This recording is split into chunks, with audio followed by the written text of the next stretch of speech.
This is a work of fiction created for entertainment. Any controversial or offensive statements serve only to develop the story and its characters. We oppose all forms of discrimination and intolerance. Please view this as fantasy, not reality. I live in a world where, after the wars, there are barely any men left. Now, for every man, there are 5 women, and the government gives out wives for money. I'm a blind beggar, barely able to feed myself. But when the last girl fell to her knees in front of me and whispered, "Please, take me. If you walk away, my father will kill me." I couldn't take it anymore. I simply took her hand and walked away. That's how I got my first wife. And that was only the beginning. Guys, if you haven't seen the previous parts, you'll find the links in the description and the pinned comment. Now, let's get to the story. Under such urgent marching, finally some people gradually could not hold on, their steps grew slower and they began to fall behind. However, Ching Shao did not wait for them at all. Instead he ordered that those who fell behind be whipped with a leather whip and forced to hurry and catch up. If someone lagged behind repeatedly, they would be beheaded directly as a warning to others. Once this order was given, everyone completely lost their minds. They did not expect Ching Shao to be serious. Not allowing eating, drinking, or rest would be bad enough, but now even walking a little slower had become a crime. Duke Ching, isn't your punishment too harsh and improper? Although we have crimes, we are not so unworthy as to be less than slaves. At least slaves still have food to eat. We always heard that Duke Ching is benevolent and merciful. How can you torture us like this today? These people actually stayed right where they were and loudly protested. Ho Junji frowned. He was about to order soldiers to deal with a few troublemakers, but Ching Shao told him to step aside first, and he himself walked up in person to face these people. You are all guilty. Even if you die, your crimes are hard to forgive. Even if you starve or die from exhaustion today on the way back, so what? This is what you deserve. These words poured fuel on the fire, making the prisoners even more unable to tolerate it. Ching Shao actually treated them as if they were not human. Someone among them could not hold back and directly stepped forward, and this action immediately triggered the emotions of the others. Many people immediately stepped forward with him. Ching Shao was quick-eyed and quick-handed.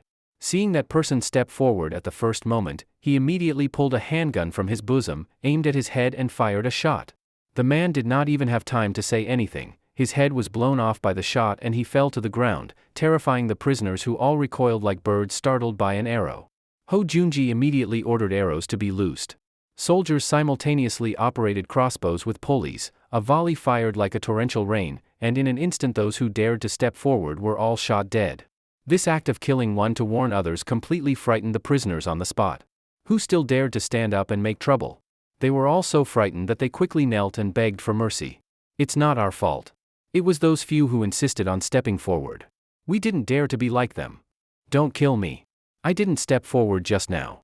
Spare my life. These prisoners, having seen blood, were even more cowardly than children. One by one they banged their heads on the ground. Ho Junji originally wanted to continue, but he found that Ching Shao had not given the order, so he sensibly stepped aside to wait. Ching Shao stared coldly at them and only said sternly, "With your crimes, even if you return to Gaochang, you will ultimately not escape death. If I do not kill you, what use are the laws of our great Tang?" Today he seemed to give these people no way to live, either die here immediately, or go back with him to be executed uniformly in the state of Gaochang.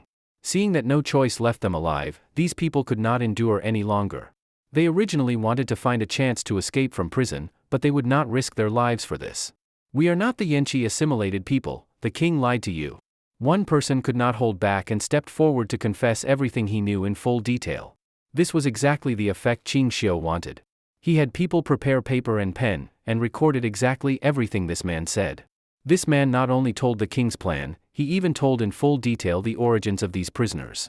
Most of them among them were criminals guilty of great evil sentenced to death, or prisoners jailed for life, but a mere Cheshir State could not gather so many vicious people. Most of them were actually prisoners. The king Amen temporarily sent people to neighboring countries to borrow their death row convicts, and only then did they barely reach more than 5,000. Moreover, before sending them, that king hurriedly gathered them and told them one by one about their temporary replacement identities and origins. They were originally prisoners about to be executed. Having obtained this opportunity, they of course tried to seize it and really disguised themselves well as Yenshi people. If it had not been for encountering Ching Shao, this matter would likely have been hidden. That Amen really is a dog. He used prisoners to deceive us, and they are all these vicious death row convicts.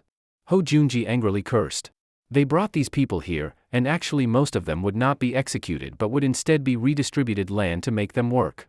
If these naturally shameless, lazy death row convicts mixed in, it's unimaginable how chaotic the public security of Ding'an City would become. Ching Shao did not show much anger.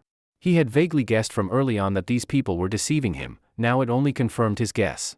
That king was really just as he had thought, no different. He thought he could cover the matter with some small trick.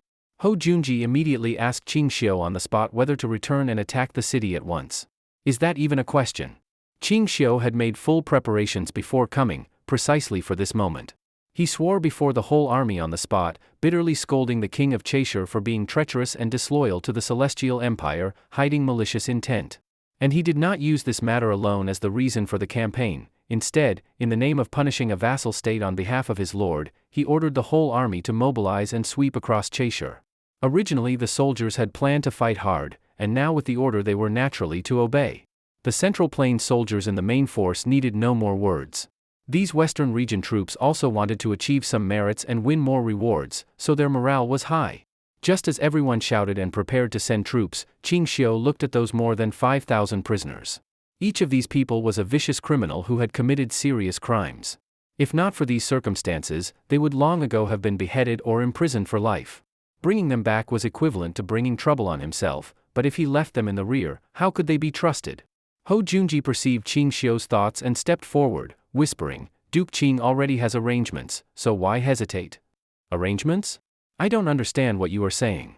Ching Shao did not answer directly, but pretended to be foolish. Bringing these people back and executing them on the spot is not it. They are a group of strong men, it would really be a pity. Ho Junji originally thought that after saying this, Ching Shao would immediately agree. But the latter still pretended not to understand and looked at him in puzzlement, waiting for more words. At first Ho Junji felt strange. Given Ching Xiu's mind, it was impossible that he really did not understand when it had come to this point. But then he thought and immediately sobered up. Ching Shao did not want to bear this shameful reputation, even though he did indeed want to do so. Ho Junji knew that his chance had come. He then loudly said on the spot, although these villains' crimes are unforgivable, our great Tang, upholding that people are the root and mercy is primary, should give these people a chance to redeem themselves by bearing their guilt and making meritorious deeds. Ching Xiu's brow relaxed. This person finally said what he wanted to say. General Ho, then in your opinion, what should be done? Ching Shao followed up on his words. Ho Junji glanced at those prisoners and immediately said, let them go to battle with the army, rebuild merits for Great Tang. If they can achieve merit, then pardon their crimes. The words sounded nice, but in reality, it was just sending them to the front lines to be cannon fodder.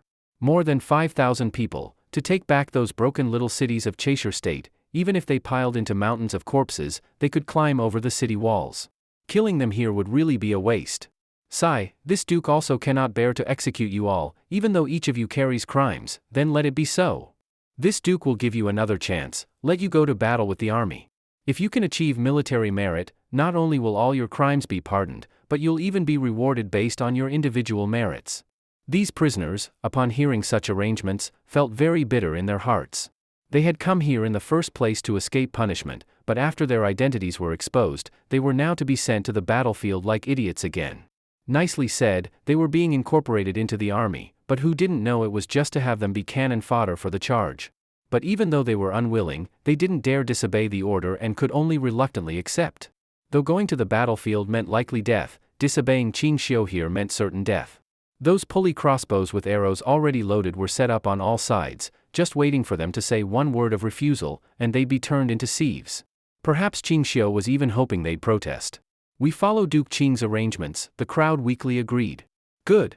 Ching Shao cracked his horsewhip and ordered food and water to be distributed to these prisoners, allowing everyone to rest on the spot for a while. Once everyone is fully prepared, the entire army sets out immediately. We will not return unless we destroy Cheshir State. Just as Ching Shao resumed the march toward Cheshire, Yuenda also led his disguised merchant caravan into the territory of Yenshi State. He deliberately took a large detour to avoid the Turks and then intentionally entered the country's borders. At this time, the Yenshi people were already exhausted from war. Not only had their territory been cut in half, their population was also greatly reduced, and most of their wealth had been looted by the Turks. Now, due to war, prices in the country were skyrocketing, and the people were in misery. This one caravan of goods he brought could probably equal half of Cheshir State's current wealth. When he entered the border with these vast goods, from officials to commoners, everyone stared closely at him, greedy for the massive wealth he carried. Yuenda, of course, knew the situation, but he deliberately swaggered about, spending money everywhere to hire people for chores, handing out money very generously. Sure enough, within just 2 days of entering the country, a bunch of officials and soldiers came to his door, claiming the king invited him for a meeting. Please don't misunderstand, sir. You're a merchant from Great Tang, the king won't disrespect you. It's just that our country is currently facing many troubles. You carry great wealth and materials, and it easily draws envy. His Majesty wants to protect you. They spoke righteously, but their eyes never left his wagons and caravan the whole time. Yuenda didn't even need to think, he knew the king was greedy for his goods. But he still pretended to be scared, saying, "Why would the king summon me? He wouldn't trouble us, right? We're just passing merchants, and we don't have much money. I'm afraid we can't be much help to the king." "No need to worry, sir. His Majesty has always greatly respected merchants from Great Tang. How could he make things difficult? Come with us." Their words were polite, but their actions were rough. They pushed and dragged him away. Before leaving, they even sealed up all of Yuenda's property in the name of protection. Yuenda had achieved his initial goal. This was exactly the effect he wanted. Though they said they were taking him to see the king, in fact, they brought him to the government office and placed him under house arrest. Though food and drink were provided daily and servants were assigned to him, he was never allowed to step out of the mansion, let alone see the king. But Yuenda had his ways. Before being taken, he had already hidden a lot of gold and silver jewelry in his clothes, which he now took out to bribe the servants. From the lowest maids and attendants up to the officials guarding him, not one hadn't taken his bribes. And he had only one request: let him meet the king. He even promised that if the king would meet him, he would definitely make the king satisfied. These Yenshi people, after taking the money, passed the request upward layer by layer. The king of Yenshi, who had been thinking about how to swallow Yuenda's wealth without raising suspicion, agreed immediately upon hearing the request. The king was secretly pleased, thinking Yuenda had finally broken after being under house arrest and was ready to give in. The king decided to let him wait a bit longer. Even on the day of the meeting, he deliberately arrived 3 hours late and didn't provide food, just let Yuenda sit and suffer. Not until just before sunset did the king finally arrive. "Oh dear, truly sorry. I originally planned to meet you earlier, but government affairs were too busy. I've only now managed to free up some time." Yuenda's mind was clear as a mirror. How could he not see through the king's little calculations? He cursed silently in his heart. But even so, he still put on an extremely respectful and fearful face and stepped forward to greet the king. "I'm just a traveling merchant passing through. I haven't violated any of your country's laws. I've been doing honest business. I ask your Majesty to see clearly and let me go." The king pretended to be shocked. "Why say such a thing? I never intended to punish you. You're a merchant from Great Tang. I was just worried that in our current chaos, your goods might be targeted by thieves. So I kept you a few days." Without waiting for a reply, he directly pulled Yuenda to the palace to sit. He acted warmly, but didn't serve a feast or even tea, clearly trying to wear him down. Yuenda said bitterly, "Your Majesty's kindness, I understand. But as a traveling merchant, time is of the essence. May I leave now?" The king waved his hand and interrupted, "Why rush? You've had a long and tiring journey. Stay in our small country for a few months. Once the war is over, it won't be too late to leave. Otherwise, carrying so much wealth, who knows when you might fall into the hands of thieves." At this point, the king had made his position clear: leaving won't be easy, unless you leave your goods behind and walk away with nothing. To be honest, if it weren't for the fact that Yuenda was a man from the central plains of the Tang dynasty, he really wanted to directly rob all this wealth, and as for the man himself, just beat him with sticks and drive him out of the country. But unfortunately, the deterrent power of the Tang dynasty was simply too strong, and now the Tang's influence had already extended into the western regions. For a wealthy merchant like this to come and do business in the western regions, the Tang court would definitely know. If he really robbed him openly, the Tang army might show up at his door the next day. What he was now scheming was how to make this man voluntarily give him the money. How could Yuenda not see through this man's petty thoughts? In his heart, he cursed him as utterly shameless. But at this moment, his identity was that of a timid and cowardly merchant, so naturally he had to act the part well. He slapped his own head in frustration, his expression looking as if he might cry at any time, repeatedly muttering how expensive the goods he had purchased were, that he couldn't afford any delays, and repeatedly begged the king to let him go. At first, the king could still calmly talk with him, but gradually grew more impatient, and in the end, lost all decorum and threw him a sentence. I could send you out of the country right now, but as I said earlier, the country is in chaos from war. No matter where you go, it's not safe. As for your goods, I understand that too. Since your majesty also feels uneasy, may I pay some money and ask your majesty to send soldiers to escort me? Yuenda's words immediately aroused the man's greed, and he couldn't wait to ask, how much do you intend to pay for this king to send soldiers to protect you? Well, 3 strings of cash per soldier to escort me to my destination. It's not far, just to the state of Shache. Shache was about 500 li, approximate 250 kilometers, from there. If it were in the Central Plains, not to mention soldiers, even an ordinary bodyguard wouldn't bother for that kind of money. But in the western regions where life was cheap, 3 strings of cash for a trip was absolutely a high-paying job. What's more, Yenshi State was now dirt poor. Sending a few hundred soldiers could earn so much money, of course it was a good deal. However, the king of Yenshi did not immediately agree. Instead, he pretended to hesitate and think for a while. On the surface, it looked like Yuenda was trying to spend money to avoid disaster and pay off the king of Yenshi. But in reality, the king had even darker thoughts because of how generous he was with money. If just sending a few people could earn so much, how profitable must this man's business really be? If that's the case, extorting some more money from him wouldn't be too much, just consider it robbing the rich to help the poor. This king understands. I will now arrange for it.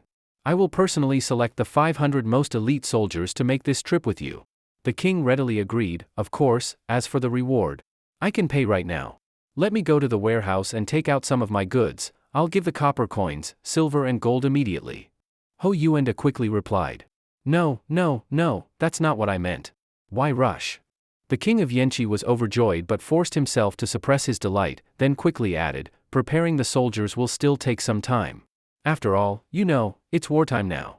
Sigh, I don't want to delay you merchants in your business either. The king's face of wanting to keep extorting money wasn't even hidden anymore, but little did he know, the more he acted like this, the more reassured Yuenda felt. He really feared that the man would extort him once and then let him go, then who would he use to sow discord?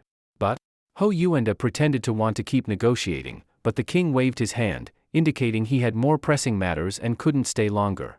And so Yuenda was, reluctantly, forced to stay behind. When Ching Shao once again arrived at Cheshir State with killing intent, the local officers and soldiers had clearly already heard the Tang army was coming, and were fully armed and ready. Their scouts along the way were no fools, and with the Tang army marching openly while loudly listing the crimes of Cheshir State, most of the western regions already knew the Tang was coming to attack Cheshir. Even though they had prepared in advance, the defending soldiers had no will to fight. Especially when they saw the Tang army arrayed beneath the walls, they didn't even dare poke their heads out to look. There had long been rumors among them about a terrifying weapon that could shoot projectiles faster than lightning from hundreds of steps away, instantly killing a person. No one dared expose their heads to the Tang army's line of sight. This city was just a small border town of Cheshir State, with less than 5,000 people, even fewer than the number of prisoners. Ching Shao couldn't even be bothered to command the battle himself, letting Junji take the lead while he observed from the rear. This was Junji's first battle after being reinstated, and he was eager to show his abilities. Just as he was carefully arranging his troops in layers, he suddenly saw a commotion on the city wall, heads bobbing, noisy chaos. Then one thing after another was thrown down from the wall. Junji quickly took out a telescope, and to his shock, what was being thrown down were human heads. Before Junji could figure out what was happening, the city gates opened, and the defending soldiers began running out one by one, kneeling to surrender. We surrender. Great Tang lords, please spare us. You see, we've even taken off our armor. We really don't want to fight, please don't kill us. Junji was annoyed. He had done extensive preparations for this battle, but before he could fight, the enemy surrendered. Well, fine.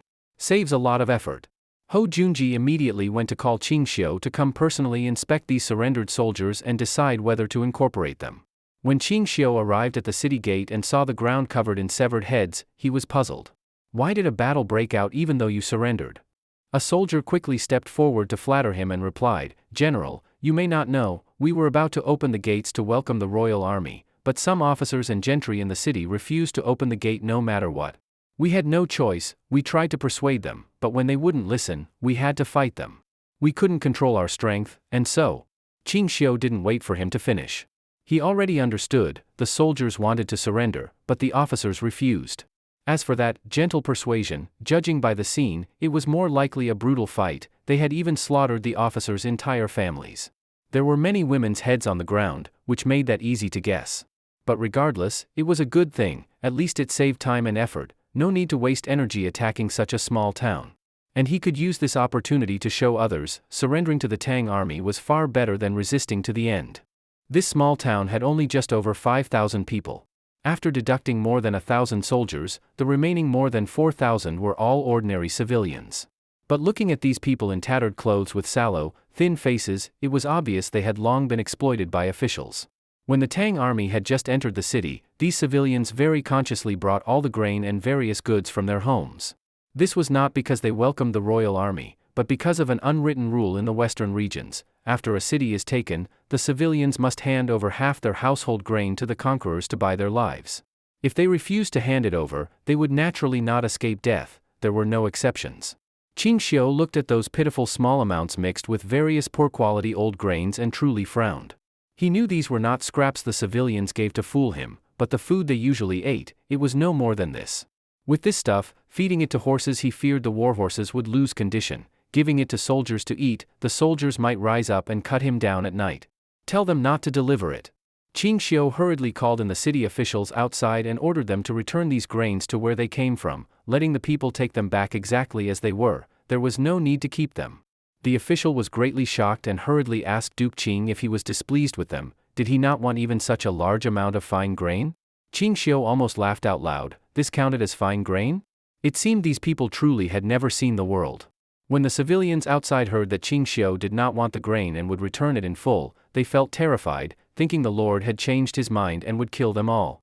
But soon the official himself came out and told them that Duke Ching was kind-hearted and could not bear to take their food, so he specially returned it to reward their voluntary surrender. Hearing this, the people happily took back their household grain and talked with relish, saying Duke Ching truly was a great good man. Ching Shao looked at these sallow, thin civilians who even trembled when they walked and suddenly had an idea. Although he did not lack soldiers, logistics and transport were still troublesome. Some soldiers still had to march carrying weapons and armor themselves, which was very inconvenient. Besides, those who can charge into battle are never too many, and besides, they were not his own people. He immediately called Ho Junji and told him to requisition several thousand shur of grain, and it must be good refined grain, to distribute to these civilians. Ho Junji asked puzzledly, Duke Ching, I know you like using conciliatory tactics, but use them with a target. The town's civilians are few and not likely to cause trouble in the rear. Why conciliate them? Conciliate what? We need people now. Might as well drag more to the front. Leaving so many unused in the rear is truly a waste. Soon the civilians learned a piece of good news. The Tang army gave each of them a certain amount of household grain, and it was the refined grain they usually could not afford to eat and only used to pay taxes. Before they could celebrate, Ching Shao immediately issued another order. Order all soldiers and civilians in the city. The Tang army now needs people.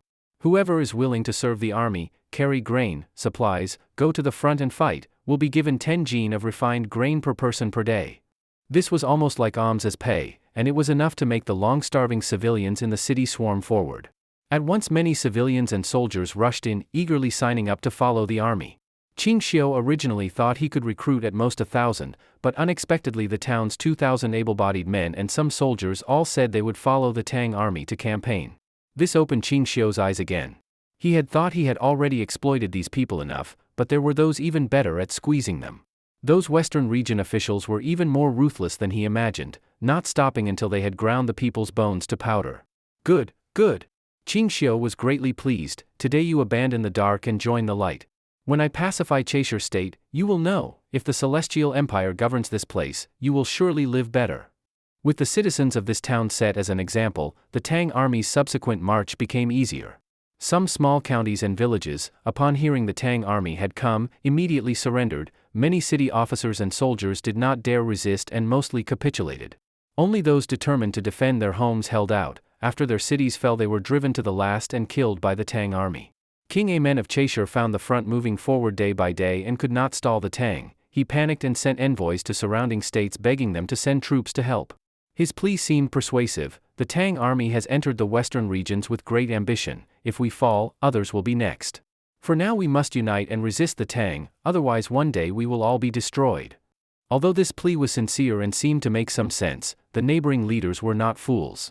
Even gathering a joint force of 100,000 would be barely enough, and even then they still could not defeat the Tang's second-tier forces, let alone confront their elite cavalry.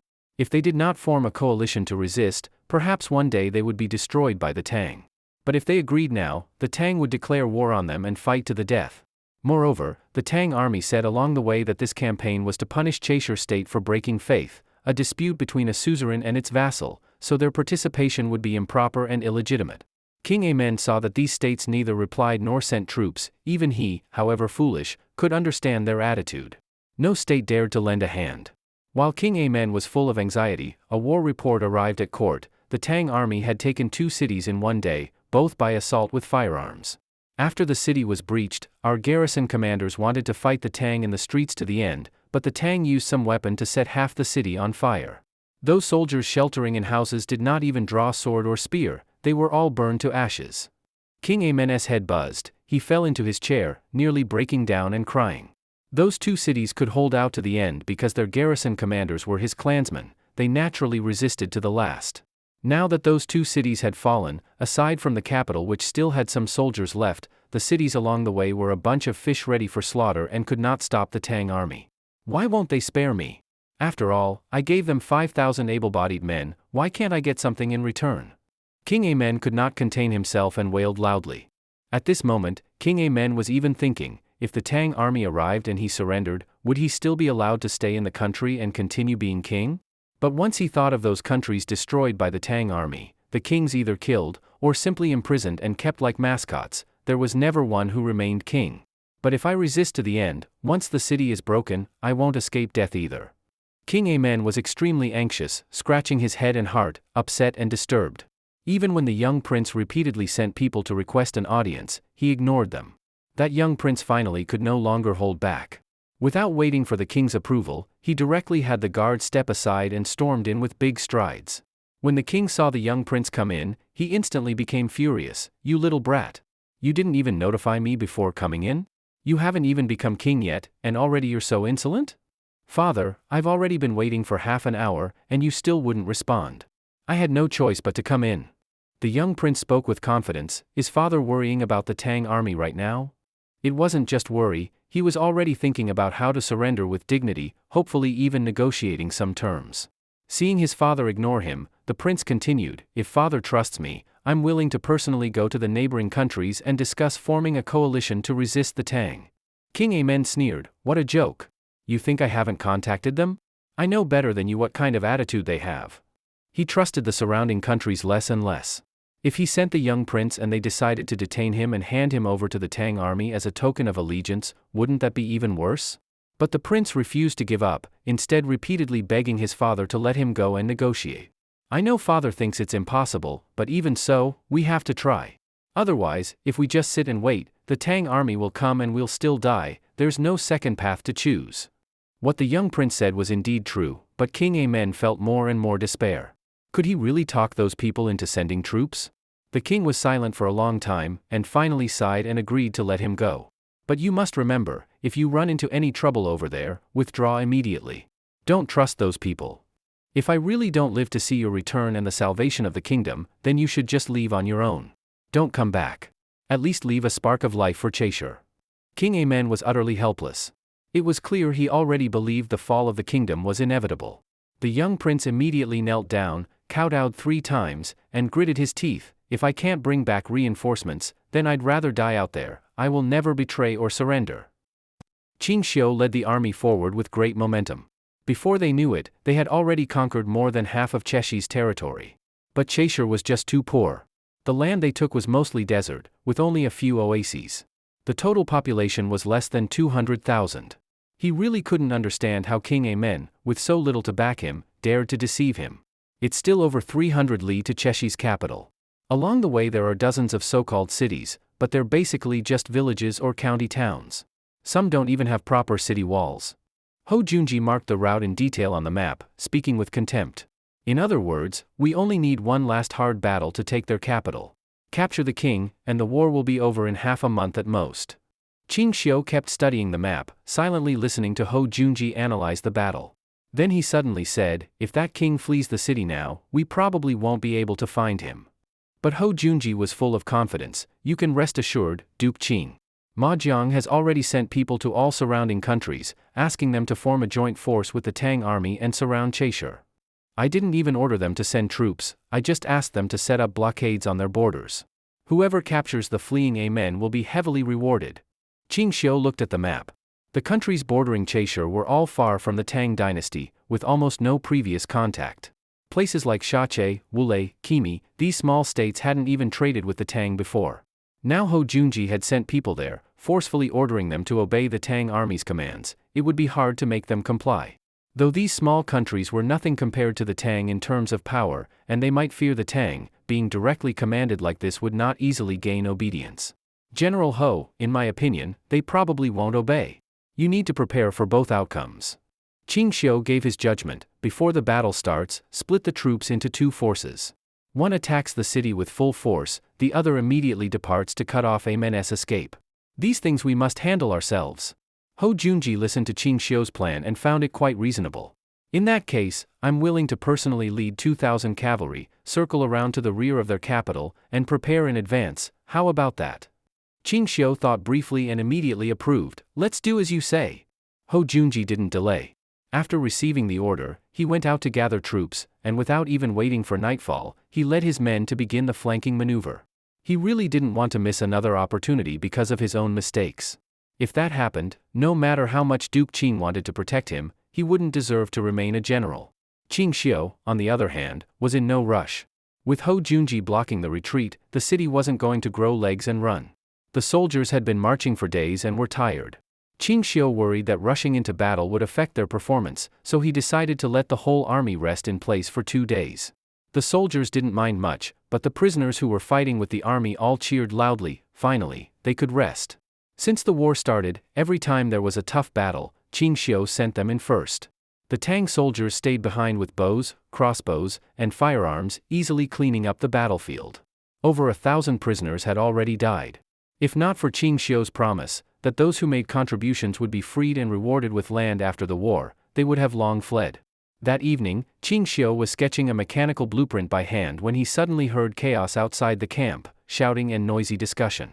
He was curious and personally stepped out of his tent, just in time to see guards gathered outside, looking tense and on alert.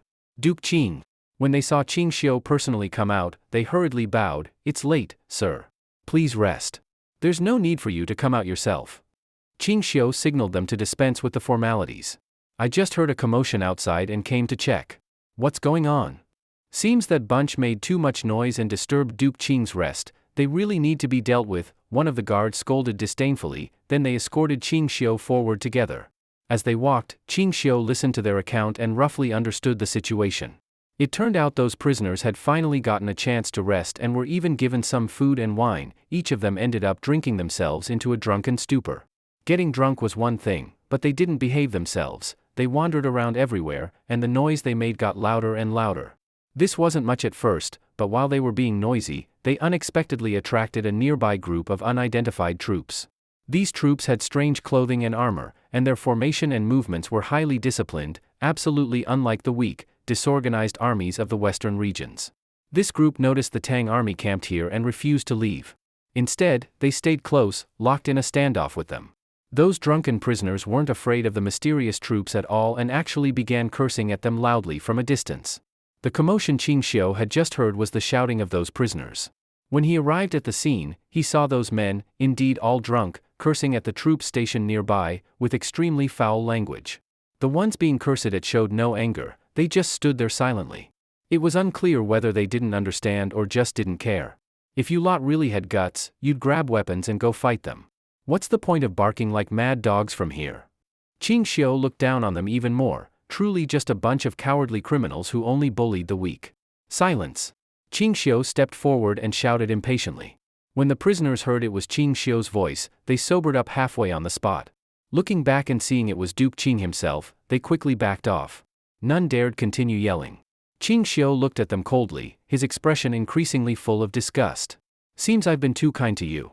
Give you a little food and drink, and you start howling like wild dogs in the middle of the night, making such a racket that I can't even sleep? None of them dared to argue, immediately bowing and admitting guilt, begging for forgiveness. It's not that we wanted to cause trouble. You must have seen it too. Over there, there's a group of unidentified people. They've been watching us since dusk. Most likely they have bad intentions. We cursed at them to scare them off. One of the prisoner squad leaders stepped up to explain and even pointed toward the distant figures. Your Grace has a telescope, you should be able to see clearly, right? Ching Shao ignored him and instead used his mind's eye to observe from afar. Within the range of his mind's eye, the full appearance of the troops instantly became clear. They were wearing turbans, and beneath their armor, each one wore a black robe. Their weapons were mostly axes and spears. Arabs. Ching Shao immediately recognized them. Their weapons and gear clearly marked them as Arab troops from beyond the western regions. Arabia was tens of thousands of li away. How had their army made it all the way here? Ching Shao became alert at once. He knew Arabs were very warlike. To travel so far to this place, they definitely weren't here for sightseeing. They must be eyeing the western regions too, Ching Shao muttered to himself. For Arabs, who had built their power on trade, it made perfect sense to value the western regions as a major crossroads. Judging by their posture, the Arabs must have pulled themselves out of the quagmire of the surrounding tribes and were preparing to expand in the western regions. But clearly, they were not as aggressive as the Tang. They hadn't launched a direct invasion but had instead snuck in to scout things out. This land, if you want to take it, then take it. Why be so sneaky? Ching Shao felt contempt for their underhanded approach. Still, his control over the western regions was weak, he hadn't even secured the eastern part yet. Otherwise, these people wouldn't have had the chance to sneak in.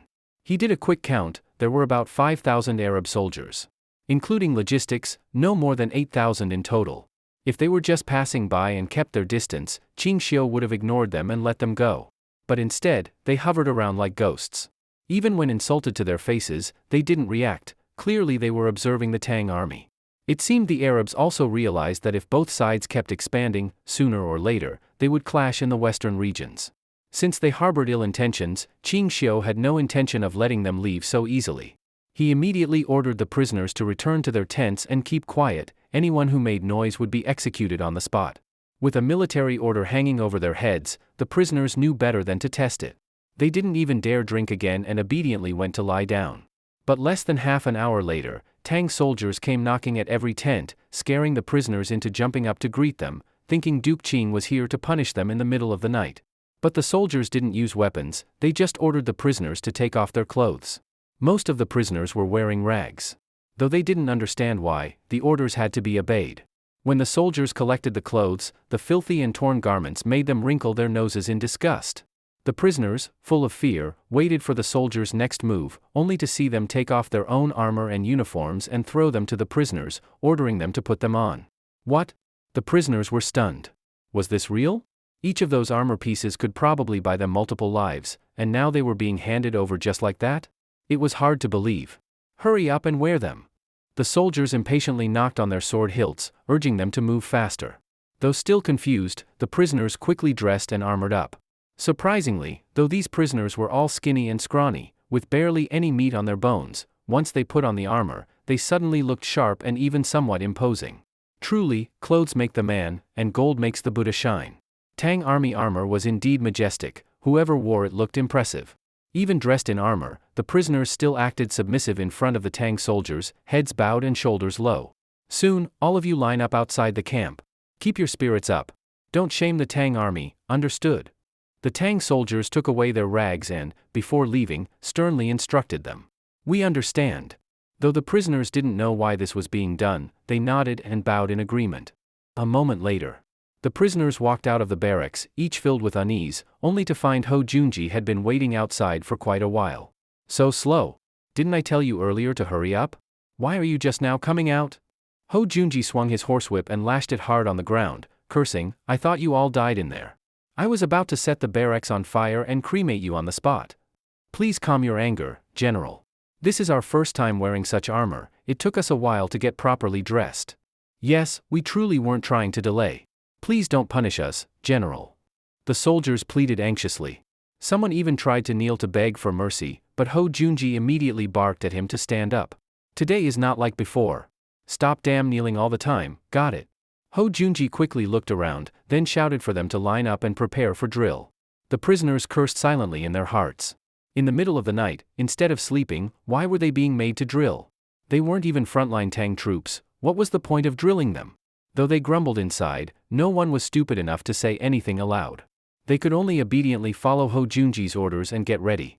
These prisoners didn't have much discipline, but after spending time with the Tang army, they had learned to understand the basic flag and signal commands.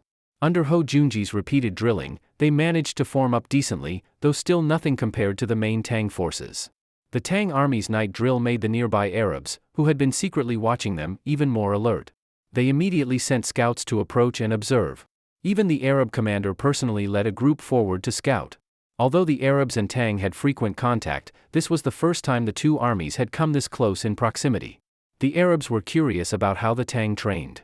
When they approached to observe, many were fascinated by the Tang armor. The armor used by the Tang, how does it have so many iron plates? Aren't they afraid of wasting iron? I've heard their heavy cavalry even have armor on their horses. If the soldiers were this much metal, I suppose that makes sense. If our army had this kind of well-equipped iron armor, sweeping the barbarian tribes in all directions would be a piece of cake. Truly enviable. But if you ask me, having armor doesn't necessarily mean they can fight. They may not be better than us. The soldiers each gave their opinions. But the Arab commander Tylam didn't care for these superficial details. He had long heard that the Tang army was strong in combat and highly organized. When they launched full assaults, it was like a flood sweeping away sand, swift and violent. But from today's drill, they didn't look like a well-trained army at all. Though somewhat organized, they seemed little better than the weak armies of the western regions. How can the Tang army be this weak? Tylam couldn't understand. If this was the level of strength they relied on to easily sweep through neighboring states and subdue the eastern-western regions, then those countries must be pathetic. Compared to the Arab army, they were laughably weak. Tylam felt a bit pleased. If that were the case, it meant the Arabs were unmatched in the world. How could Tang possibly compete with them in the western regions, let alone make Tang bow to them? He quickly shook his head to wake himself from this fantasy. Now wasn't the time for such thoughts. He ordered his men to start documenting and sketching, recording the Tang army's training methods, weapons, and armor. All of this was highly valuable intelligence. One of his missions in coming to the western regions was to make contact with the Tang army, but not engage, instead, to learn everything possible about them. Tylam focused entirely on observing the Tang army's actions at the front, unaware that behind his camp, a unit of troops wearing rags, but marching swiftly, fully armed, was quietly circling around to his rear. The leader of this group wore a large straw hat and Western region-style clothing. From time to time, he lifted his head, revealing a sharp gaze under the brim. This man was Ching Shao. The over 5,000 rag-clothed men following behind him were the real Tang soldiers. Earlier, he had ordered all Tang troops to change into the prisoners' tattered clothes, each carrying full weapons and gear, no horses, no torches. Each soldier carried gear equal to 1/3 of his own body weight, marching quickly through the darkness. Although they carried no torches, Ching Shao used his mind's eye to scan the battlefield without missing a thing. The soldiers followed him closely, skillfully using sand dunes to hide their movements. In the dark of night, the Arabs had no idea there was a deadly force closing in behind them. This was Ching Shao's plan. He had the prisoners pose as Tang troops and drill at night to draw the Arabs' attention. But disguising his real troops as Western region people had a deeper reason. He didn't want to give the Arabs any reason to claim the Tang started the conflict. As long as his troops were disguised as locals, he could later shift the blame and distance the Tang from responsibility. For this reason, Ching Shao didn't even allow them to carry signature Tang weapons like firearms or pulley crossbows, only close combat weapons and bows and arrows. Even without technological superiority, Ching Shao wasn't concerned. With these elite soldiers under his command and his own confident tactics, he was sure to crush the Arabs in this battle. As they got close enough, Ching Shao noticed the Arabs were still orderly, but their attention was fully focused on the front lines. Ching Shao knew this was the limit, any closer, and they might be discovered. He stood at the front of the troops, removed the long sword from his back, and pointed forward. "Brothers, today is different than before. You don't have firearms, pulley crossbows, or even horses. But we, the elite army of the Central Plains, even without those advantages, can fight up close and crush any enemy. Now charge with me, we will not retreat a single step unless we break the enemy." He raised his sword in front of him and gave the order, then strode forward with quick steps. The soldiers did not shout, but in that moment, they charged forward without hesitation, morale surging. The Arabs still hadn't sensed danger approaching. Ching Shao saw they were almost at the camp and immediately ordered his troops to prepare bows and launch the first volley. Just as the soldiers drew their bows, the Arab soldiers in the camp, sharp in their senses, instantly detected something unusual and began preparing to exit the camp. The flap of the tent was lifted, and just as an Arab soldier raised a torch to check the situation, there was a sharp whoosh, an arrow struck directly into his temple. Seeing the man fall from the shot, Ching Shao immediately dropped his crossbow, feeling regret that ordinary crossbows were still not as effective as pulley crossbows. With Ching Shao's first arrow fired, the soldiers behind him instantly followed up with a volley. Countless arrows rained down like a torrential storm, covering the tents in this area. Many soldiers didn't even have time to leave their tents, some were still sleeping and were shot dead in their sleep. The Arabs were thrown into chaos. Some soldiers grabbed their weapons and rushed out to find the enemy, only to be ambushed or attacked from behind by the well-prepared Tang army. Arab troops were quickly cut down in large numbers. Ching Shao led the charge personally. He broke into one tent and found dozens of Arab soldiers fumbling to put on their armor and grab weapons. When they saw Ching Shao rush in, they were shocked at first, then shouted loudly. Ignoring their armor, they grabbed spears and lunged at him. He remained calm, flipped his longsword to deflect a spear coming at him, twisted the hilt, and slashed the man's head off with a spin. Without even wiping the blood from his blade, he reversed the sword and stabbed it into the man's chest, using the corpse as a shield. The next moment, several spears pierced the body, and one even nearly reached Ching Shao's nose. To stab a spear with such force showed how strong and fierce these soldiers were. Ching Shao sneered coldly, kicked the corpse in front of him flying, knocking down the soldiers behind holding spears. The formation of dozens was instantly broken. He seized the opportunity, stepped forward, spinning his blade like flying wheels, slaughtering wildly among the crowd, showing no mercy. Every strike either cut deep into flesh or beheaded the enemy. Those who tried to block with weapons were cleaved in half along with their arms. They could hardly believe this man's sword technique and strength, terrifying beyond imagination, yet despite this, not a single one retreated. They charged at Ching Shao shouting loudly, fighting to the death. Even in the moment of death, some still cried out the name of their god with all their strength.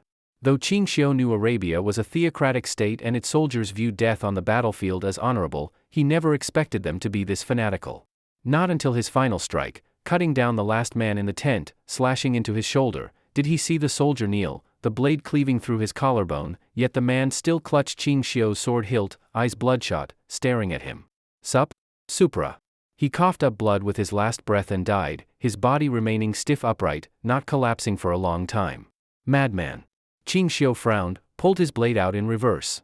He had never seen such fanatical believers on a battlefield before, they were true lunatics. But he didn't linger. He rushed out of the tent to find his Tang troops already in chaotic close combat with the enemy. Even though the Arab soldiers had lost all formation, even when forced to fight alone, most of them didn't retreat and fought to the death. But the Tang army was fully prepared. Though brave, these scattered individuals could not hold out long. Under Ching Shao's personal command, they quickly killed more than half of the Arab soldiers. At this moment, a messenger had just arrived breathless at the Arab general's side to report the attack. Thailand couldn't believe it at first, but when he looked toward the tents, he saw multiple areas engulfed in flames, and the sounds of killing grew louder. To speed up the rout, Ching Shao had also set fire to the camp. In the flames, many Arab soldiers lost their sense of direction and were burned alive. Small units that had just formed were forced to scatter again. One by one, they were surrounded and killed. Everyone, follow me. Immediately notify all available troops, stop engaging the enemy. Fall back and regroup. Thailand was furious. He wasn't afraid, just enraged. He hadn't imagined anyone would dare launch a sneak attack on the mighty Arab army. He rushed to the front of the formation, only to find that in the chaos, he could barely gather even half of his main force. Many were scattered or fighting alone in the fire, unable to hear commands. In the chaos, Ching Shao sharply noticed the enemy commander trying to regroup the remaining troops and ordered his own men to consolidate and prepare to face the reorganized Arab forces. To be fair, the Arabs were well trained. Even in this chaos, those who heard the order still responded promptly, charging out of the flames, armor or not, to regroup. When Thailand counted the soldiers gathered again, only about 4,000 remained. In that last attack, they had lost almost all their logistics forces and part of the main army. Fine. The ones left are the bravest and strongest. With you, we can still win. Thailand didn't have time to grieve the dead. He ordered the troops to prepare to re-enter the battlefield and wipe out these damn raiders completely. He thought these raiders would flee after seeing the Arabs reorganize. But when he led his troops back into battle, he saw that the raiders had not fled. Instead, they were forming ranks, staring back fiercely. They had no intention of running. It was clear they were ready to fight a decisive battle, right here and now. Thailand cursed, "These damn raiders are crazy. They dare fight us head-on? Fine. Kill them all, avenge our fallen brothers." But he remained rational. Before charging, he observed the enemy formation. Something felt wrong. This enemy force moved in perfect unison. Their stance with weapons showed clear signs of long-term training. On the battlefield, any experienced general could tell, this was a hardened elite force. Yet they all wore rags, looking like a bunch of refugees, but even Thailand wasn't stupid. These were clearly soldiers in disguise. There was no way they were just refugees. Thailand didn't dare make a rash move. But many of his men couldn't hold back and repeatedly begged the general to give the order to attack and kill these raiders. Thailand, a veteran general, ignored their cries and first tried to send envoys to communicate with the unknown enemy troops ahead. He first sent men to speak nearly every Western region language, but the troops opposite still gave no response. He then tried to have them speak Chinese, but Ching Shao's men remained motionless, as if they had not even heard. Thailand was even more enraged in his heart. Unable to control his anger, he began to shout on the spot, "You bunch of bandits, do you dare to state your identity?" Before he finished speaking, Ching Shao on the opposite side suddenly, with lightning reflexes, picked up a bow and arrow, knocked an arrow, aimed, and loosed it in one breath. The arrow flew at Thailand. Thailand did not expect the silence to be a test to see who the commander was. He was caught off guard. "General!" One of his personal guards immediately raised his shield in front of Thailand, blocking the arrow. Otherwise Thailand would have been pierced through the skull. "Attack!" Thailand, in frantic rage, immediately ordered a full charge, to annihilate these raiders. "Leave a few alive, I want to interrogate them and learn their origins." When Ching Shao saw the enemy finally move, instead of ordering a frontal engagement, he reversed his command and ordered the entire army to retreat swiftly. While retreating, they raised bows and crossbows, drew arrows in unison, and released volleys immediately. Arrows fell like rain. The charging Arab troops did not expect the enemy to suddenly use this tactic. Caught off guard, many were shot or wounded in large numbers. Yet even so, they forced themselves to press forward through the volley, few slowed their pace. These people are truly madmen, unafraid even at death. Ching Shao remained unaffected, maintaining his orders, conduct an orderly withdrawal while firing arrows. The world believed that the Tang armies might lay in firearms and horse charges.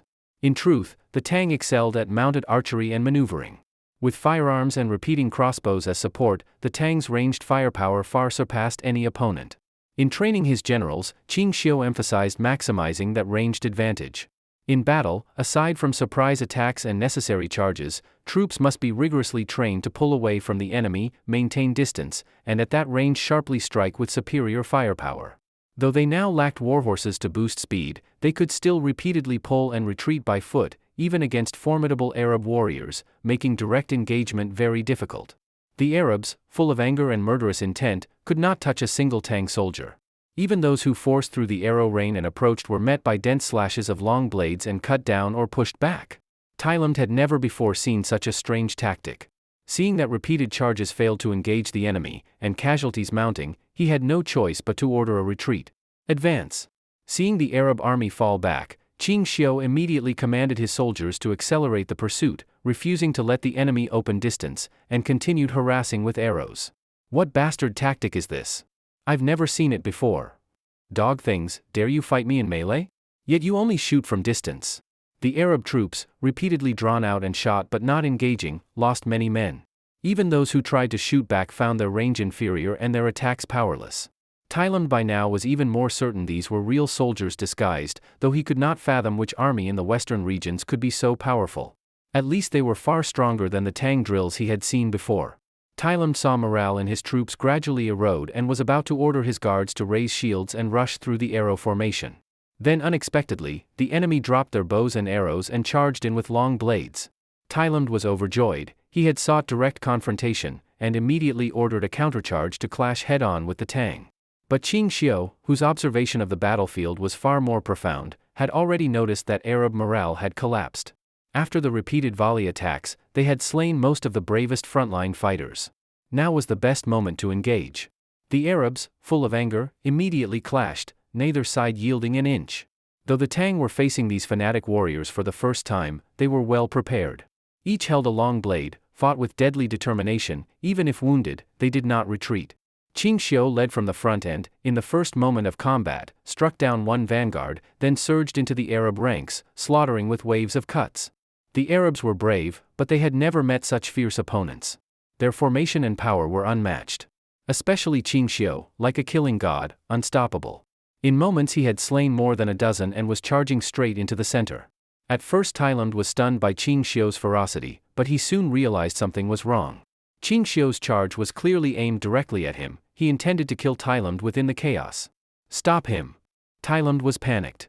He retreated and ordered his personal guards forward to block Ching Shao's blade.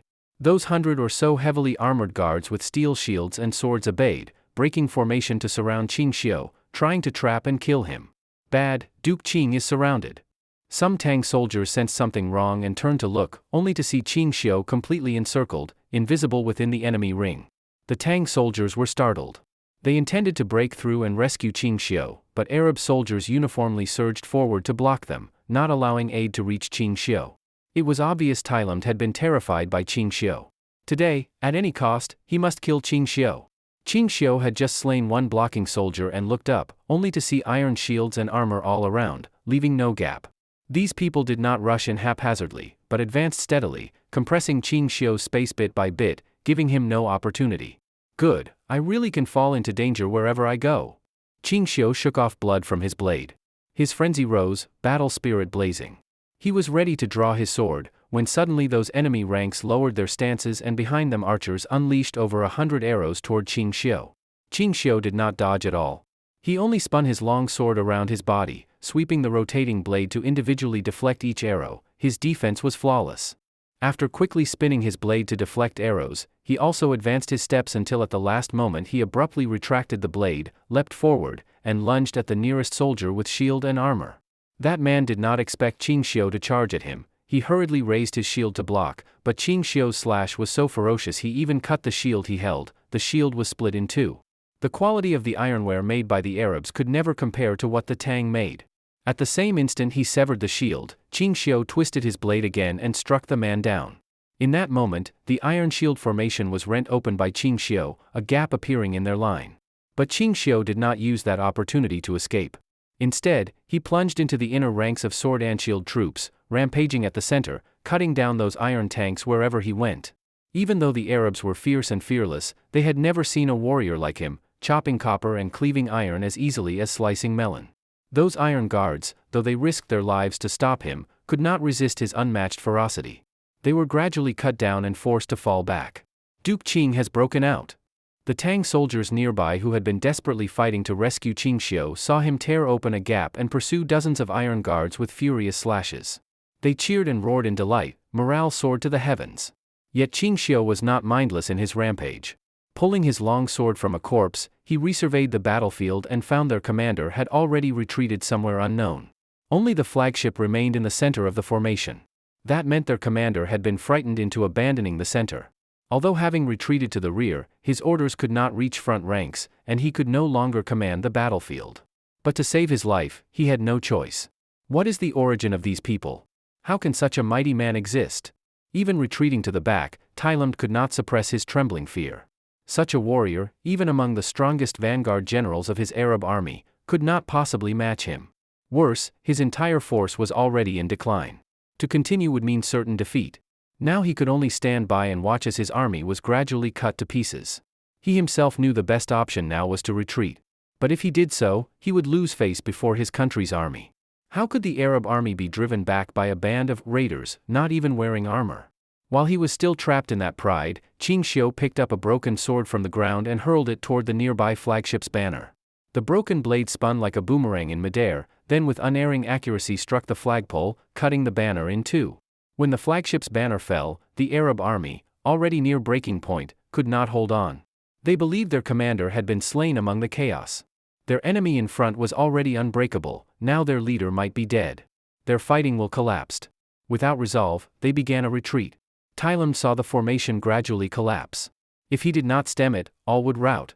He hurriedly ordered via flag signals a regrouping of all troops and declared the commander was not dead, gather and withdraw at once.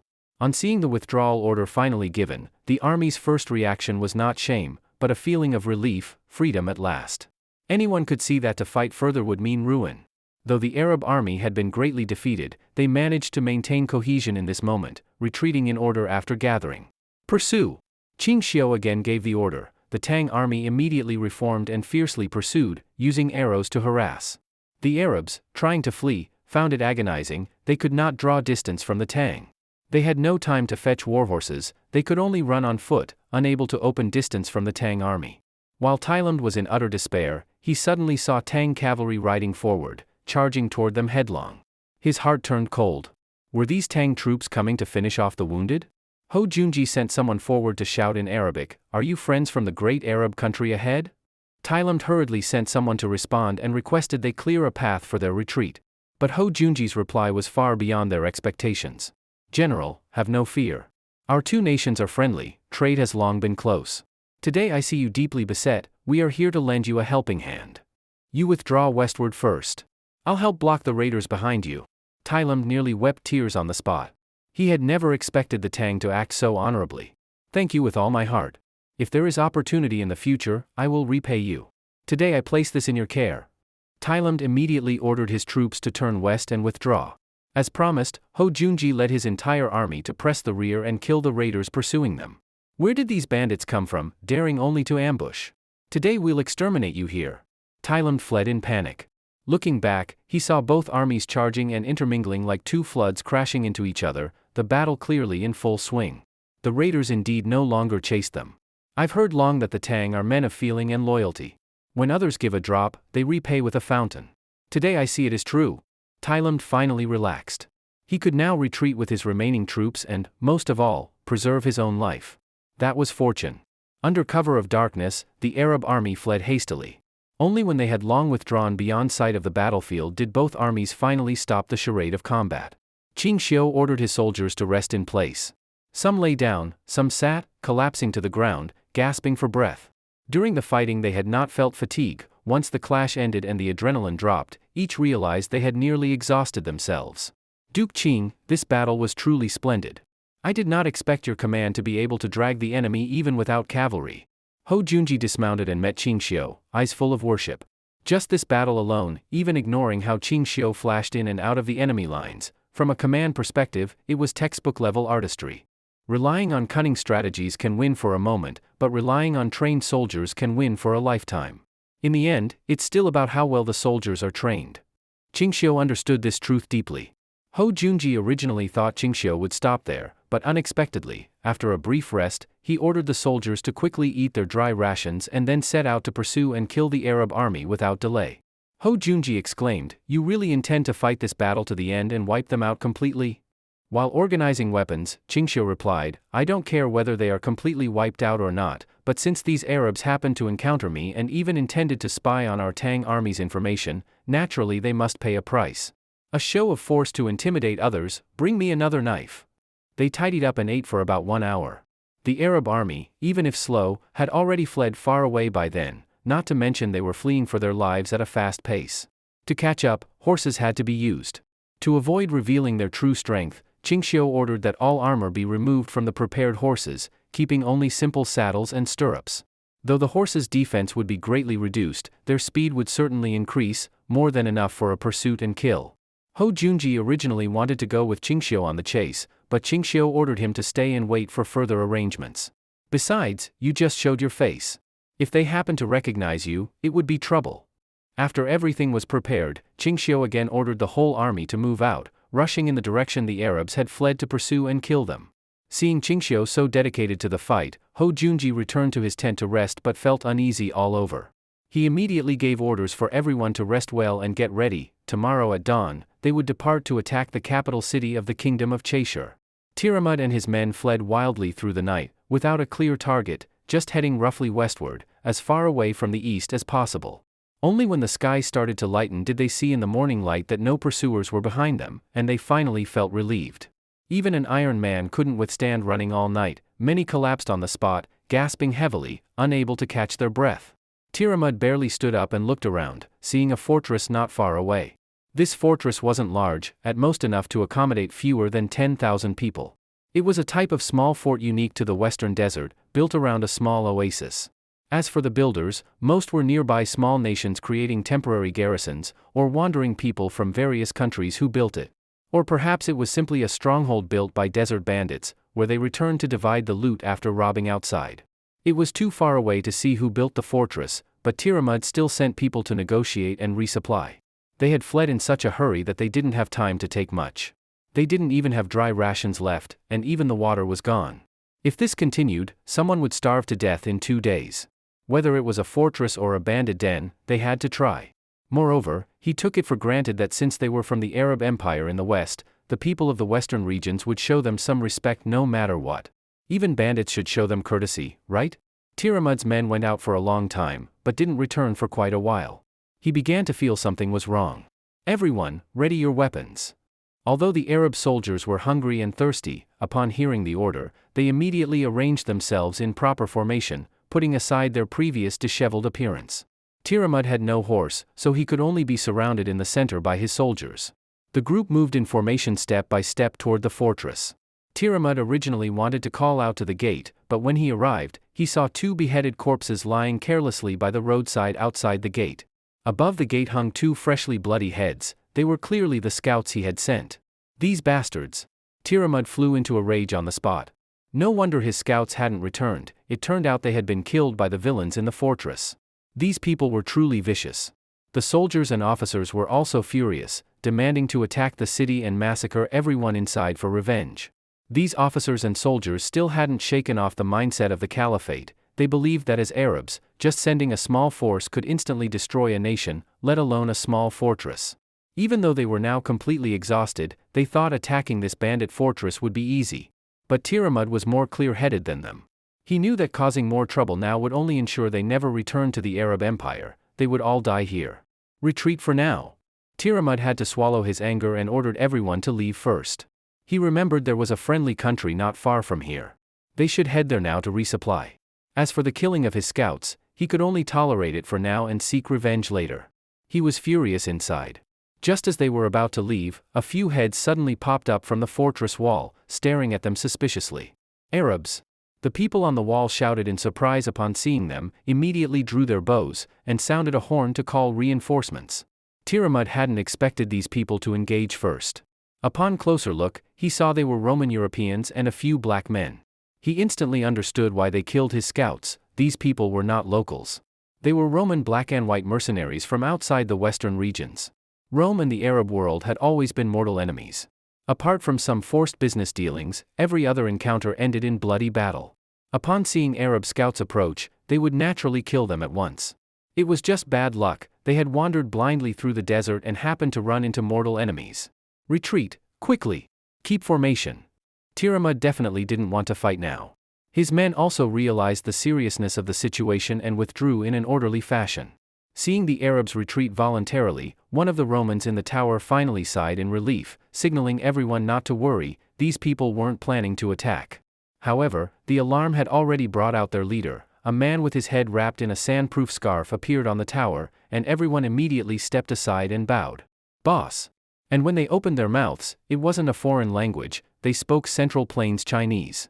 What is going on, making such a big show? Who in this western region can threaten us? The leader took off his sandproof scarf, revealing a fierce face. This person was Chen Rusong. Needless to say, those black and white men must be the mercenary corps he organized. Since Ching Shao pacified the Lulan state, Chen Rusong, to avoid his notorious mercenary corps hurting the Tang army's reputation in the western region, voluntarily separated from the Tang army and went deep into the western region. He did this also under Ching Shao's order, to go deep into the central western region and occupy land here as much as possible, to serve as an outpost for the Tang army to enter later. Of course, his men here still, as always, constantly plundered neighboring countries, so this area almost had no military daring to enter. Now running into the Arabs whom Ching Shao had smashed was indeed a coincidence. You killed their scouts, and the Arabs actually could swallow their anger and leave on their own? Chen Rusong did not believe these Arabs were so weak. They were famous for avenging grievances. He observed these people from the tower, high above, and found that although their formation was neat, they had no logistic soldiers and almost no supplies. Many people did not even wear armor. This was absolutely not the elite Arab army he knew. Such a miserable state was most likely a great rout. Hearing Chen Rusong's analysis, everyone couldn't help but be surprised that those weak Western small countries actually dared to attack the Arabs. Really unexpected, those pus-filled small countries actually have people who dare to provoke them. Provoking them is not surprising. I'm curious that those people actually defeated the Arabs. Their combat ability is not ordinary. Exactly, I've never heard of any small Western country being so fierce. From the start, Chen Rusong had been thinking about these things, but he did not believe this was some small country ambushing the Arab army. He had roamed the western region longer than Ching Shao and knew these western pusbags better than anyone. Chen Rusong immediately called a subordinate over and asked plainly, "Earlier I heard Duke Qing personally led the army to punish the Cheshir country. Where has the main army reached now? A few days ago we received news that they are only 100 li from their capital. That means not far?" Chen Rusong thought carefully, "That is not far from us either. Judging by the direction your people fled, they should have come from over there." After a short while, Chen Rusong made a decision. He immediately ordered his soldiers to open the fortress gates now and kill these routed Arab soldiers. The black and white mercenaries were at first surprised, but immediately prepared, afraid of delay. No matter what, as long as they could beat those Arabs hard, they would not delay. When Tiramud saw the fortress gates open, his heart cooled halfway. Before he could order the whole army to flee quickly, a large number of black and white mercenaries rode out killing. Now even if they wanted to run, they had no strength to. How could two legs outrun those horses? Tiramud simply made up his mind and ordered everyone to fight to the death. "We fled earlier and have already insulted the prestige of the Arab Empire. If today the Romans chase and kill us, even if we survive, what face will we have to see our comrades? Today I will die with you here." Tiramud roared, and he actually took up his bow and shot an arrow at the approaching black and white mercenaries. These Arab soldiers had been full of suppressed anger. Now ordered by their commander, the fearless fighting will rose again. They roared and rushed at those brutal black and white mercenaries, engaging in close combat on the spot. The battle began. Watching from the tower, Chen Rusong found these Arabs' fighting strength far stronger than he expected. Even in this miserable, shattered state, they could still keep formation and, with all their remaining forces, coordinate against the cavalry without any disorder.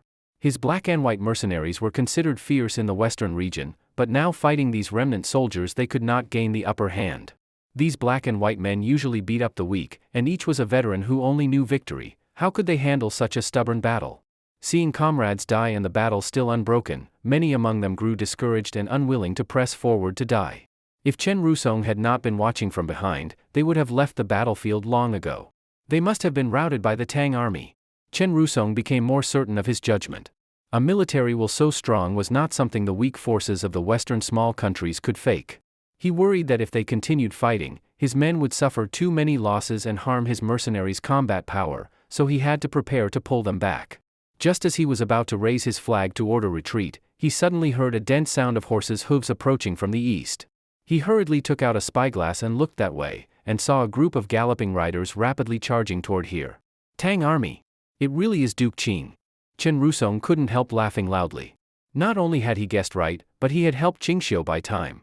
Although those riders wore very tattered clothes, their military formation and bearing could not be hidden, only the Tang army had such vigorous momentum. Ching Shao, rushing from afar, immediately noticed the oddness of this battlefield. He used his insight and understood at once what had happened. This kid did the job nicely. Ching Shao realized it was Chen Rusong who had delayed them and thought catching up was the right move. He did not hesitate and ordered the whole army to speed up. Chen Rusong also did not hesitate. He raised his flag to tell the black and white mercenaries not to retreat half a step. Reinforcements were coming. Hearing that reinforcements were coming, the morale-shaken black and white mercenaries immediately had no thought of retreat. In the mixed fight, they steadied their formation and turned to suppress the Arabs. "General, those bandits are charging again, and this time they are on horses. We may not be able to escape." In the chaos, someone hurried forward to report to Tiramud, pleading that he flee quickly. Tiramud looked blankly toward the far east, and indeed saw a group of ragged cavalry riding toward them, each holding that very familiar long saber. Tiramud's small hope instantly collapsed. He knew they could not win. He looked at the Arab soldiers fighting desperately on the battlefield, and seeing they were gradually losing ground due to exhaustion, he decided to escape. He could not bother to notify those soldiers. He took only his small number of guards and fled west. Before fleeing, Tiramud looked back at his soldiers, who were still fiercely fighting the enemy without knowing the truth. He felt both ashamed and helpless. "If I stay, I would die here with you. Then no one would know the shame our army suffered today. Once I return, I will report this to the higher-ups and request more troops to come and wipe out these bandits and avenge you all.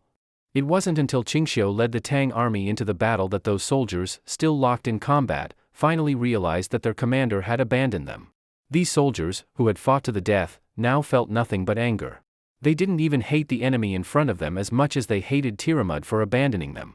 For Arabs, what they relied on to conquer everywhere was their powerful combat strength and fearlessness in battle, with unity between commanders and soldiers being a fundamental rule.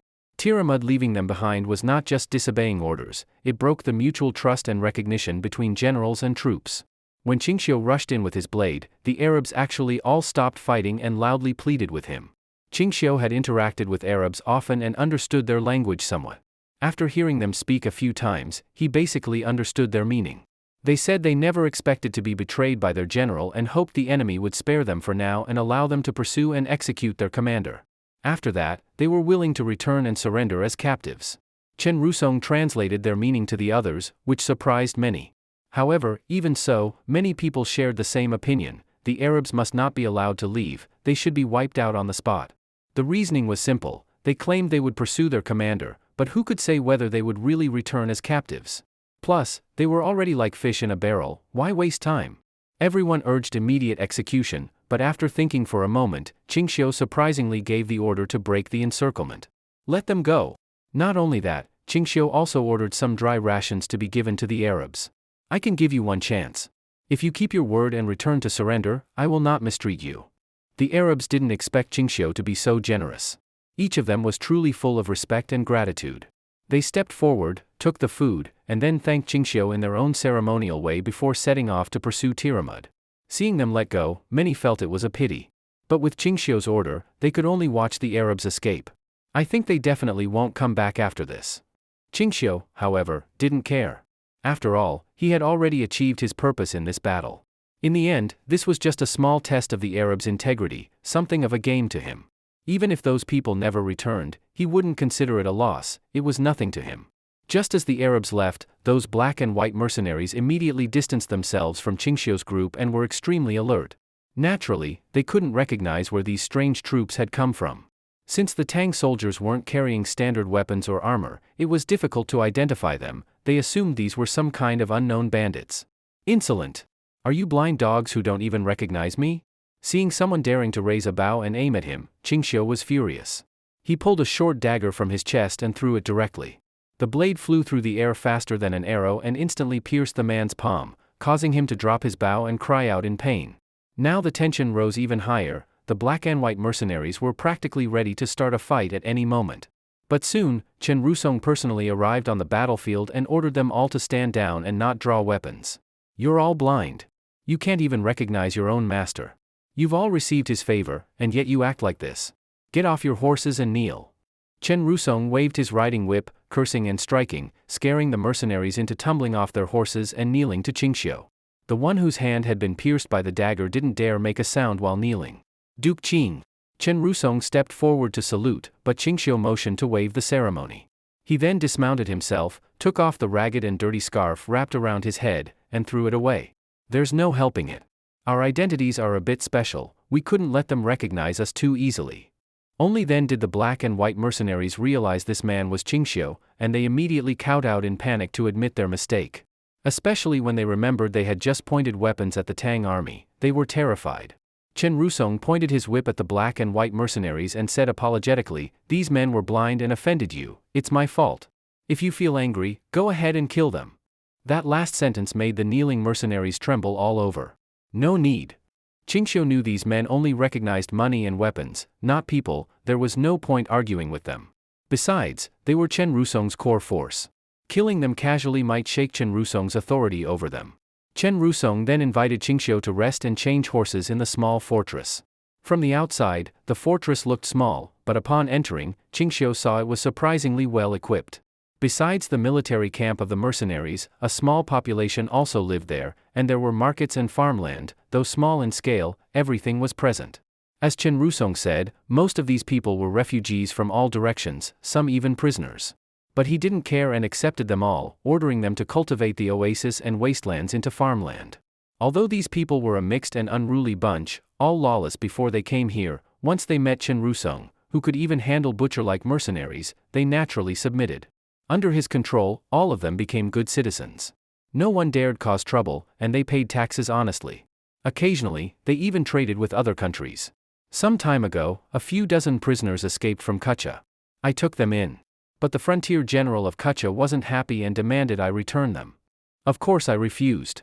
Then, arrogantly, they came to fight me, and they lost. Humph. Chen Rusong was rather proud. It seemed he'd fought quite a few similar battles. Ching Shao thought for a moment and said, that must have been during Kucha's war with Yenshi. They were too busy at the front lines to deal with you. Walking through the fortress, Ching Shao couldn't help but admit he had underestimated Chen Rusong. He had truly turned this place into a peaceful little paradise. Compared to other countries in the western regions, the taxes and exploitation here were not so heavy, and those black and white mercenaries under him enforced the law with ruthless and swift methods. Even stealing something would get your hand chopped off immediately. Those lawless thugs had to behave themselves here. The only pity was that although the oasis here was large in scale, Chen Rusong didn't have enough manpower to continue developing it. Otherwise, it could have been expanded into a city capable of supporting over 100,000 people. Then Chen Rusong brought them back to the camp to rest and ordered food, wine, and meat for hospitality. At the banquet, he poured out his grievances to Ching Shao. He originally wanted to go further, helping Ching Shao expand westward and win more unclaimed oases for the Tang Empire. But unfortunately, he didn't have many soldiers now, and his capabilities were limited. He also didn't dare to scatter these lawless black and white mercenaries, so for now he could only hold this place and see if there would be another chance in the future. You've already done very well. You can't expect to destroy a country with just this little force, right? Besides, you haven't even taken a single coin from the Tang army's military pay. However, when looking at the map, Ching Shao found that the fortress Chen Rusong had built was located precisely at the rear of the Cheshir kingdom, surrounded in the center by 5 other countries. If this fortress could be used well, it would be like driving a nail into the central western regions, making it very convenient to carry out future plans here. After thinking it over, he told Chen Rusong to absorb as much of the surrounding population and refugees as possible, and make sure the city grows larger and larger. Even if it couldn't reach a population of 100,000, it must at least have 50,000 people, and of those, at least 5,000 must be combat capable and ready for mobilization. Only then could it effectively support his actions from the rear. Otherwise, with just over 1,000 mercenaries, they wouldn't be of much use. Chen Rusong looked troubled. It's not that I don't want to do it, I simply don't have the ability. The farmland developed in the city can barely support more than 5,000 people. How could I support 50,000? This oasis land is fertile for 1,000 li. Any development should result in rich farmland. Why can't it support more? I actually tried this before, Chen Rusong said, but, as Chen Rusong explained, he had previously ordered people to develop the land without restriction, thinking that each new mu of land could feed another person. But after opening up that land, he realized it wasn't that simple. Originally, anything planted there could grow well, but once crops were planted, they almost couldn't survive, and the fields quickly became barren. Not only that, but the amount of water needed for planting crops greatly increased, and they lacked both the technology and manpower to dig irrigation canals. That can be solved. I'll help you with that. Using my methods, I guarantee you'll be able to fully develop and use this land. By the end of the explanation, it was finally clear, this was all a productivity issue. Chen Rusong had only been using traditional Western region farming and development methods. How could that be efficient? He didn't understand the tricks behind it, nor did he know how much Ching Shao had improved productivity back in the Central Plains. With the plan decided, Ching Shao didn't delay. He immediately asked Chen Rusong for paper and brush and personally wrote a plan for him to follow. As for the soil not supporting crops, it was likely just that the grain variety didn't match the land. The simplest solution was to try planting several types of grains. Whichever survived best would be planted on a large scale. Then, over time, they could gradually select the best growing plants and use their seeds for future planting. Generation after generation, this would improve the crop quality. But the most difficult problem wasn't the grain, it was large-scale land development and irrigation. To solve the water problem, Ching Shao had a simpler and more direct method: water wheels. However, local craftsmen couldn't make water wheels, and it wasn't possible to train a skilled workforce quickly. So Ching Shao decided that when he returned, he would transport various irrigation tools and equipment from the rear to support them. And that was just the basic part of production. Transforming the operational structure of this city would be much more difficult. Chen Rusong didn't know how to build a governance system. The way the city was managed was extremely crude. he was the city lord, the mercenaries obeyed military orders, and the common people just farmed and paid taxes. At most, he punished people who broke the law. This simple system was fine for governing about 5,000 people. But if productivity improved and the population exceeded 10,000, it would be unmanageable. It was clearly not feasible to adopt the backward bureaucratic systems of the Western region. Ching Shao outlined a basic governance plan and wrote it down in detail for him. Even though Ching Shao had already simplified the structure as much as possible, making it as easy to understand as he could, Chen Rusong still felt overwhelmed when he looked at it. Damn it, I really can't do this civil official stuff.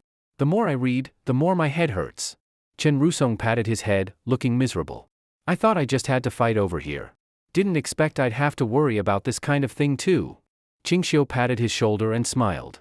You're out here in a remote place. How can you manage without learning some things? If you don't manage these people properly, your 1,000 or so desperados won't be able to keep them in line. Don't worry. After this, I'll recommend you to the court and get you a proper official title. From now on, you'll be an imperial official too. Chen Rusong was overjoyed when he heard that. He knew Ching Shao wasn't one to make empty promises. If he said it, he'd do it. Then, what rank can I get? At least 7th rank, right? 7th rank? That's barely worthy of being called an official. A 7th rank guy isn't even qualified to take my orders. Ching Shao sneered. Besides, what's so attractive about a 7th rank post? If you do well, I guarantee you'll start at no lower than 4th rank. The next day, Ching Shao counted his troops and prepared to return. This time, he had stocked enough food and supplies. After a bit of adjustment, the entire army set off, preparing to march straight back. But just as the army was forming up, an urgent report suddenly came from outside the fortress, saying the Arabs had returned and were attacking again. This time their formation is much more organized than before. And from what we've seen along the way, they didn't stop at all. They're coming straight for us. Looks like they mean trouble. Our brothers are fully prepared. Just give the order, and we'll fight those Arab bastards immediately, plus we've got the Tang army on our side. Chen Rusong flew into a rage on the spot and shouted, those Arabs not keeping their word would be one thing, but I didn't expect that after we let them go they would dare to fight back. Duke Qing, we'll combine our forces. You hold the city, I'll take a group out and form pincer attacks to surround them. Ching Shao signaled that there was no need to hurry and said he would go see for himself. These people did not state their purpose. How do you know they intend to start a big fight? Ching Shao took only 2 or 3 attendants and, together with Chen Rusong, went out to the outer city wall of the camp. Outside the wall, the Arab army that had been let go by Ching Shao some days before had returned, though in smaller numbers than before. A rough look showed there were still over 3,000 of them, and they did not look as tense and ready for battle as before. Chen Rusong looked at a mercenary leader behind him. The two exchanged glances, meaning that if these people rose up, they would fight them to the death. I thought you wouldn't come back, Ching Shao said, looking down at them. Now that you've returned, what do you intend to do? The men were silent for a while. Finally, one of their leaders stepped forward and signaled everyone to lay down their weapons. It was clear they were reluctant at first, but under the leader's repeated orders they put down their weapons and each took off their headscarves. We chased and fought before, but Tilamud had long since run away. We could not catch him. But we promised we would surrender after this was done. The leader raised his hand. Arabs keep their promises. We surrender. No one expected these men to keep their promise so strictly. Chen Rusong, who had planned a bloody fight, was truly surprised. I really underestimated these people. They do keep their promises. Ching Shao laughed out loud. He knew these people had no choice but to surrender. Their commander had fled, they could not contact their homeland, they were out of bullets and rations, returning was unimaginable.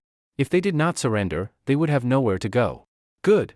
To show sincerity, Ching Shao did not order others to follow, he walked out of the city alone to receive their surrender and bows.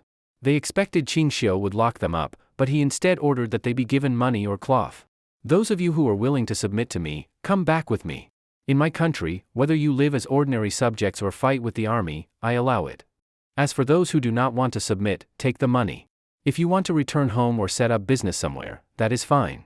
As long as you do not become my enemy, you are free. This move surprised everyone. No one expected Ching Shao to be so generous to them. They had not caught Tilamud on the front lines. Many had said they would never return to surrender, even if they died outside. But the temporary leader they chose was a man of honor. He insisted and, against the crowd's objections, insisted on bringing everyone back to surrender. They did not expect that by surrendering they would meet such a reasonable and benevolent ruler. This magnanimity made them feel ashamed, and they were completely convinced by Ching Shao. Compared to him, Tilamud, who had left them to be captured or die, looked even more detestable. "We are willing to follow our lord. As long as we are alive, we cannot repay your kindness." Not one of these Arabs said they would leave, they all stepped forward and knelt to worship and celebrate. All right, all right." Seeing their sincere loyalty, Ching Shao laughed loudly. He had not been wrong about these Arabs. "Gentlemen, although you left your homeland, rest assured, if you follow me, I guarantee you will get far more here than you would in your homeland." Ching Shao publicly made this promise. Not only that, he produced a large amount of coins and gave them to the men one by one. He was not offering empty words. Especially for those willing to leave their homeland and follow him, he had to use real gold and silver to win them. Ho Junji stayed in place for 7 or 8 days, looking left and right, and at last saw Ching Shao return. He was about to go forward to welcome him, but the 3,000+ Arabs following behind almost took his breath away. For a moment he thought Ching Shao had been captured alive by these men and they were escorting Ching Shao here to attack him. But after a moment's thought, that idea was nonsense. How could Ching Shao have been captured by those men? When Ho Junji went forward to greet him, he pointed at the men behind Ching Shao and said, "I truly don't understand. What is the meaning of this? They are simply another batch of loyal soldiers I have recruited."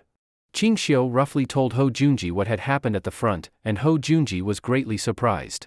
He did not expect Ching Shao to trust these barbarians so much, and he could hardly imagine they would keep their promises so well. "But let them follow us like this, I fear that." Ho Junji still found it hard to trust these Arabs. His stereotype of them remained that they were a group of foreign barbarians. Ching Shao knew his prejudice would not change quickly and said little. Arabs were not simple barbarians. They were a strong empire that, at the same time as the Tang, stood on the world stage. When these Arabs saw Ching Shao and the Tang army meet, and after Ching Shao explained, they realized that Ching Shao was on the Tang side. Even so, they did not feel anger at being deceived, instead, they admired Ching Shao's military skill. On the battlefield, if you cannot win, there is no excuse. Losing means losing, you must accept it. Although Ho Junji strongly opposed it, Ching Shao still distributed weapons and armor to the Arabs and formed them into a separate unit. He planned to test the Arab siege methods in this battle against the kingdom of Kucha. After a short rest of 2 days, the whole army set out again. This time they marched fiercely toward the capital of Kucha. No words were needed. This battle was to smash the capital at one stroke and kill the king of Kucha, thereby upholding Tang prestige. The Arab soldiers also rubbed their hands and wanted to use this chance to prove their combat power to Ching Shao. They even asked to fight on the front line. Along the way, the small towns and counties they met surrendered one after another. The march was effortless with no resistance. When Ching Shao led the army to within only 50 li of the capital, his scouts reported that the city gates were tightly closed and the soldiers on the wall were listless. Even outside the wall one could feel the fear inside. Ching Shao did not waste words. He inspected the whole army and prepared to attack the city at once. As Ching Shao was preparing, he suddenly noticed a cavalry unit galloping toward them from the rear of the kingdom of Cheshir. Strangely, these cavalrymen were the very troops he had sent earlier to cut off the Cheshir king's retreat. They rushed forward, and before Ching Shao could question them, the cavalry captain immediately knelt and begged for punishment. "I told you to stay at the rear and block the king from escaping. Why have you come back?" Ching Shao frowned. "If the Cheshir king escapes, every one of you will be beheaded." The captain wanted to explain but ultimately lowered his head in shame and asked Ching Shao to execute him, but not to involve the other soldiers. "It was my own decision to retreat the whole unit. It has nothing to do with the others." Ching Shao didn't want to hear nonsense. He dragged over another soldier and ordered him to explain everything in detail. The story was indeed strange. The 5 small states Ching Shao had warned earlier had promised not to get involved in the war and to remain neutral. Yet, over the past few days, these 5 countries had gathered a combined force of 100,000 troops and were slowly approaching the kingdom of Cheshir. They even seemed to be trying to encircle the cavalry unit left at the rear. At first, the unit didn't pay much attention, thinking the troops had other plans and wouldn't join the battle. However, the first thing these troops did after surrounding them was to block the upstream water supply, cutting them off from water. They also isolated the surrounding trade routes, preventing any contact with the Tang army. At that point, even a fool could see these countries had bad intentions. The leader of the rear unit sensed something was wrong and, fearing they would fall into a trap once war broke out, decided to lead the entire unit back. It was clear he didn't want to gamble with the lives of over 1,000 men. If anything went wrong, they'd all die there. After hearing the full situation, Ching Shao realized the matter had probably grown beyond his control. "You're sure those surrounding states have gathered 100,000 troops to help Cheshir?" he asked again. The cavalry captain said bitterly, "I can't be certain, but their encirclement is too obvious. I couldn't risk my brother's lives. If just I die, that's fine. But if all 1,000 of them die there, then..." Ching Shao waved his hand. "This wasn't your fault. Your decision was wise. Go, I won't punish you." The captain sighed in relief, thanked Ching Shao, and withdrew with his men. Ching Shao, however, began to ponder. This had gotten interesting. If those small states dared to provide support, it meant they were ready to openly oppose the Tang army. But that didn't mean they had no fear of the Tang. Otherwise, their first move wouldn't have been to encircle just 1,000 cavalrymen. Their actions clearly showed they wanted to force the Tang army to retreat, rather than fight directly. They weren't confident enough for that. The question was, what method had the Cheshir king used to convince the surrounding states to help him? A 100,000-strong coalition sounded scary, but to Ching Shao it wasn't a major issue. He wanted to adjust his troops and prepare, but just then, Ho Junji came to him with troubling news. "Our logistics from the rear have been cut off. No more grain is coming." Ching Shao wasn't surprised. If the front lines dared to move 100,000 troops, it was likely the rear had also taken action. "What's the issue with the grain? Our food was shipped from Ding'an City, but Ding'an doesn't produce enough grain. We have to buy from other countries. But recently, all the surrounding countries said they were short on grain and couldn't sell any. Then, the merchants we trade with also said they couldn't get supplies. So now Ding'an has no grain, and our front lines are running short." Now Ching Shao understood, these countries were waging a trade war against him. They clearly had the courage and preparation to oppose him. They had likely identified the expedition army's weak points. Ching Shao walked to the front of the formation and used his inner vision to see everything happening inside the capital.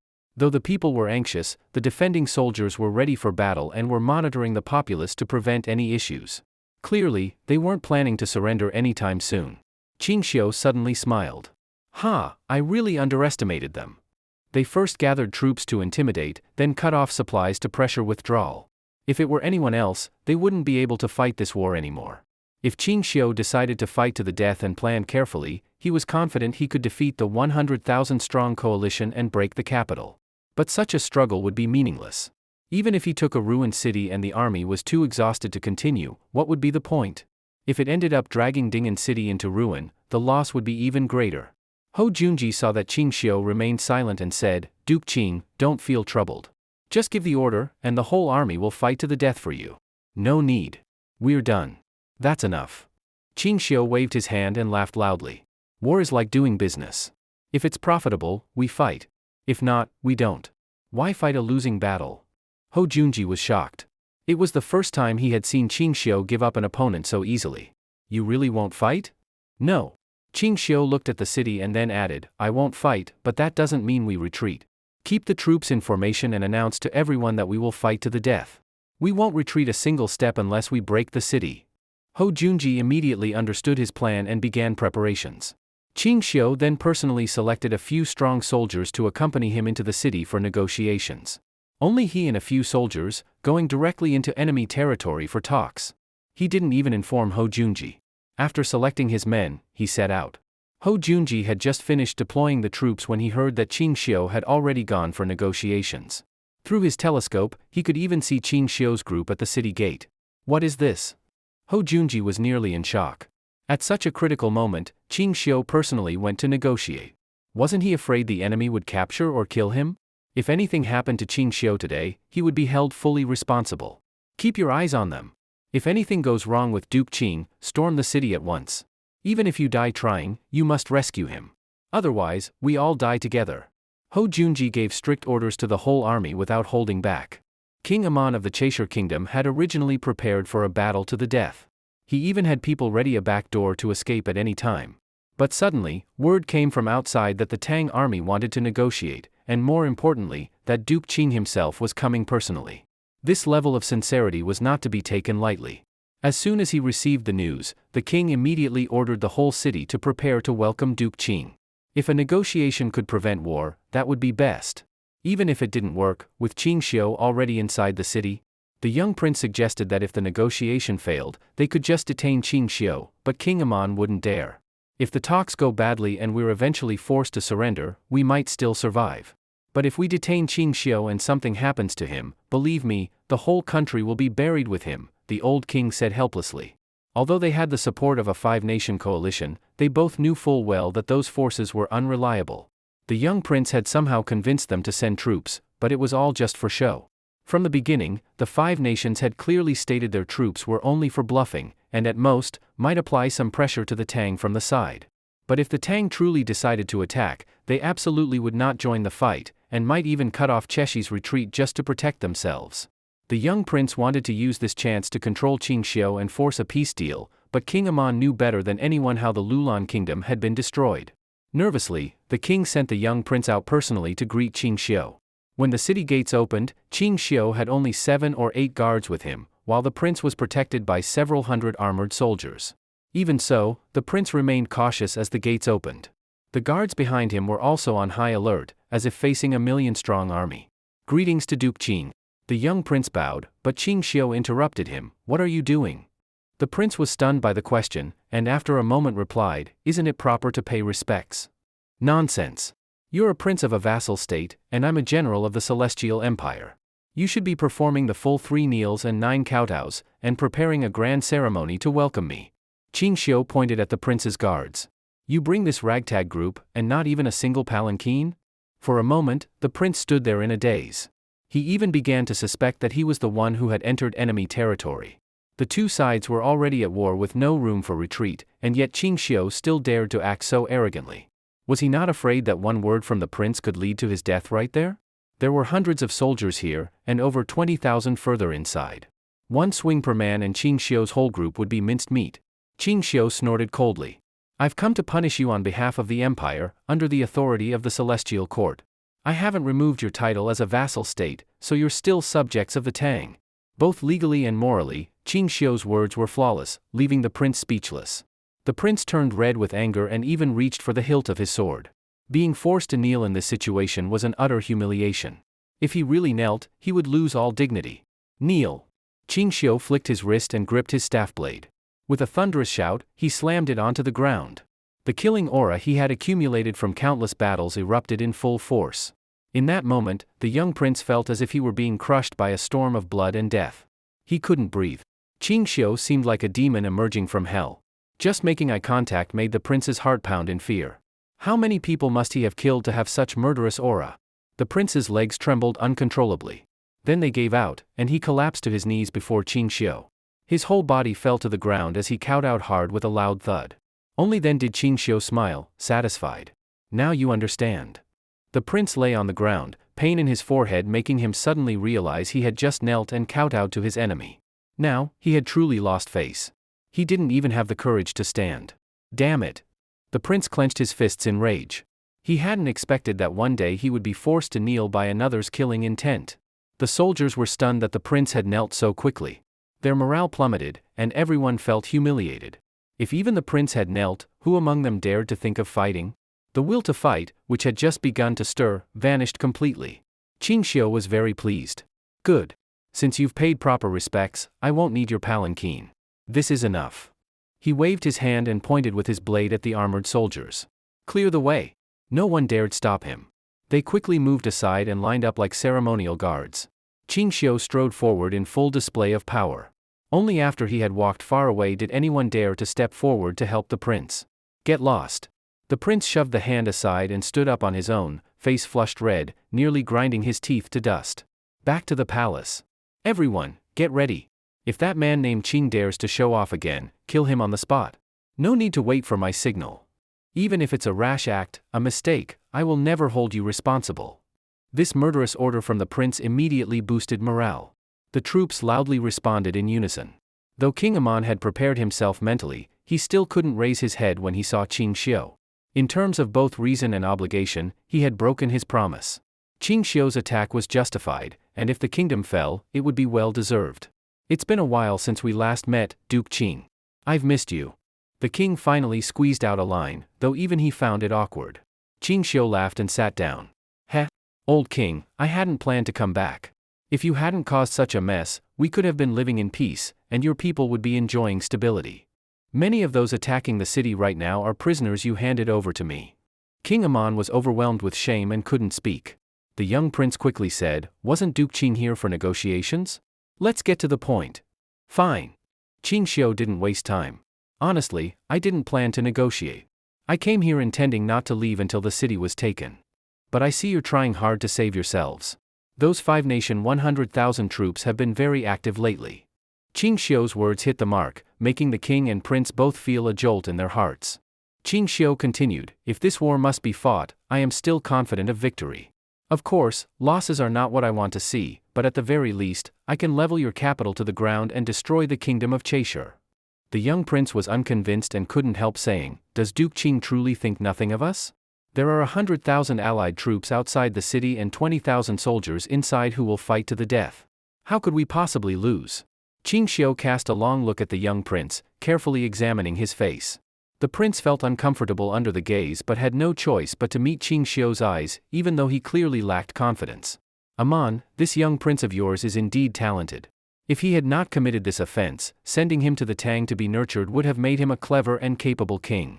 Ching Shao shook his head, full of regret. "Please, Duke Ching, let's not stray from the topic." "I'm not straying from the topic. I'm just saying, you may not have much time left." Ching Shao said this casually, but it frightened both the king and the prince into standing up instantly. A guard reacted instinctively and actually drew his sword. King Aman quickly ordered, "Stop." But before the soldier could strike, a sharp white flash streaked before their eyes. In the next moment, the man was decapitated. Everyone stared blankly as the head rolled on the floor, while the body remained frozen in the act of drawing a sword. Looking again, Ching Shao was flicking blood from his blade, his expression calm as ever. No one had even seen him move, and yet he had beheaded someone in an instant. King Aman and the young prince turned pale in horror. That guard had stood at least 10 steps from Ching Shao, and was still instantly killed. Yet Ching Shao was now just a few seats away from them around the round table. If he wanted to take their heads, it would be even easier. King Aman instinctively tried to leave his seat, feeling Ching Shao was far too dangerous. "Sit down." Ching Shao placed his bloodied staff blade on the table with a thud, scaring the king into falling back into his seat. The prince also dared not move, terrified that any wrong action might provoke Ching Shao to kill him on the spot. Only now did he understand why Ching Shao had dared to enter their camp with only a few guards. They hadn't captured Ching Shao, they were the ones being held hostage by him. Their lives were now at his whim. The armored soldiers were on edge, still wanting to step forward to protect the king, but Ching Shao glanced at them and the king instantly shouted, "What are you doing? Duke Ching is our honored guest, how can you act so rudely before him? Get out." King Aman even slammed the table, shouting them away, afraid that if they angered Ching Shao, he would be the next to lose his head. Ching Shao said calmly, "No need to be so nervous, Your Majesty. I said I came to negotiate, and that's all this is. That man just now was like a fly, I swatted him without a second thought." The king and the prince forced out a smile, though it looked worse than a cry. "Of course, we believe Duke Ching is the most reasonable of men." Ching Shao continued, "Back to the matter, I still hope for a ceasefire." Yes, a ceasefire is what we hope for as well. But my army has come thousands of miles. If we retreat now, how do I answer to the soldiers who died along the way? Don't worry, we will open our granaries and offer livestock and grain to reward your troops. As for gold and silver, as much as you want. Let me finish." Ching Shao suddenly slammed the table, startling the king into silence. "What I want is simple, provide food for 10 days, and my army will withdraw. Beyond that, we need nothing more from you." The prince was stunned. That was it? That's all Ching Shao wanted? But before they could celebrate, Ching Shao added, "We won't take anything extra, but what we've already seized will remain ours. That is your punishment for breaking your promise. Bring the map." With one command, the guards instinctively stepped forward and presented a map. It was a full map of the Cheshir kingdom. Ching Shao took a pen and drew a line just before the capital. "From your border to this line, it's all under my control now." King Aman's heart sank. He stammered, "Duke Ching, surely you don't mean all this land." Ching Shao ignored him and drew another line, even farther out. "My army will retreat to here. Everything beyond this line belongs to the Great Tang. The rest will be returned to you." The two of them looked at the map. Although Ching Shao had returned half the occupied land, the loss still hurt deeply. "These are my conditions, no bargaining, no additions. Accept, and there will be peace. Refuse." Ching Shao casually picked up his blade. "Then we keep fighting." His meaning was obvious, the knife was already at their throats. Would they dare resist? King Aman was already crushed. He agreed on the spot. What does the prince think? Ching Shao asked, turning to the young man with a meaningful look. The prince was bitter. He kept staring at the map, blaming himself for his weakness. I agree.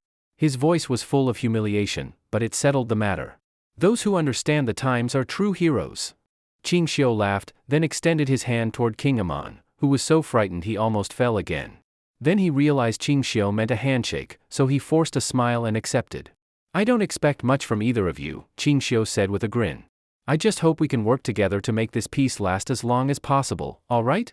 The king and prince both lowered their heads. They no longer had any will left to resist. Meanwhile, outside the city, Ho Junji had been waiting for a long time without seeing Ching Shao come out. The city remained deathly still, and his anxiety grew. He feared that Ching Shao might have been killed inside and wanted to send scouts, but received no response from the other side. Is Duke Ching always this reckless?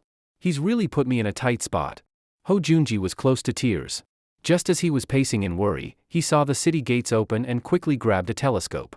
Thankfully, he saw Ching Shao riding out unharmed, slowly exiting the gate on horseback. Behind him, the king and prince were personally seeing him off with wide, eager smiles. Only when Ching Shao had exited the range of the archers on the walls did the two of them quickly return to the city, and promptly slammed the gates shut behind them. Ching Shao returned with a beaming smile, and Ho Junji, whose heart had been hanging in suspense, finally relaxed. He immediately sent people to welcome Ching Shao and stayed alert in case of enemy arrows, escorting him back to camp. Ching Shao said nothing extra and directly pulled out a contract to show Ho Junji. This was the agreement he had just signed with the king of Cheshir. First, the kingdom of Cheshir remains a vassal state of the Great Tang and must continue to pay tribute on schedule. Second, Cheshir confesses its guilt to the world, admitting it deceived the Celestial Empire, and must provide a large quantity of grain and supplies to support the army. Third, both sides redefine the border. The Tang army will return part of the occupied land, while Cheshir must permanently cede the rest as compensation to the empire. Attached was a map, indicating where the border would be redrawn. At first glance, it looked like the Tang army had returned half the land it had taken, seemingly hard to understand. But with a closer look, Ho Junji immediately realized how wise Ching Shao's arrangement was. The land being returned was mostly barren desert and wasteland, inhabited by impoverished people. Moreover, all the able-bodied men and young women had already been taken away by Ching Shao. Only the old, weak, sick, and disabled remained. Taking back this land brought no benefit, only a drain on national resources. Of course, if the Cheshire people were ruthless enough to kill off all those left behind, that would be their business, nothing to do with Ching Shao. In short, this burden was dumped onto Cheshire, and all the trouble that followed would wear them down. This time, the king obviously didn't dare break his word again. The promised supplies arrived the very next day, along with a long letter of concern and flattery addressed to Ching Shao. His meaning couldn't be clearer, he just wanted Duke Ching to hurry up and leave with his people. Once the supplies were received, Ching Shao, knowing the time was right, ordered the troops to rest briefly before setting out for Ding'an City. As the army packed up and left, the five-nation coalition quickly got word. They dispersed at once, relieved that they hadn't ended up fighting the Tang army for real. From atop the city wall, the young prince and King Aman watched Ching Shao's departure with different feelings. The prince had hoped the five-nation coalition would draw the Tang army's attention and drag them into a broader war, with Ching Shao forced to battle them first. What happened next would be unpredictable. As for the old king, he only cared about peace. As long as he could keep his little throne, giving up some land didn't matter. Father, I believe Ching Shao will come back someday. When that happens, our country will be destroyed. We should take this chance to rebuild our strength and make more allies, the prince suggested. King Aman, no longer caring much, sighed deeply. If you can handle it, then it's all yours. Just don't provoke the Tang again, we can't afford it. He seemed to age decades in an instant, even walking unsteadily. The prince, still full of youthful pride, had lost land and dignity but was not ready to give in. After all, he was a prince, heir to the throne. How could he be humiliated like this? Ching Shao might be a duke of a great empire, but he himself was still a royal. He looked at the retreating Tang army and thought bitterly, just wait, the western regions don't belong to Tang alone. The Turks, and even the Arabs who want to get involved lately, all are powerful forces in their own right. On the way back, Ching Shao didn't forget to stir the pot in Cheshire. While retreating, he left behind the rowdiest and most troublesome prisoners in the army. At first, they were unwilling, but once Ching Shao handed out generous travel funds to each of them, their faces lit up with joy. They happily agreed to whatever he asked. Of course, Ching Shao gave them no real instructions, just told them to stay and do as they pleased. With their destructive nature, they wouldn't need orders to throw the region into chaos. As the army withdrew, Ching Shao was surprised to hear that envoys from the 5 nations that had supported Cheshir now wanted to meet him. Ching Shao found it odd. Did they really have the nerve to face him? Still, guests were guests. He gave them face, but told them to wait outside his tent on their knees. He even declared that if anyone refused to kneel, they could leave immediately. But if anyone remained standing when he came out, they would be shot on the spot, no mercy. When word reached the envoys, they were stunned. What kind of logic was this? I heard the Tang is a nation of etiquette. What's with making envoys kneel before meeting? This is clearly making things difficult for us. Exactly. We've shown so much sincerity, only to be humiliated like this? Why even bother with a meeting? I wouldn't be so sure. This is the Celestial Empire, after all. We're small nations, it's only natural that we're beneath them. And we did unite to interfere with the Tang. Of course Ching Shao would be angry. True. If you ask me, just kneel. We came here with a mission. Even before meeting Ching Shao, the envoys began arguing among themselves, some swearing they'd never kneel, others saying it didn't matter. In the end, 2 left. The remaining 3 knelt outside the camp. When Ching Shao walked out, he saw the 3 men on their knees, bowing deeply. Greetings to Duke Ching. So only you 3 were willing to kneel? The rest have already left? Ching Shao removed his shoulder armor and handed it to a guard, then stepped forward. These 3 envoys were from Wusun, Kokand, and Western Kimi, nations that had never dealt with Tang before. But judging from their behavior, they understood the rules of survival for small states and were willing to kneel and kowtow at the first meeting. You 3 are wiser than the other 2. Ching Shao waved his hand and ordered seats for them. The 3 immediately bowed in gratitude. As soon as one sat down, he said, though we took part in the 5-nation alliance, we asked Duke Ching not to misunderstand. We had no intention of opposing the Tang. Indeed. Though we sent troops, our ruler merely wanted to make a show of support. If the Tang had really gone to war, we would never have joined the fight. Please, Duke Ching, don't hold a grudge. Small nations with small populations had to find ways to survive. These states had never dealt with the Tang and dared not provoke them, but also couldn't afford to offend their neighbors. That, at least, was understandable. Although Ching Shao couldn't figure out exactly why they had formed an alliance, it was clear they had been forced into it by a series of complications and had no choice. If it were merely arrogance, they would never have sent envoys today. However, the 2 envoys who left early seemed to have placed their pride in the wrong place. Ching Shao did not put on airs with the 3 remaining envoys and immediately ordered seats for them. You 3 have come from afar, it's been a hard journey. I reward you. The 3 envoys were shocked by Ching Shao's sudden change in attitude and felt overwhelmed, repeatedly trying to decline politely. But when they saw the gifts brought by the attendants, they were stunned speechless. Each was given 10 bolts of fine silk and cotton cloth, 10 silver ingots, and 10 strings of copper coins. These gifts weren't luxurious by Tang standards, in fact, far below the usual for foreign envoys. But in the western regions, where cloth and silver were rare, this was a staggering fortune. Even their kings might not own 100 bolts of silk. Words of refusal caught in their throats. Though they wanted to maintain dignity, they couldn't resist and accepted the gifts with joy. Duke Ching is too generous. How could we possibly deserve such gifts? The 3 envoys couldn't hide their smiles. In all their years of traveling and diplomacy, they had never received such lavish gifts. Ching Shao not only let them accept the gifts, but also ordered food and wine to be served. The envoys were already starving, they hadn't eaten since before their journey. After thanking Ching Shao, they started eating. Envoys, aside from your personal gifts, I've also prepared identical ones for your kings, a token of my personal goodwill.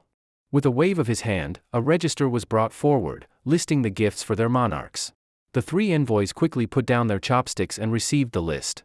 Upon reading it, they were dazzled by the generosity and again offered profuse thanks. We don't understand. Our countries did send troops that interfered with the Tang army, yet Duke Ching rewards us so generously, we are truly ashamed. The 3 looked at one another, unsure what to say. Ching Shao smiled faintly. There are many rumors in the western region saying the Tang army comes only to kill and loot. But this is false. The Tang is the Celestial Empire, here to liberate the suffering people. Whether Lulan or Gaochang, their downfall came because they persecuted their people. The Tang army acts on heaven's will. Even in the Central Plains, dynasties that harmed the people, like the Sui, were destroyed by the Tang. The 3 envoys were filled with respect. If Ching Shao had said this earlier, they might have doubted him. But now, they believed every word. What other great empire would treat them so generously? Once we return, we will persuade our kings to wholeheartedly submit to the Tang. They say the Central Plains is the Celestial Empire. Now we see even the people are so open-hearted. If I get the chance, I must visit the Tang and see it with my own eyes. They were now truly won over. Ching Shao replied casually, the Tang does not care whether you submit or not. But if you understand the times, that's even better. Also, I've heard some Western region states lean toward the Arab Empire? The three froze at these words and all lowered their heads without responding. Ching Shao gave a faint smile and said nothing more, but they were already sweating profusely. We don't know much about the Arabs, we are merely envoys. This five-nation alliance, doesn't it have connections to the Arab Empire? Ching Shao suddenly asked. That silenced them completely. They clearly didn't plan to explain, but their expressions confirmed it. Ching Shao had guessed correctly. He hadn't known this for sure until some of the surrendered Arab soldiers mentioned they had visited Western region countries before arriving. Though the Arabs had shown nothing openly, it was clear they had given secret instructions to hinder the Tang army's operations. And now, these envoys' reactions proved it.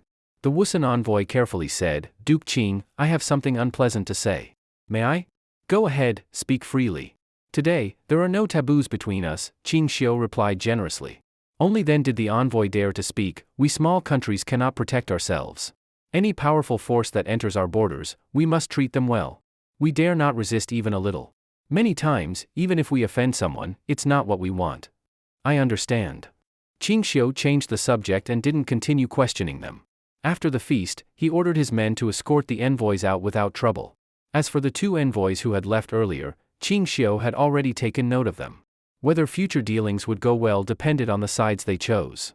For now, it was clear, the Arabs were set on meddling in the western regions. But they didn't want to fight the Tang directly. Instead, they were trying to use local states to pressure the Tang into leaving. Now Ching Shao knew what to do. He summoned Ho Junji and told him to choose a few absolutely trustworthy men from his subordinates. He gave him a letter and a token. Tell your men, this item must be delivered to one of the Arab chiefs. No one must know they're from the Tang. If exposed, execute them on the spot. Even while handing over the letter, Ching Shao repeatedly warned Ho Junji, this matter was critical. Ho Junji didn't understand it all, but Ching Xiao's tone showed its importance. He accepted the order solemnly. Ching Shao stepped outside the tent. In the distance, a sandstorm was rising. He asked, what do you think would happen if we went to war with the Arabs right now? Ho Junji was startled. That's absolutely out of the question. It wasn't because he feared the Arabs, but because trade and diplomacy between the two empires were deeply intertwined. If Ching Shao started a war now, it would mean the Tang was breaking its own agreements, unjustifiable in every way. The Arabs had indeed played tricks in secret, but retaliation was one thing, war was another. I was just talking, Ching Shao said carelessly. Let's go. Time to head home. Dingan City. Since Deng Tianguang took on the task of managing the city, he had been living in constant anxiety almost every day. Although the common people in the city were still generally following his orders for now, he never forgot those rebellious Yenshi citizens. He was afraid that one day the same thing would happen to him, and unlike Ching Shao, he didn't have the means to suppress them. Even though he had Shui Rengue assisting him, there were only just over 100 soldiers he could actually deploy. If real trouble broke out, it would be truly difficult to manage the 60,000 to 70,000 citizens in the city. Shui Rengue glanced at the pile of documents Deng Tianguang was handling and couldn't help but yawn. He could fight in a battle for 3 days and nights without feeling tired, but the moment he saw this paperwork, he instantly felt sleepy. General, could I trouble you to handle some of these logistics matters? Deng Tianguang pulled out dozens of booklets from the pile and laid them in front of Shui Rengue, forcing his dark-ringed eyes open as he pleaded. Lately, he hadn't dared to sleep much in order to finish handling these affairs. Even though he wanted to delegate some of the work, he knew those officials wouldn't be as diligent as he was. If a small mistake happened, it could lead to a rebellion. I'm a military man, and you're asking me to do the work of civil officials? Shui Rengue glared at him. You're a general, you should know logistics too, right? It's perfect for you to handle it.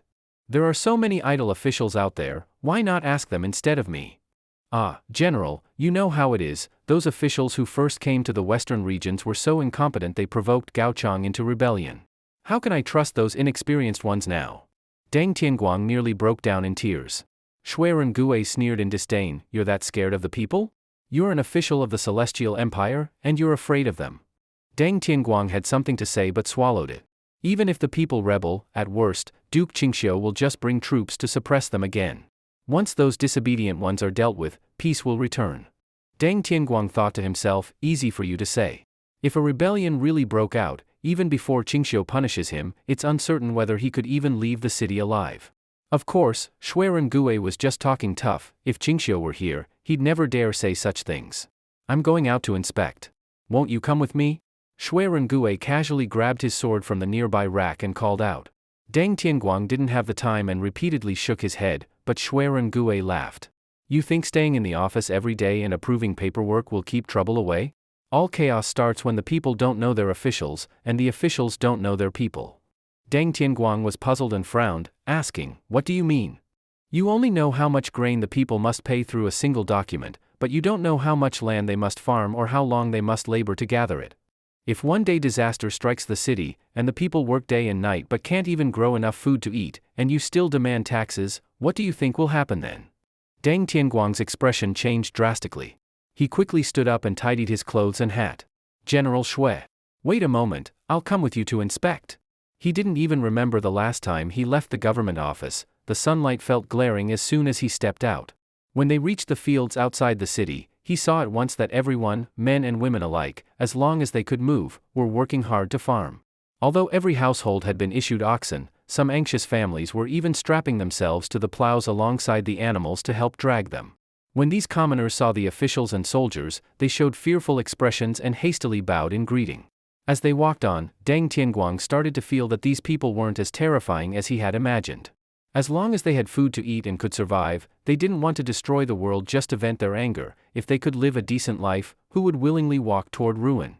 Deng Tianguang originally wanted to ask about their harvests, but Shui Gui suddenly motioned for him to follow. See that up ahead? Shui Gui pointed with his sword. He had just noticed a crowd of people gathered around a field, not working. Deng Tianguang immediately tensed up. Seeing a group of strong men gathering like that, it looked suspicious, like they were plotting a rebellion.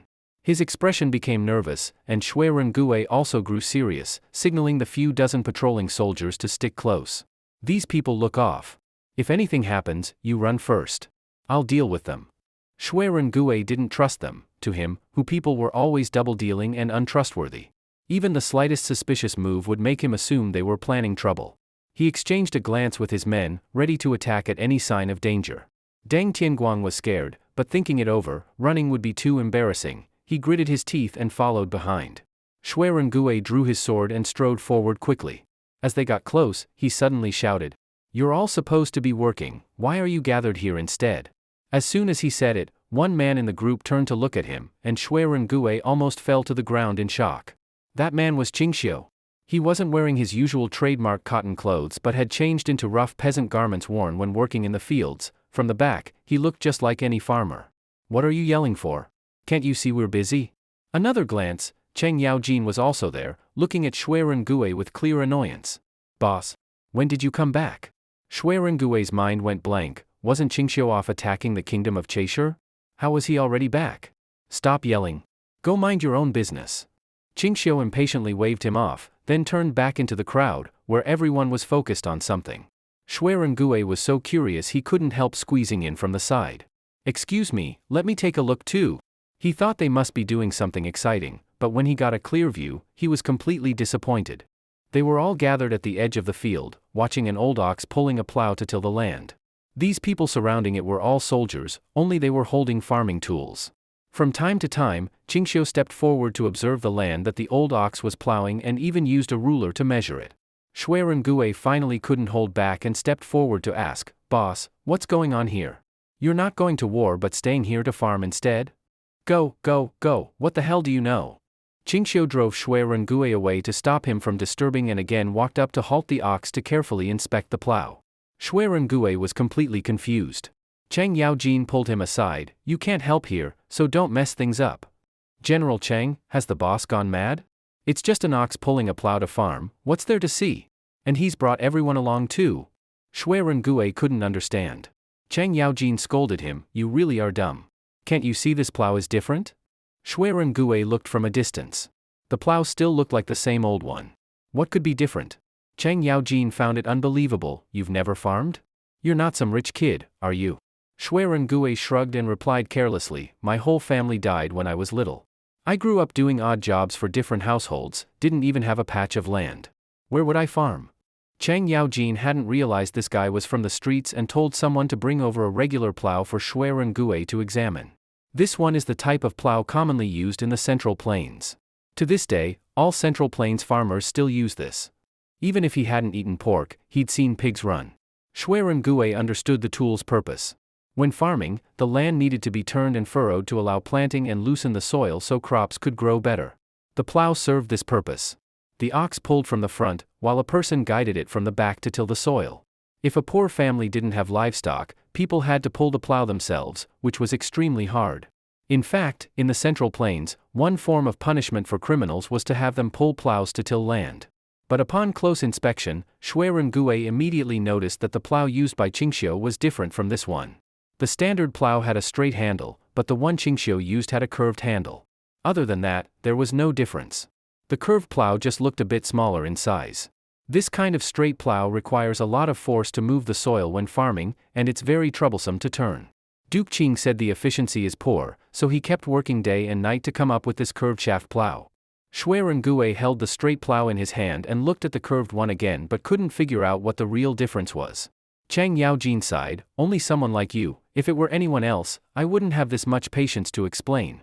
Gue quickly said, I'm all ears. I actually want to know the secret behind it. Duke Qing said it's hard to apply force with a straight plow. If you change it to a curved one, it's easier to focus the strength at the tip. That way, pulling it takes half the effort. Even a person can pull it. That means farming takes half the effort and saves a lot of time. Just think, normally, one person could only till 3 mu of land per day. With the curved plow, the speed increases, so they could farm 5 mu. Even households without oxen could still farm 3 mu. Gue didn't really get it, but the one thing he understood clearly was, this tool could greatly improve farming efficiency. Is it really that amazing? Gue couldn't understand, it's just a small modification. The materials didn't even change. Can it really improve efficiency that much? Just by changing the straight handle to a curved one? That question stumped Chang Yaojin. He scratched his head and tried to explain. Duke Qing said changing from straight to curved makes it easier to concentrate force while pulling. Oh right, he even drew me something, just take a look. Chang Yaojin rummaged around and finally pulled out a sheet of paper, tossing it to Gue for him to see for himself. The latter took it, and after one glance, felt dizzy. It showed 2 types of plows, one straight, one curved, and a bunch of lines drawn over them, plus characters he couldn't understand. General Chang, these characters, they look like Roman letters, don't they? Gue held the paper in front of Chang Yaojin, but the latter was staring at the furrows made by the curved plow and didn't feel like looking. He just replied offhandedly, yeah, I know, wait, you can read Roman script? Of course I can't read Roman, but I've followed the boss for years. He knows Roman and often deals with Romans. The letters he writes look kind of like this, though not exactly the same. Gue turned the paper this way and that, frowning more and more. Uncle Chang. At that moment, Ching Shao called out loudly. Chang Yaojin, who had been holding back for a while, rushed over. Kid, how is it? Ching Shao clapped his hands, shaking the dirt off his palms, and laughed. Uncle Chang, I never realized, you're really good at this. That curved plow had been designed by Ching Shao himself and handed to craftsmen to build. By chance, Chang Yaojin had traveled a long way to the western regions, saw the blueprints, got curious, and enthusiastically took on the job of making them for Ching Shao. At first, nobody believed in him. They thought he was just fooling around, so they gave him the blueprints and went off to handle other tasks. Ching Shao had handed them many responsibilities in the western regions, and the curved plow project had to wait in line. Who would have thought that Chang Yaojin actually had some talent in woodworking? After asking a few craftsmen for guidance, he got to work and really managed to build it. Old Chang wasn't one to sit idle. Once it was done, he immediately wanted to test it in the fields, and just happened to run into Ching Shao, who had returned from an expedition. Perfect timing. Ching Shao personally tested the curved plow and had the soldiers assist, so everyone could help assess its performance. After this round of testing, the results met Ching Shao's expectations. The effort needed to turn the soil was more than halved, the size was smaller, and it was easier to steer while turning. A straight plow usually required oxen or very strong men to pull. But this curved plow, even women could barely manage it. That meant it could be used in many more situations and greatly improve productivity. Especially in the western regions, where land is vast and people are few, every bit of increased productivity means a corresponding rise in national strength. The importance of this tool was obvious. Chang Yaojin was overjoyed by Ching Shao's praise, and for once, he responded modestly, "Ah, that's an overstatement." In the end, it's because the blueprint was good, old Cheng could understand it. But seriously, this craftsmanship of mine is not bad, right? It's more than just not bad. Ching Shao ordered that all the farming households in the city be summoned immediately. He wanted to personally demonstrate the advantages of this tool in front of everyone. At that time, everyone was busy in the fields. Upon hearing that Duke Qing had something for them, they immediately put down their work and followed. Based on past experiences, whenever Duke Qing gathered everyone, it was almost always to distribute some kind of benefit. And this time was no exception. When they all arrived, they saw Ching Shao looking at the fields from a distance, where two farmers were guiding oxen to plow the land. Ching Shao didn't rush to speak, he simply signaled everyone to observe what was happening in the field. At first, no one thought much of it, but as they got closer, they noticed that the plow being used was completely different from usual. Normally, they used straight-handled plows, and a person in the back had to use a lot of force to hold it steady, sometimes even pressing their whole body weight down just to keep the plow straight. But what they now saw, those two farmers could hold the plow with just one hand, effortlessly. The oxen pulling from the front were enough to easily till the land. Even better, after the curved plow split the earth, the curved crossbar above could automatically separate the lifted soil, saving an extra step. How is this thing so convenient? Some seasoned farmers stepped forward to take a closer look and were amazed at how easy it was to use. At first glance, it looked like only the central straight rod had been changed to a curved one, but to anyone experienced in farming, it was obvious that the redesign wasn't that simple. Someone even went up to check the furrows created by the plow. They were deeper and wider, capable of holding more seeds than before. This is also a plow? I've never seen something like this used for farming. This is way too convenient. Exactly. Look at how easily one person is guiding it, without much effort. Even the oxen don't seem to be straining. I bet even women could pull it. As everyone was talking, Ching Shao suddenly spoke, "Everyone, I didn't call you here today to give you some fancy reward. It's just that I've seen how hard you work, so I made some new tools to help lighten your burden. If you're interested, why not give it a try yourselves?" Ching Shao waved his hand, signaling that everyone could freely observe and use the tool. The two farmers naturally stepped aside to let everyone come and inspect. People came up to lift the curved plow and tried pulling it, only to find that it was incredibly easy to apply force. When pulling, strength could be easily concentrated at the tip, and it didn't take much effort to open the soil. Someone eager to try stepped up and pulled the plow, and with just half the usual strength, the tool easily sliced through the earth. These things save way more effort than straight plows. Everyone was excited on the spot. If they used this tool for farming, each person could till at least 2 more mu of land per day, without affecting output. Even women could help with pulling, meaning more people could participate in farming. What do you all think of this curved plow? At that moment, Ching Shao walked into the crowd and asked with a smile. If we used this for farming, it would be way more efficient than before. Honestly, it's even better than giving me 2 more oxen. Was this invented by Duke Qing? That's amazing. Just changing the straight rod to a curved one made such a big difference. Everyone spoke at once, but the feedback was all overwhelmingly positive. They were real, hands-on farmers, more aware than anyone of how useful this tool was. I know how hard farming is, and the city doesn't have a big population. So I specially designed this tool to help reduce your burden. From now on, I will have these tools produced in large quantities. Every household must replace their straight plow with a curved one. No one will be left out. Ching Shao took full responsibility, instantly sparking loud cheers of excitement from the crowd. If this was true, their farming output could increase by more than half. It was almost unimaginable before. And the surprises Ching Shao had for them didn't stop there. He then issued another order. Starting today, for the next 3 years, all taxes would be cut in half. Also, no matter how much grain you produce, during these 3 years only a fixed amount will be collected. It won't be based on how much you harvest.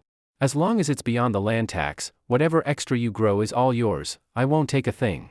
This was a bombshell, and everyone's spirits were instantly lifted. Compared to all the exploitation they had suffered before, Ching Shao's conditions were like those of a savior. "Duke Qing, you're cutting taxes so much, are there any conditions?" someone asked cautiously. They thought Ching Shao might demand military service or labor in return. But Ching Shao said there were absolutely no additional conditions.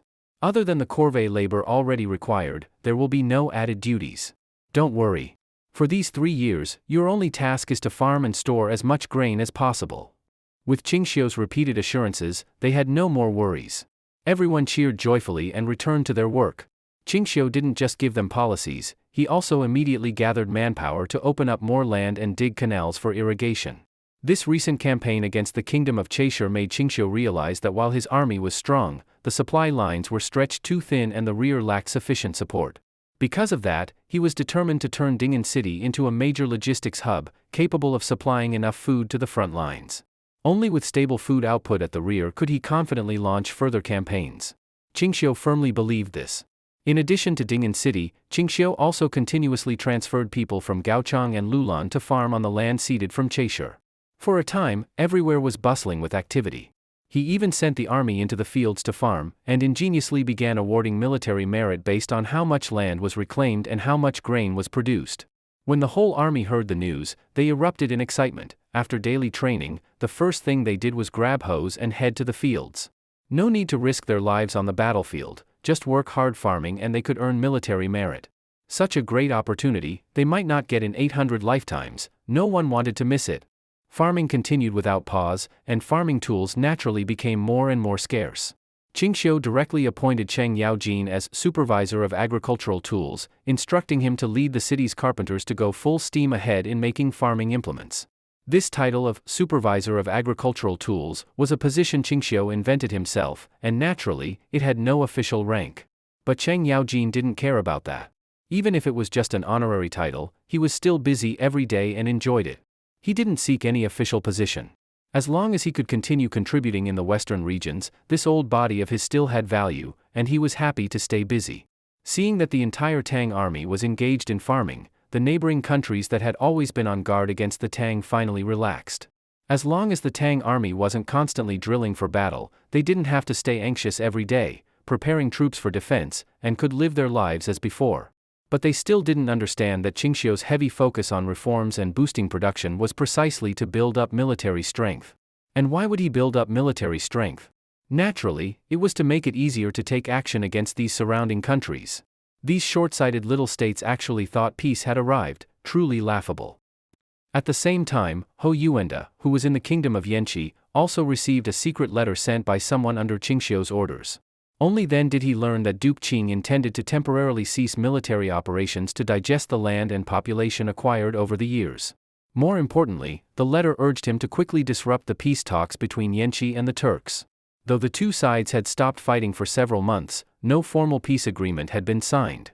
The Turks had repeatedly attempted to attack Yenshi again, but the Yenshi people had managed to gain a lot of foreign support, especially from the kingdom of Kucha, which had sent troops to harass the Turks from the side. Even though the Turks were able to occupy some cities in Yenshi each time, their logistics were constantly harassed by the allied forces of Yenshi and other countries. Even if they took a city, they couldn't hold it for long and eventually had to give it back. If this continued, the Turks found that they were losing too many people from their main population base. The auxiliary troops they recruited locally were no match in combat. If their population loss continued, the Turks feared they wouldn't even be able to hold on to their current territory and would eventually be forced to flee again, wandering from place to place. The Yenshi people had initially fought with great enthusiasm, but as time dragged on and more died in battle, fewer were willing to continue fighting. From Yuenda's point of view, if no one intervened, the final outcome would surely be a peace agreement between the two nations. He immediately opened the door and happened to see the guards outside, those tasked with watching him, patrolling the area. When they saw Yuenda, they immediately smiled and greeted him. In the past, Yuenda had often given them money, none of them dared show a bad face to this god of wealth. Because of this, as long as Yuenda didn't make excessive demands, they would mostly grant his requests and even occasionally let him stroll the streets. "Brothers, you've worked hard today. Why not take a break?" Yuenda said with a smile. The guards looked a little embarrassed. "The king has ordered us not to leave, after all, your safety is very important, we can't make any mistakes." In truth, they were still afraid he might escape. Yuenda sighed, "Honestly, haven't I earned your trust after all this time?" "Sir, don't say that, please don't be angry." "Exactly. Of course we trust you, we're just worried about your safety. With all the chaos outside, we have to keep this place secure." These guards who were assigned to monitor Yuenda now acted like they were apologizing to him, truly a reversal of roles. "Enough, enough. I was just casually saying a few words, why take it so seriously? Yuenda gestured for everyone to sit down, then suddenly asked, why hasn't the king come to see me lately? Previously, the king of Yenshi would come by every few days to chat, claiming it was to ask for financial support, but in truth, it was an excuse to openly spend his money. Although all of Yuenda's assets had been seized by the king of Yenshi, due to his identity as a subject of Tang, they didn't dare spend it freely. They had to use him as a pretext to touch the funds. Recently, the king is planning to sign a peace agreement with the Turks. He believes peace is already established, so he no longer worries about state affairs and has been spending his days enjoying leisure. Yuenda nodded thoughtfully. Then he suddenly said, I wish to see the king, could I trouble you all for a small favor? Upon hearing this, the guards immediately looked troubled. It wasn't that they didn't want to help, but that this favor was really hard to grant. They were just guards, how could they possibly have the face to invite the king to come meet Yuenda? The only thing they could do was find out the king's route in advance and arrange for Yuenda to, coincidentally, bump into him. If the king happened to be in a good mood, he might not mind. But if he wasn't, and turned around to blame the guards for letting Yuenda roam freely, that would be big trouble. Seeing the hesitation on their faces, Yuenda said boldly, brothers, I know you're in a tough spot. Winter is coming, and it's getting very cold. I plan to give each of you 2 bolts of cotton cloth, so you and your families won't freeze this winter, how about that? The guards were visibly conflicted. They exchanged glances, clearly unable to sit still. Right now, the kingdom of Yenshi was at war every day. Foreign trade was cut off. 2 bolts of cotton cloth were worth a lot. They wanted it, but were afraid helping him would get them in trouble. But Yuenda said cheerfully, come on, don't be so polite. I'm not asking you to do anything, I just see how hard you've been working and want you to accept this gift. Don't say anything about helping or not helping. These words moved them deeply. Such valuable gifts given just like that, without asking anything in return, how could they not feel touched? They huddled together and whispered for a bit, then finally looked very embarrassed.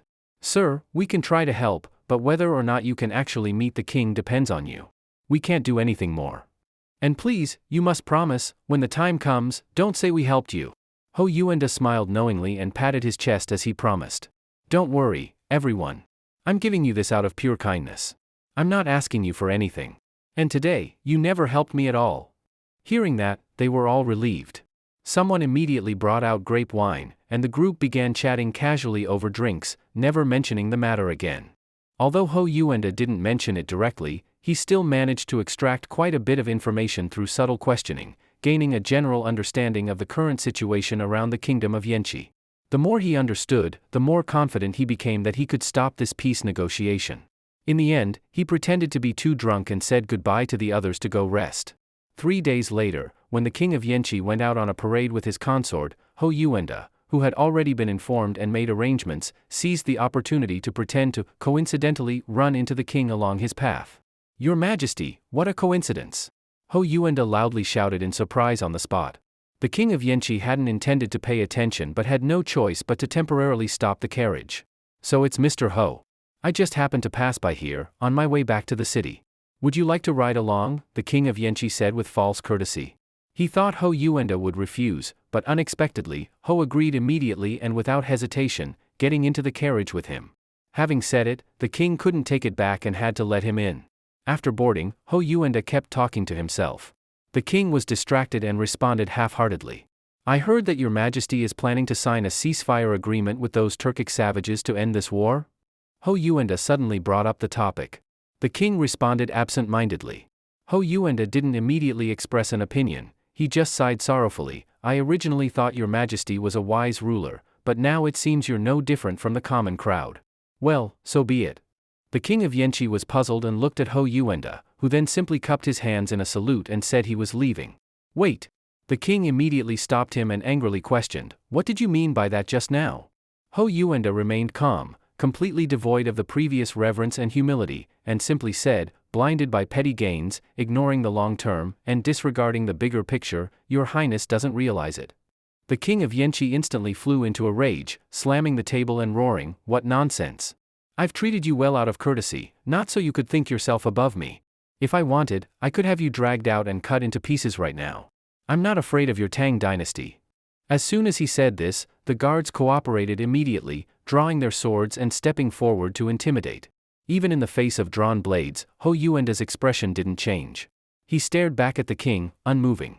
So you think the Tang army can still do whatever they want, attacking other nations at will, like before? The king of Yenshi suddenly laughed and mocked. Maybe you don't know?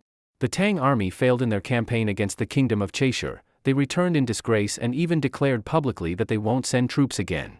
The Tang army is nothing like it used to be. This king of Yenshi really had a way of twisting the facts. Ching Shao had led 5,000 regular troops and many convicts and civilians to crush the kingdom of Cheshir, forcing them to beg for forgiveness, pay reparations, and cede the most fertile part of their land to the Tang. In his eyes, that was considered a defeat. Clearly, his thinking was out of the ordinary. How could Ho Yuenda be shaken by his nonsense? Calm as ever, he said, Your Highness needn't hesitate. You can kill me anytime. In the end, every noble in this palace, including yourself, will accompany me in death. So you still think the Tang army will wipe out a nation just for you, a merchant? Fine, I'll try it and see. The king of Yenshi stopped wasting words and immediately gave the order to drag Ho Yuenda out and execute him. Ho Yuenda was dragged away, but he still shouted at the top of his lungs, I never expected the Tang army to go to war over a single merchant. I'm talking about the Turks, and the kingdom of Kucha watching closely behind. They'll destroy the kingdom of Yenshi sooner or later. These words struck a nerve. The king immediately ordered the guards to stop dragging him. You're just a worthless merchant, how could they go to war on your behalf? It's not about avenging me. If the peace agreement is signed, the destruction of the kingdom of Yenshi is not far off. Ho Yuenda said confidently, as if he had already seen the inevitable.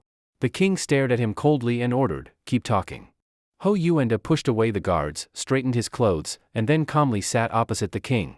His movements were so natural it was as if the earlier conflict hadn't even happened, leaving everyone with a new impression of him. Such presence and courage hardly seemed like those of a mere merchant. Wine. I shouted so much just now, I'm thirsty. Ho Yuenda even boldly asked for wine. No one could tell whether he was truly arrogant or had been so scared by the near decapitation that he'd gone mad. The attendants looked to the king for direction, and he waved his hand, signaling them to serve the wine. Ho Yuenda drank a large gulp without hesitation and said, I heard that ever since the war with the Turks began, the surrounding nations have allied with the kingdom of Yenshi, even the former rival, the kingdom of Kucha, has sent troops to help. Not just soldiers, if you need money, they give money. If you need food, they give food. It's as if heaven and earth were all helping you. Hearing this, the king couldn't help but feel pleased. He thought Ho Yuenda was praising him. But then Ho Yuenda suddenly changed his tone. If the ceasefire agreement goes through and the war ends, the allied nations will immediately stop helping, and turn their full strength to attacking the kingdom of Yenshi. The king smirked, If they wanted to destroy me, why help me in the first place? That makes no sense. There's nothing strange about it.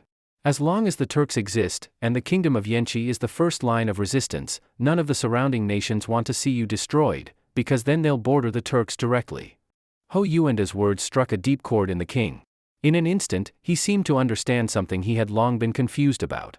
Ho Yuenda quickly pressed his advantage and added, As long as your highness continues to resist the Turks, you are an ally to the surrounding nations, a natural shield that protects them from danger. But if Yenshi signs a truce with the Turks, then from an outsider's view, it means you might ally with them at any time, even allowing the Turks to pass through Yenshi to attack other nations. Without hesitation, the king said, I would never do such a thing. Ho Yuenda sneered, You may think you wouldn't, but how could others believe you? From their perspective, the truce already seals your fate. Whatever happens next is out of your hands. At this point, Ho Yuenda stood up and shook his head with some regret. Does your highness know what advice I would give if I were the advisor to those other nations? The king of Yenshi looked at him, full of confusion. I would suggest sending troops directly to destroy the kingdom of Yenshi, and have all parties divide up its territory. Impossible. The king of Yenshi's scalp tingled immediately, and he was just about to refute, but Ho Yuenda firmly continued, You were scared into signing a treaty and making peace just because the Turks threatened you. You didn't even try to reclaim the lost land. Who knows when the Turks might force you to let them pass through again? If I were them, rather than wait for the day the Turks invade their countries, I'd act first and divide up the kingdom of Yenshi. The king was shaken by his words. He tried to argue back several times but was speechless. Before, he had thought that once the peace agreement was signed and the Turks stopped attacking, the war would end. Though he had only half his kingdom left, he could still be a small king and live peacefully for a few more decades. But if things were as Ho Yuenda described, then he would never have peace. If he was attacked by the Turks, he could still call upon the other western region's nations for help. But if those very nations turned against him, the Turks wouldn't help him. With his current national strength, destruction was inevitable. He had only been thinking of ending the war quickly to free himself, never expecting so many frightening chain reactions. In that moment, he broke into a cold sweat, realizing he had nearly made a terrible mistake. Seeing that the king was starting to waver, Yuenda immediately pressed his advantage. Your Majesty should also consider, why are the Turks so eager for peace? The king of Yenshi was slightly taken aback. Thinking back, although he himself was very willing to negotiate, the more active party had always been the Turks.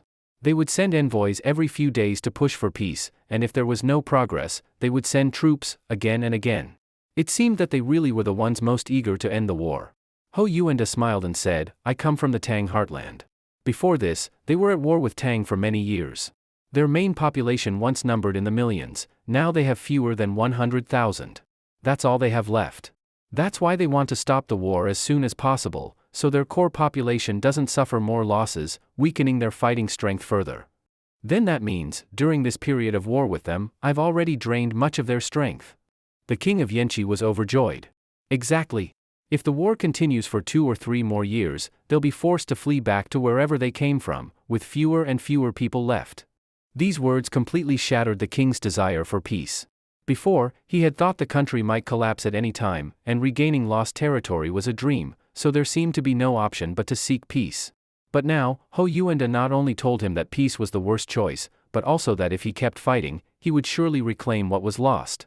Having hope was more uplifting than any words. After a while, the king finally said, Mr. Ho, I was short-sighted before and offended you. I didn't understand the reasoning behind your words.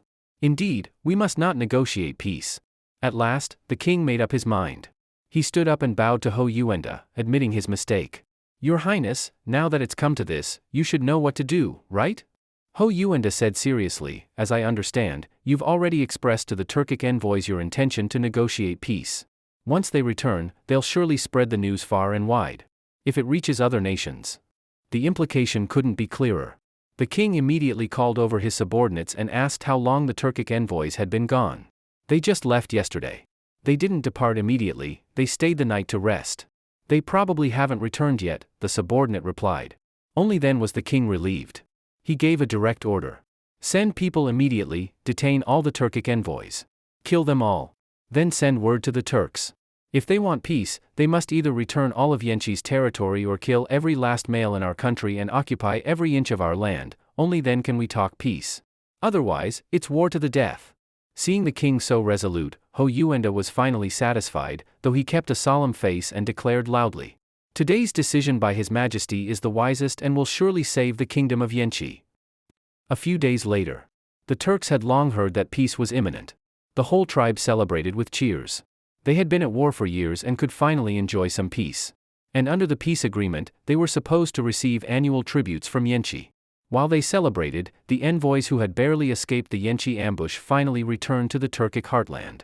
Taikil personally came to meet them, but when he saw them, they were all in tattered clothes, some were wounded, and many were missing. Taikil's face turned dark.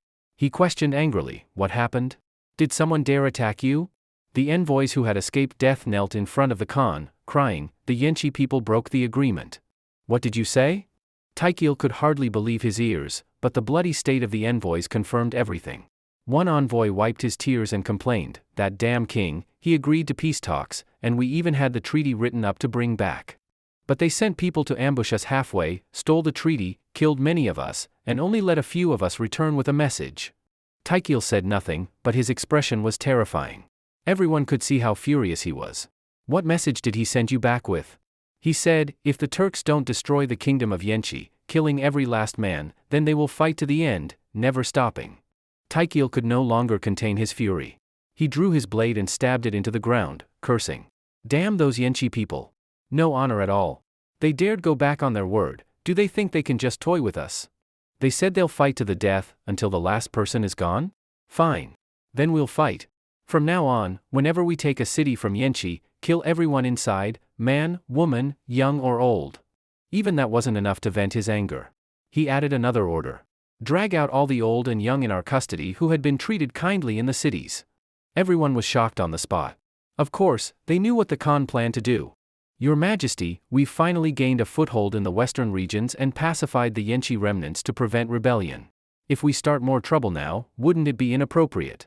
If you had ordered the killings earlier, maybe that would have been fine. But now the situation has stabilized, killing people recklessly is not a good idea. Please stay calm. At worst, we'll just fight the Yenshi people to the end. They broke their promise, but we must keep ours. But by then, Taikil was already enraged to the extreme. How could he possibly listen to their advice? Why haven't you gone yet? Are you all deaf? Taikil roared in anger again. No one dared delay any further. If they were a step slower, their own heads might roll. With no choice, they could only follow Taikil's order immediately. They dragged all the elderly and children in the city who had been pardoned and treated well out of the city, and beheaded them one by one. After that, Taikil ordered all the severed heads to be stacked into a tall platform. He personally stepped onto it, shouting angrily that the Yenshi had broken their promise and vowed to fight them to the death. He couldn't wait even a moment longer. He personally led the army and launched an attack the same day. Although the king of Yenshi had already expected the Turks to start the war immediately, he didn't think they would strike so fast. Caught off guard, for small cities were conquered one after another, and on the day of capture, not a single living soul remained, all were slaughtered. Ironically, because the Turks slaughtered entire cities after capturing them, those that were attacked afterward resisted to the end. The whole population worked together, not relaxing, not daring to surrender. This actually made it harder for the Turks to fight. The king of Yenshi also followed Yuenda's advice. In addition to preparing for war, he sent urgent requests to other countries for money, grain, and troops, declaring that he would fight the Turks to the death. And just as Yuenda had said, other nations had initially seen signs of peace between Yenshi and the Turks, and were ready to abandon their support of Yenshi. But now, seeing that they were truly determined to fight the Turks to the end, they were reassured and began fully supporting Yenshi, allowing it to act as a buffer to stop the Turks from advancing south. In this way, the Turks, who were originally ready to enjoy peace, were once again dragged into the vortex of war, forced to summon even more men from their main population to fight. At the very moment the Yenshi people tore up the ceasefire agreement, Ching Shao had already received the news. His secret communication system with Yuenda worked extremely fast. He was the first to know about it. As expected, Yuenda didn't let us down. General Ho, you've raised a fine son. Ching Shao showed the intelligence to Junji, who was overjoyed. This kid is better than his two older brothers. He's truly a promising talent. Chang Yaojin, standing nearby, became increasingly annoyed just thinking about his own useless sons. If only his boys could be even half as capable as Yuenda, no need for great achievements, just a bit of drive would make him content. Old Ho, you've raised your son well. Teach me your ways so my dumb sons don't keep pissing me off every day. Chang Yaojin cursed, frustrated. Ching Shao then said, I originally wanted to secretly send someone to bring Yuenda back. But guess what? Yuenda refused to return. He said he wanted to stay in Yenshi and continue serving the country. Hearing this, Junji's face changed. Continue serving the country? Ching Shao took out a second letter and handed it to Junji to read. This was written personally by Yuenda. In the letter, he explained that after giving his suggestion, he was appreciated by the king and was immediately promoted to a high official position. Yuenda saw this as an opportunity. If he could enter Yenshi's decision-making level, he might be able to provide even more help to Ching Shao. If possible, he even wanted to turn the king of Yenshi into a puppet under his control. Although he admitted the risk was huge, in the letter he repeatedly emphasized that as long as he could serve the Tang court, even dying in a foreign land would be worth it. After reading the letter, Junji cursed silently. Clearly, this kid felt that his current achievements weren't enough and had to stay there to seek greater merit. Obviously, Yuenda knew that he didn't have much talent in governance or military leadership. Even if he returned with this credit, he might not get another chance to achieve more. So, it was better to seize this opportunity and earn more merit. Though it was a chance, it was also a great risk. If one day his identity as a spy was exposed, not even a full corpse might be left.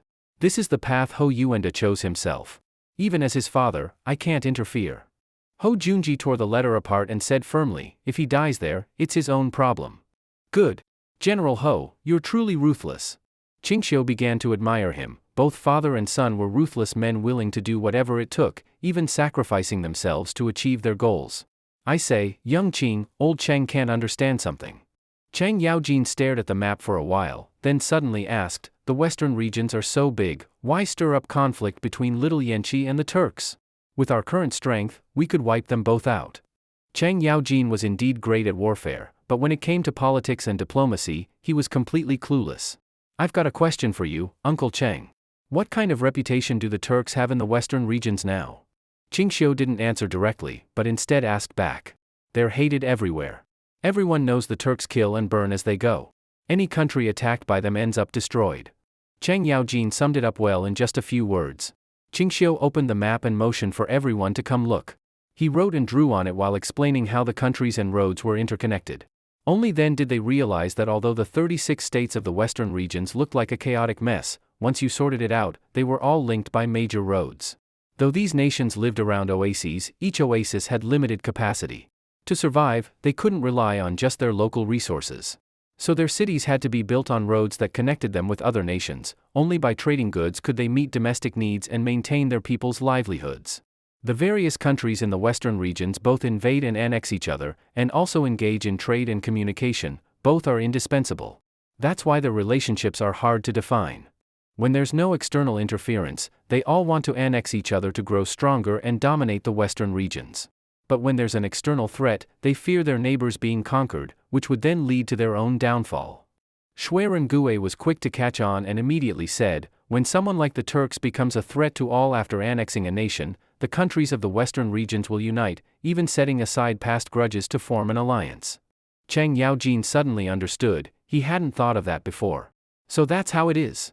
This sounds a bit like the relationships between states during the spring and autumn and warring states periods in the Central Plains, Ho Junji muttered while stroking his chin.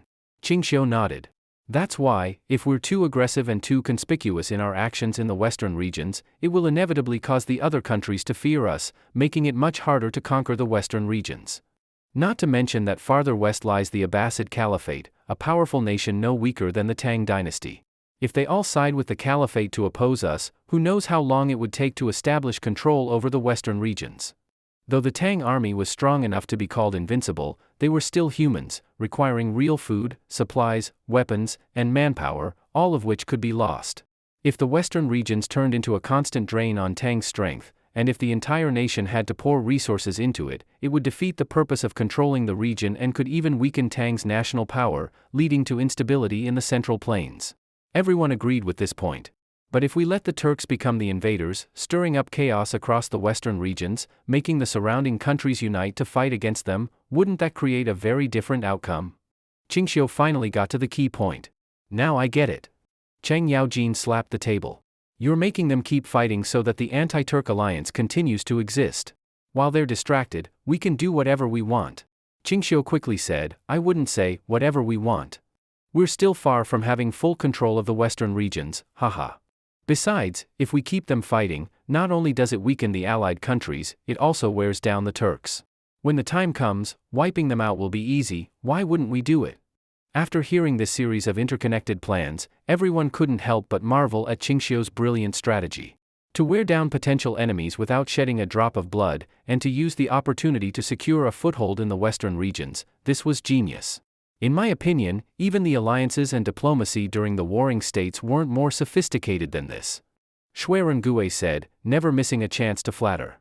Ching Shao couldn't help but kick over Shuiren chair and laugh. You illiterate fool, you even know about warring states diplomacy. Shuiren patted the dust off and stood up, shouting, Boss, even if you look down on me, this is too much. I've been studying hard lately, you can't still treat me like the illiterate I was. Everyone burst into laughter. After some small talk, everyone prepared to leave for their respective duties. But before they left, Ching Shao asked someone to summon Tang Jian. The messenger returned shortly, alone, and without bringing the man. Duke Qing, maybe you should go in person. I tried to deliver the message, but Lord Tang didn't even respond. He said it's a critical moment, and success is near. He absolutely can't leave. Hearing this, Ching Shao couldn't sit still. He was delighted. That's exactly what he said? Tang Jian had been tasked with overseeing the development of the self-moving carriage, and he was just as enthusiastic about it as Ching Shao. If he said there was progress, then there was a very high chance they had made a major breakthrough. Ching Shao immediately set off to the armory to see the progress for himself. The next morning, at the armory, the soldiers guarding the area were about to change shifts when the large doors suddenly swung open. Tang Jian rushed out in excitement, muttering to himself, It worked. It worked. Behind him, a group of carpenters followed closely. Though clearly exhausted, they couldn't hide the joy in their eyes. Especially the chief craftsman, Ching Shao, who was smiling foolishly as he walked, confusing the guards nearby. I heard they sealed off the armory for days working on something. Why do they all look crazy now that they've come out? Tang Jian turned to the craftsman and said, "This time, your contribution is tremendous. I'll report this to Duke Qing, he'll definitely reward you handsomely. And besides Duke Qing's reward, I'll personally give each of you 50 strings of cash, 10 bolts of silk, and 10 bolts of cotton cloth." Such a generous reward made the craftsman cheer and thank him on the spot. "Lord Tang, you're too generous, this is for my sake, and yet you're personally spending money to reward them." Just then, Ching Shao approached the armory, clapping his hands. "From the looks of it, you did it?" "Greetings, Duke Qing." The craftsman quickly bowed to him. Chen Xiaomu was so excited that he waved his hands. "Duke Qing, do you remember me? You once gave me silver to support my family. And during the recruitment, you even personally gave me a test question." Everyone tried to get close to Ching Shao, and he greeted them all in return. I remember. Ching Shao smiled more at these craftsmen than he ever did at bureaucrats. He remembered them more clearly too. Tang Jian stepped forward, visibly emotional, his hands even trembled slightly. Ching Shao saw his state and patted him on the shoulder. "Lord Tang, you've worked hard and done a great service." "Hard work? The real creator of this design was you, Duke Qing." Tang Jian couldn't hold it in any longer and immediately ordered the craftsman to bring out the self-moving vehicle for Duke Qing to inspect. With the sound of mechanical clanking, a four-wheeled vehicle decorated with dragon patterns and a dragon head in front slowly rolled out. Without horses or people pulling it, the vehicle appeared to move on its own. In front of everyone's eyes, it rolled out from the armory. Under Ching Xiao's gaze, the vehicle turned, reversed, and moved forward, all smoothly and flexibly, just as he had envisioned when he first drew the blueprints. It worked. Ching Shao took a deep breath. Watching the vehicle run before him, for a moment, he felt like he had returned to the modern world. Ching Shao ordered the vehicle to stop beside him. The curtain was lifted, and he saw there were only 3 people inside pedaling to drive it. "Would your lordship like to get on and try it out?"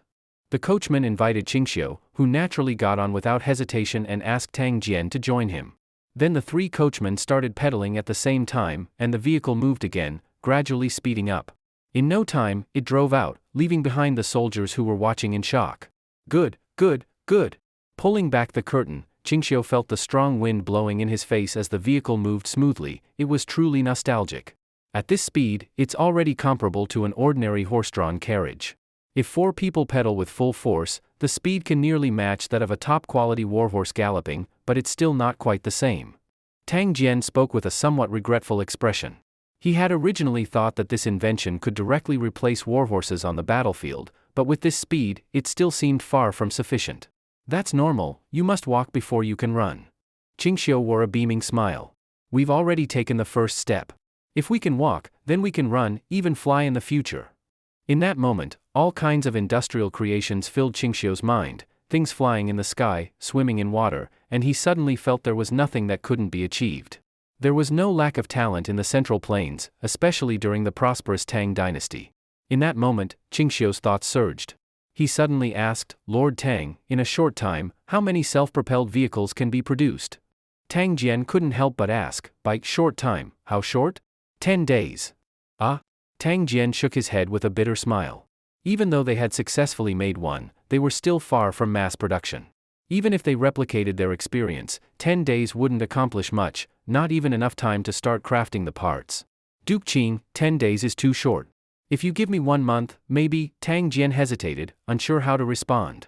Ching Shao, seeing his hesitation, suddenly realized they were in ancient times, not an era of high industrialization where hundreds of vehicles could be made in a day. In that case, if there's only one, then just this one is enough, doesn't matter. Ching Shao decisively said, "I've decided to return to the Central Plains. This time I won't take a horse or carriage, I'll use this vehicle all the way back to Chongan. You'll go with me, all right?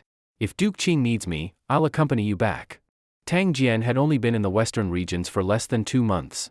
The return trip might take a month, but he didn't mind. He also understood why Ching Shao was returning. This invention was of great significance. If it was only promoted in the western regions, it would cause little stir. But if it was spread throughout the Tang Empire and widely used in the Central Plains, the improvement to productivity would be unimaginable. Such a large-scale rollout required the support of the court and Emperor Taizong himself. Clearly, Ching Shao believed that using this invention to boost productivity in the Central Plains was more important than anything in the western regions. When do we depart? Today. No one expected that Ching Shao would actually leave so suddenly, not even notifying them directly, only sending someone to deliver a message. Duke Qing said, while he's gone, in terms of title, Deng Tianguang is the highest official in Ding'an City. We must cooperate fully and assist him as much as we can. Shui Rengue conveyed Ching Shao's message to everyone. Understood. No one said much. They didn't care that Deng Tianguang had little experience or high office, everyone would simply do their job. Only Deng Tianguang felt deeply uneasy and fearful. All those present were famous generals of the Tang dynasty, each one a legendary figure. Ching Shao left these people to support him, he felt like he was walking on thin ice. If anything went slightly wrong, any one of them could scold him. Duke Qing was probably just being polite. Compared to everyone here, I'm just a junior. Please correct me generously in the future. Deng Tianguang quickly stood up and respectfully addressed them one by one. But no one cared much. They responded casually and went off to do their own work. Only Shui Rengue didn't leave. Even after everyone else had gone, he still sat alone, as if thinking something over. Because Shui Rengue didn't leave, Deng Tianguang didn't dare leave either. The two sat face to face for a long time before Deng Tianguang finally asked, "General, do you have any instructions?" "Not really. I just think, Duke Qing letting you govern the city isn't quite right. You don't have the ability to manage it." Deng Tianguang forced a smile. "I wouldn't dare question Duke Qing's judgment. I'm sure he had his reasons. But I do feel unqualified." "Exactly. Too bad our leader made his decision, we can't change it." Shui Rengue shook his head with regret. "What if there's a civil uprising in the city, what will you do?" This was what Deng Tianguang feared the most. He froze and quickly said, "Then I'll rely on you, General. In the western regions, no one but you can deal with potential threats." "I can't. I really can't. I don't have the skills. I don't even have the authority to command troops, how can I stabilize a crisis?" Shui Rengue's dissatisfaction was obvious. Though he was a top general, he wasn't allowed to overstep while Ching Shao was around. Without Ching Shao's approval, he couldn't mobilize even one soldier. He had thought that once Ching Shao left, he would take over military command. But unexpectedly, before leaving, Ching Shao had handed all military authority to Deng Tianguang and Hou Junji, not him. He had no say over the troops. This seemed unreasonable, but Shui Rengue understood Ching Shao's thinking. Shui Rengue deeply hated the Turks, but Ching Shao didn't want him to start a war in his absence. Not giving him authority was to stop him from losing control and attacking the Turks, which would ruin Ching Shao's plans. Shui Rengue's strategic thinking had improved, but his tendency to act on emotion hadn't changed. Ching Shao just wanted to suppress him, make him learn patience. But Shui Rengue had gone 2 or 3 months without a battle. He was already itching to fight, how could he sit still? If he didn't find some battle soon, he feared his martial skills would go to waste. At this moment Deng Tianguang also understood that Shui Rengue's words carried another meaning. He tactfully shut his mouth, waiting to hear what Shui Rengue would say next. Anyway, since the elder had seniority, he might as well speak plainly about what he wanted. "You can move more than 3,000 men, can't you? First hand me your military tally, I'll keep it for you. When anything happens in the city, I'll make sure to control it right away and solve it at once." Deng Tianguang said nothing. He didn't dare really take out the military tally and hand it to Shui Rengue. That was the military tally, more important than his life. How could he casually hand it to someone else? "How are you so timid? Still don't trust this general?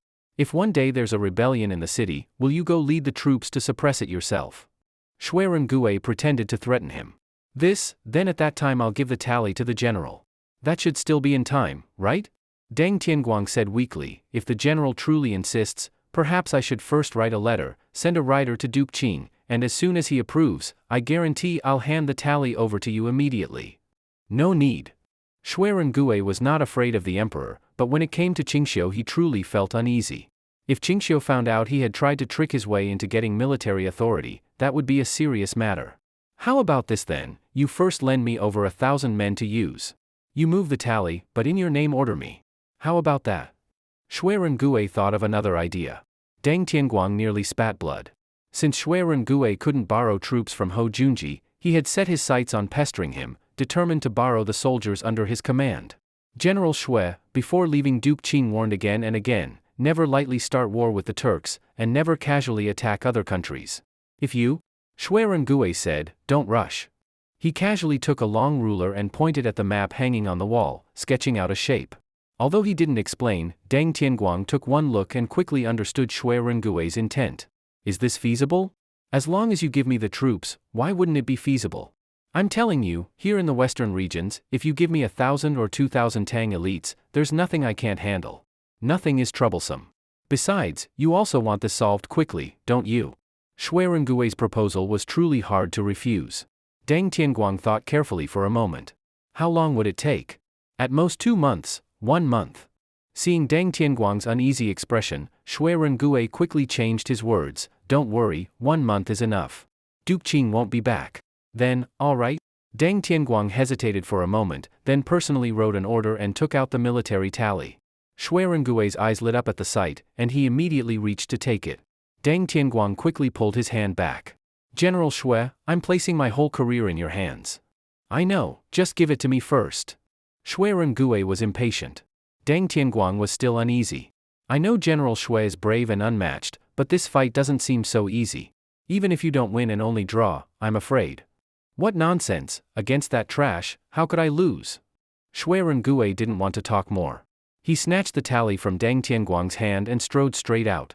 As soon as Shui Rengui left, Deng Tianguang was filled with regret. He suddenly felt he shouldn't have given him the tally. This time, Shui Rengui's demand for the tally really wasn't about causing trouble with neighboring countries or attacking the Turks. After all, with only over 1,000 men, it might be enough for a surprise raid or beheading strike, but thinking of fighting a full-scale battle was pure fantasy. What Shui Rengui wanted to do this time was suppress bandits. Now the western regions were constantly at war. Many refugees had gathered everywhere, forming various bandit groups of different sizes. Especially since the war with Cheshir had just ended, many broken cities and lands without owners had attracted numerous robbers and thieves to settle. Although these people did not occupy territory classified as Tang land, their gathering everywhere truly affected trade between Ding'an City and other countries. According to Ching Shao's plan, Ding'an City was not only to become a rich grain store but also a hub connecting the central and eastern parts of the western regions.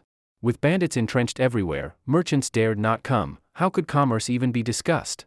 Everyone vaguely guessed Ching Shao's next step would be bandit suppression, but since he left in a hurry, there had been no time to issue orders. If those bandits could be cleared out before Ching Shao returned, it would surely be a great merit. And the bandits didn't seem to have much fighting power. Shui Rengui should be able to eliminate them easily. But if he fought those bandits and lost, General Shui shouldn't lose, right? Deng Tianguang comforted himself, thinking there should be no mishap. On the way back to Chongan City, after traveling thousands of miles, even Ching Shao himself could hardly believe he had unknowingly fought across such a long distance. Now the western region lands he had conquered were no longer as barren as before.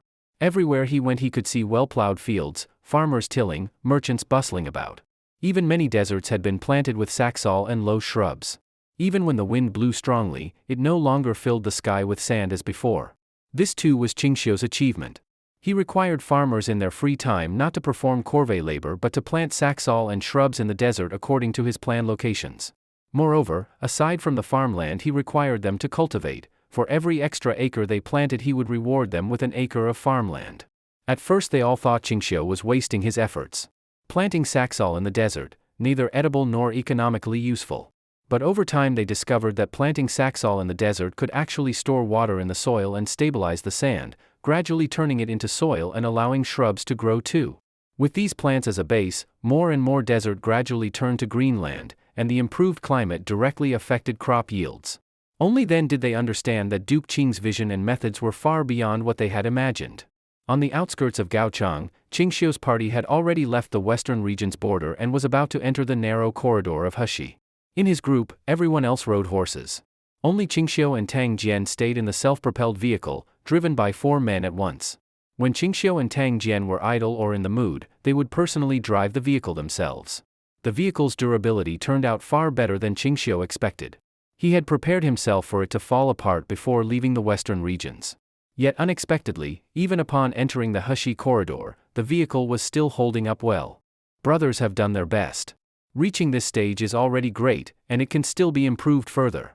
Ching Shao patted the frame of the vehicle. The heavy, solid sound made him feel very reassured. Only something like this was worthy of being recommended to Li Er. Just then, the carriage suddenly stopped, and noisy, chaotic sounds came from outside. What's going on?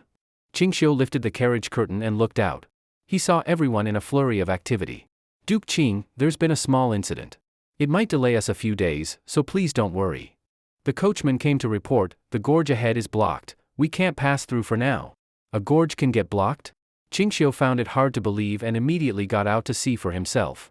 And just like the coachman said, the narrow corridor was piled high with yellow sand, forming a dune nearly 2 or 3 stories tall. Tang Jian was puzzled. How did this sand accumulate? Isn't it obvious? A sandstorm. Ching Shao looked ahead and said to himself, we focused too much on fixing the desert in the western regions, and completely forgot that the Heshi corridor is a problem too. The Heshi corridor didn't just have this one gorge. There were other routes, but taking them would cost a lot of time. And this blocked road was the main artery of the corridor. So Ching Shao directly ordered it to be dug through. Looking ahead, the blocked section wasn't that long, and sand wasn't hard to dig through. In 5 days, it could be cleared. Brothers, dig out this path and everyone gets 1 bolt of cloth and 3 strings of coins. If it's done early, the reward is doubled. Ching Shao promised on the spot, calling on everyone, coachmen, soldiers, and laborers, to start digging. As soon as the rewards were announced, everyone's spirits lifted. They rushed to grab hoes and shovels, and dug with all their might. Seeing this, Tang Jian climbed to higher ground to direct the digging and manage the manpower. There, over there. Don't just dig from the bottom, that won't work. It needs to be even. You up there, get down quickly. If you dig too deep, you'll fall. Hey, what are you doing over there? Stop, Seeing something wrong, Tang Jian was shocked. But before he could get people to safety, the sand dune collapsed and buried dozens of people. Luckily, the sand wasn't deep. After struggling, everyone was dug out. After this incident, people became more cautious.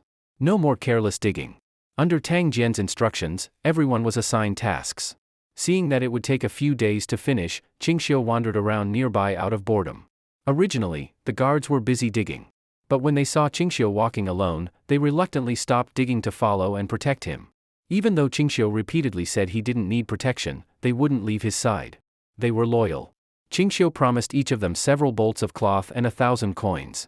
They were overjoyed and thanked him endlessly. You're too kind. It's our duty to protect you. There's no need for a reward. Although they said that, they didn't refuse the reward. Ching Shao climbed a hill, and from there, the entire Heshi corridor stretched out before his eyes. Now, merchants came and went endlessly, day after day. But their horses trampled the sparse vegetation to death, and the environment kept getting worse. Everyone traveled this road every day, yet no one cared to protect the ecosystem.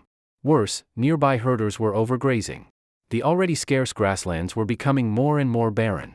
If this goes on for another 10 years, there will be no greenery left in the Heshi corridor, only sand everywhere. Ching Shao made up his mind, he had to fix the desertification here. If the sand kept expanding, eventually the dust would blow all the way to Chongan and the people there would be eating sand. While thinking this, Ching Shao saw a patrol of Tang soldiers passing by on the slope below. But these soldiers wore gray, shabby clothes, not bright or neat at all. They looked dusty from years in the desert. But what shocked him was their armor, poor quality leather armor. It was autumn, and the Heshi corridor was colder than the interior. The wind was biting. Whenever a gust blew through, they curled up to block the cold, clearly freezing. Judging by their appearance, they were local militia. But the Heshi corridor was a key route. How could it be guarded by militia? And the Tibetans in the south were still a threat. They often monitored the corridor and would send herders to graze or even raid if Tang patrols left any area. This place shouldn't be guarded by such poorly trained troops. Let's go see. Ching Shao gave the order, and the guards led the way. Though the northwest wind howled, Ching Shao wore a cotton robe and the soldiers had thick cotton armor, so the wind didn't bother them. They moved forward through it.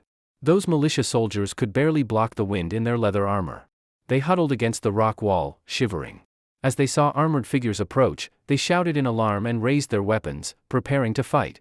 But when the Tang army got close, they realized it was regular troops and quickly put away their weapons. Greetings, honored officers. The militia bowed deeply. Their rank was far lower, even a regular soldier outranked them. Ching Shao nodded slightly, accepting their greeting, and walked up to inspect them. Just as he passed, he saw a young soldier in the group who didn't salute, acting as if he hadn't seen them at all. Even when Ching Shao passed right in front of him, the young man's expression didn't change. He stood firm and unmoving. You brat, are you blind? Hurry and salute the Lord. Someone scolded him, but the soldier refused to bow. Instead, he raised his head and stared at Ching Shao defiantly. You've got some guts. Ching Shao looked him over. Though young, the man had a strong build under the leather armor, and his breathing was powerful. At a glance, it was clear he was someone skilled in martial arts. He was just young, and this kid couldn't suppress the sharpness all over him. This person met Ching Xiao's gaze directly, without the slightest hesitation, and said sharply, "Why have you big shots lowered yourselves to come patrolling here? This kind of hard labor should be done by us auxiliary soldiers, who can't even afford padded armor and have no status or rank. Shouldn't you big shots be wearing cotton clothes, warming yourselves by the fire right now?" Ching Shao squinted at him for a while, then deliberately provoked him, "You're not satisfied? How would I dare be dissatisfied? You big shots work so much harder in the yamen every day than us soldiers." The sarcasm in his tone was truly skillful. The squad leader, seeing this kid daring to talk like this, hurriedly shouted to stop him, "Li Jianshan. Can't you watch your mouth? If you can't talk properly, shut it and stop talking nonsense." Li Jianshan said disdainfully, "What, can't even speak the truth anymore? We cross mountains and rivers, face the wind and sand, wear this broken leather armor, in battle, one arrow could go clean through us.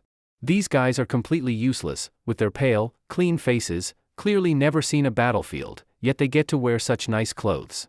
Why?" The squad leader cursed out loud, "Damn it, shut up. This lord is someone you can criticize? Just because you've chopped off a couple of enemy heads, you think you can walk sideways?" Ching Shao waved his hand, signaling the squad leader to shut up. Then he looked at Li Jianshan with even more interest. Just now, when the squad leader mentioned this man's name, Ching Shao realized he'd run into an old acquaintance today. Li Jianshan, in history, was sworn brothers with Shui Ren-Gui. Later, they fought side by side in the army, and he became Shui's trusted right-hand man. Together, they achieved many military feats and were both renowned generals at the time. But apparently, due to Ching Xiao's own intervention, Shui Ren-Gui went on an expedition early and never had a chance to meet Li Jianshan. Clearly, Li Jianshan wasn't doing too well in the army. He hadn't even made it into the regular forces, just ended up as an auxiliary soldier. Still, Li Jianshan was naturally strong, with a body like iron and great martial skill.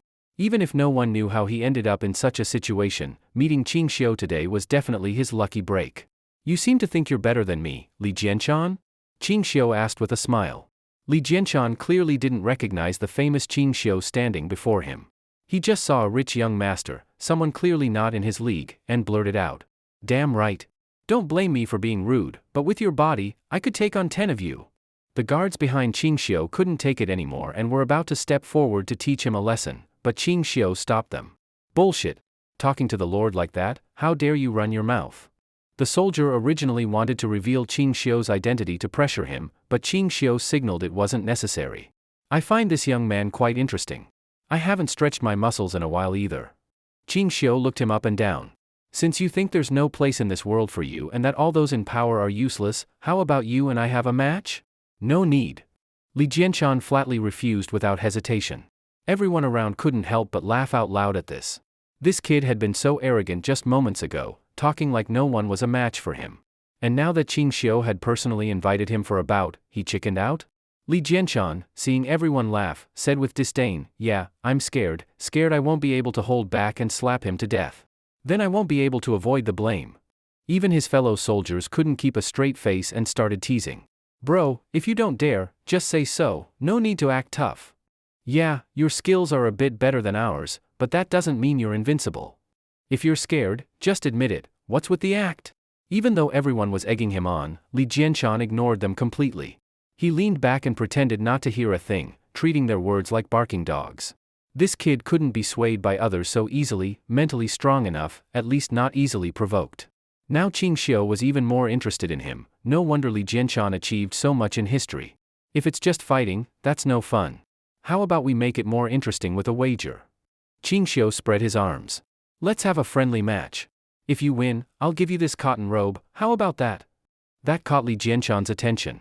Ching Shao had noticed earlier that Li Jianshan kept sneaking glances at his robe. And no wonder, it was made from the finest materials, embroidered with gold and silver threads, elegant but not flashy. Hard for anyone not to like it, and clearly, Li Jianshan was no exception. Sure enough, his eyes lit up when he heard Ching Xiao's words. But he didn't want to seem too eager, like he desperately wanted the robe. He frowned and thought for a moment, then suddenly said, "It's not about your robe. I just think, someone like you should feel the cold wind like us soldiers do, understand how hard it is for us." So if you lose later, not only do you have to take off that robe, you're not allowed to wear anything else over it, just walk back in your innerwear. As he spoke, a gust of wind blew by, so cold that even Li Jianshan shivered. Wearing just inner clothes in the wind wouldn't be fatal, but the walk would definitely be miserable. He thought Ching Shao would refuse or pretend to hesitate, but surprisingly, Ching Shao agreed without a second thought. All right, we'll do as you said. Everyone here can be a witness. Li Jianshan immediately got excited. He stripped off his coat and started warming up, eyes locked on Ching Shao's robe, just waiting to wear it himself. You won't back out later, right? Don't go regretting losing that robe, the kid still couldn't resist provoking. What's there to regret?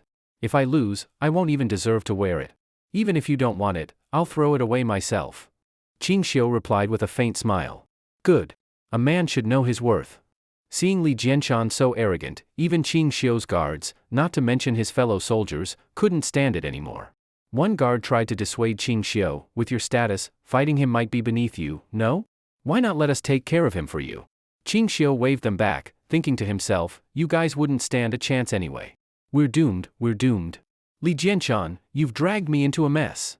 The squad leader cried in his heart. Li Jianshan had gotten himself into big trouble today, and they were all going to suffer for it. If he lost the fight, it wouldn't be a big deal, he could just apologize and be done with it. But if this kid didn't know how to hold back and accidentally hurt this mysterious lord, then he'd be in real trouble. Thinking of this, the squad leader made up his mind. No matter what, he had to cancel this duel. He stepped forward and tried to grab Li Jianshan by the arm.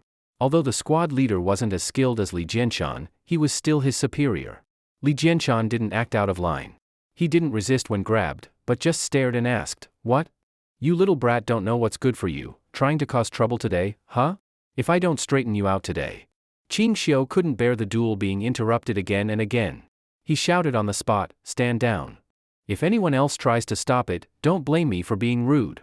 Even though the people present still didn't know who Ching Shao really was, the fact that he had the confidence to say something like that clearly showed he wasn't an ordinary person.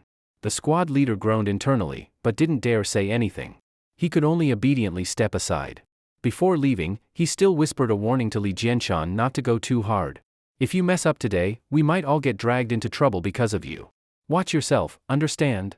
Li Jianshan just laughed. What's to be afraid of? I know what I'm doing. Ching Shao slowly stepped forward.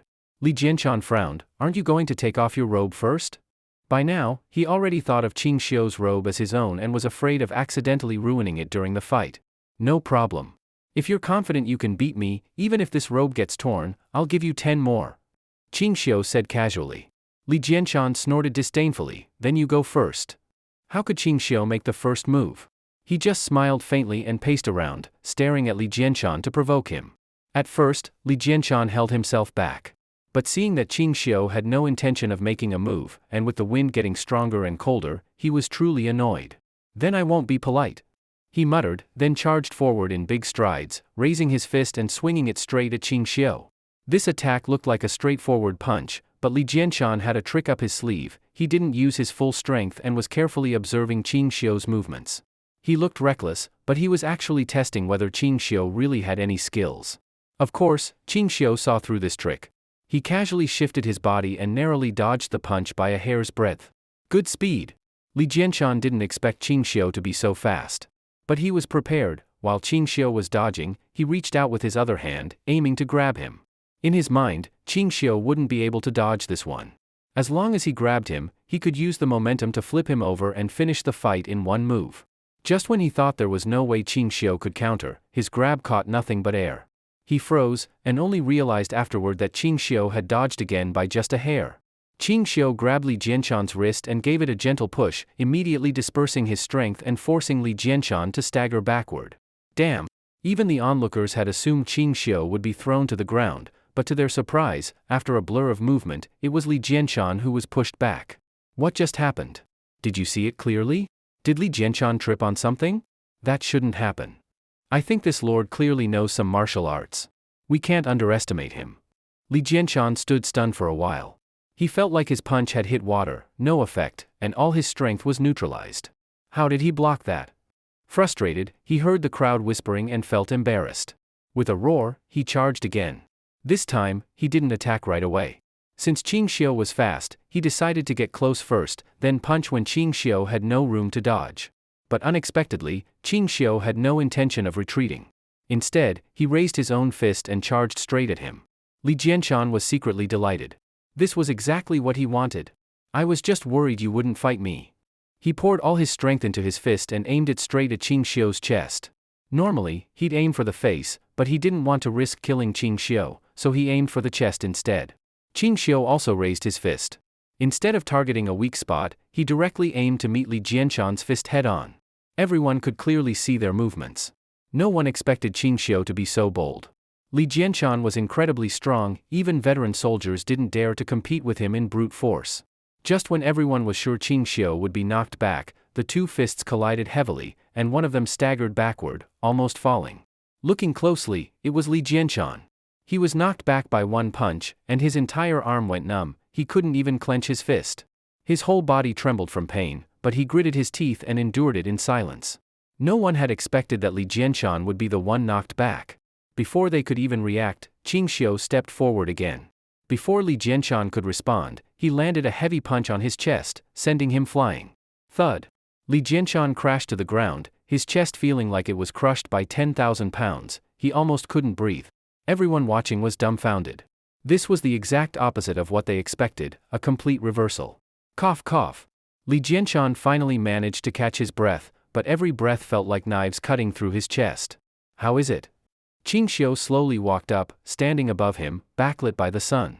Li Jianshan struggled to lift his head. He couldn't see Ching Xiao's face clearly, only that his shadow felt heavy as a mountain. Taking that punch earlier, he clearly knew how terrifying the strength behind it was. Even more despairing, he realized Ching Shao had gone easy on him. Judging by his light, effortless movements, he probably hadn't even used 20% of his strength. Great skill. I lost. After that exchange, Li Jianshan fully realized the gap between them and felt deeply frustrated. He had thought this man was just a pampered noble who knew nothing, but now he knew Ching Shao could defeat him with ease. His own martial skills couldn't even begin to compare. And in the first round, Ching Shao had the chance to knock him down with one blow, but he deliberately played with him for a round. I could tell long ago this lord is no ordinary man. Truly good fighting. Young people nowadays need to be taught a lesson. Each one thinks they're invincible. The squad leader let out a sigh of relief when he saw this. Now there was no fear of trouble. But seeing that Li Jianshan seemed to be quite seriously injured, he still felt a bit sorry for the younger man and went forward to help him up. Although Li Jianshan had lost, his posture didn't drop. Instead, he still held his head high and refused to bow. Seeing this, Ching Shao couldn't help but laugh, not convinced. No, I admit defeat, heart and soul. Even if I fought you 100 times, I'd still lose. There's no way I could win. But looking at you, you don't seem too upset. Unexpectedly, Li Jianshan answered righteously, I lost to you not because I'm too weak, it's because you're too strong. Exceptionally strong. If I can't beat you, probably no one else in this world can either. Ching Shao was slightly stunned. This Li Jianshan was even more confident than he thought. Not only skilled, but even after being beaten, still so confident, clearly not ordinary. No wonder he could achieve such feats. The squad leader was so angry upon hearing this, he cursed, why are you so clueless? Is it so hard to just admit defeat? No wonder you're still just an auxiliary soldier. Now that you've offended someone important, just wait to get sent home. Heh, it's fine. Ching Shao waved his hand. I think this kid's pretty good. If he went to war, he'd definitely be a fierce frontline warrior. But why is he still just a small-time soldier, an auxiliary at that? Hearing this, Li Jianshan suddenly cursed, what's wrong with being an auxiliary soldier? Those government troops, regular army, from soldiers to vanguard officers to generals, pick any of them, which one can beat me? It's just those damn officials, blind and ignorant, who don't recognize my skills. The squad leader wished he could shut him up, but Ching Shao signaled him to let Li Jianshan continue. It turned out, Li Jianshan originally came from a village near Chongan. His family was quite wealthy, considered local gentry. But just as he came of age, an outbreak of malaria struck the area around Chongan. The malaria came so suddenly that although Ching Shao later brought it under control quickly, Li Jianshan's family was nearly wiped out. In the end, only he and his elderly mother survived. Li Jianshan had grown up playing with weapons, and didn't know how to farm. So the family declined. He sold all the land to provide for his mother and took some money to join the army. By right, with his skills, he had a great chance to rise in the Tang army, which valued talent. And he joined the military right when Ching Shao was campaigning across the empire to pacify the frontiers. But luck was not on his side. He joined the army just as there was a rebellion in Lingnan and was assigned to the Southern Pacification Army. But before they even reached Ziwu Valley, the rebellion was already suppressed, so they awkwardly returned. Later, Li Jianshan was assigned to guard the Hetao region. At that time, the Turks and Zhuangzuo had already been defeated, and the Dongxiang people were very obedient. In 2 years there, he only participated in a few bandit suppression operations or putting down minor tribal uprisings. He earned some military merit, but not enough to be noticed. Meanwhile, his peers who had joined the army with him were fighting continuous battles in the northern deserts and Goguryeo, winning victories and gaining lots of merit. Even the worst of them became centurions, while some became vanguard officers. This made Li Jianshan feel very unbalanced. In his eyes, those people weren't better than him, they were just lucky to be in the right place at the right time. Over time, Li Jianshan felt more and more like guarding this place was a waste of life. He became passive in patrols and even had frequent clashes with superiors. One time, he even patrolled while drinking and got completely drunk. When the officer tried to punish him with the army cane, Li Jianshan beat him up so badly he couldn't get out of bed for 3 months. For causing such trouble, Li Jianshan should have been whipped and kicked out of the army. But his superiors found he still had battlefield merits and outstanding martial skills. Sending him home would waste his abilities. In the military, merit is valued, and as long as you don't commit a serious offense, most things can be forgiven. So Li Jianshan wasn't kicked out. His merits offset his offense, and they put him in the auxiliary forces to reflect. Ching Shao could already guess what was happening. His superiors weren't punishing him, they were letting him train at the bottom level, intending to promote him later when needed. But at this moment, Li Jianshan clearly didn't understand this. He only believed that no one appreciated him, and all his superiors were idiots. The role of auxiliary troops was originally to maintain local order and train militias. But lately, with troop movements and shortages in the Heshi corridor, their unit had been sent to patrol in place of frontline forces. They dragged me out here to clean up their mess, fine, I tolerated it. But patrolling this ghost place, and they don't even give us cotton clothes, let alone armor, we've been out here freezing to death these past few days. Li Jianshan said angrily, anyway, when I get back, I'm done. I'm going home to take care of my mother. Ching Shao couldn't help but smile. With your martial skills, and still in your prime, you're really willing to waste your life like this? Who wants to waste it? If any of those big shots had eyes, I wouldn't have ended up like this. The more Li Jianshan spoke, the more indignant he became. Even if I go back and become a bodyguard or escort, I'll do just fine. Someone will recognize my strength. Was he wronged? His temper was worse than Su Dingfang's, and he was even more unwilling to yield. If he could just control his temper a bit, he probably wouldn't have ended up like this. Enough. Running into me today was your good luck. From now on, you don't have to be an auxiliary. Come with me to the front lines and become a regular soldier. But Li Jianshan immediately refused without hesitation. No. What, you've gotten addicted to being an auxiliary soldier?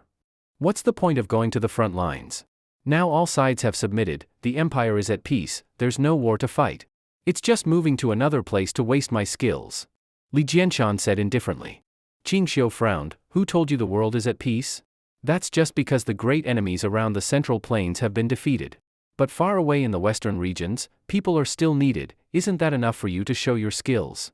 When he mentioned the western regions, Li Jianshan's eyes briefly lit up. He knew there had been constant warfare there in recent years, and Ching Shao, known for expanding territory, was commanding operations there. If he went, he might really have a chance to shine. But the excitement only lasted a moment. His expression darkened again. There's no use in telling me that. Only elite troops go to the western regions. With my status, what qualifications do I have? Oh? So you're saying you're not as good as those veterans? Hearing this, Li Jianshan got anxious. How is that possible? I could take on 10 of them alone. If I got the chance to fight on the battlefield, I could easily take down 20 of them. But as an auxiliary soldier, how could I possibly go? So that's what he was worried about. But in Ching Xiao's eyes, this wasn't a problem at all. That's not something you need to worry about. I naturally have a way to take you to the western regions, and not just that, I'll give you the chance to charge into battle on the front lines. That made Li Jianshan's eyes light up on the spot. What he wanted most was a chance to charge into battle in a major war. As long as he could enter enemy lines, he would fight with all his might, hoping to gain recognition and military merit, and step onto the path of promotion. You can let me charge the front line? Li Jianshan looked Ching Shao up and down, clearly full of doubt. Charging into battle didn't mean being cannon fodder at the very front, blocking arrow storms with his body. It meant being equipped with the best weapons and armor, proper protection so he wouldn't die easily, and having a chance to fight fiercely and inspire the troops. Ordinary soldiers without a commanding officer's favor or trust rarely got the chance to lead a charge. But as Li Jianshan examined Ching Shao, who had just returned from the western regions and didn't dress like an ordinary man, he figured he must at least be a military or government officer of some rank. Maybe he really could offer that opportunity. Still, Li Jianshan put on an act and said, "I don't believe you. Who do you think you are? The Duke of Qing? If that old man were here, I'd follow him as a foot soldier for life without complaint. Who do you think you are?" Insolence. The guard was furious and immediately pointed at him. "You probably don't know that the man in front of you is." Ching Shao waved his hand to stop him and smiled at Li Jianshan. "The Duke of Qing? I happen to have a bit of a connection with Ching Shao. If there's a chance, maybe I could introduce you to him." "Cut it out. I also know Shui Gue, you don't see me bragging about it."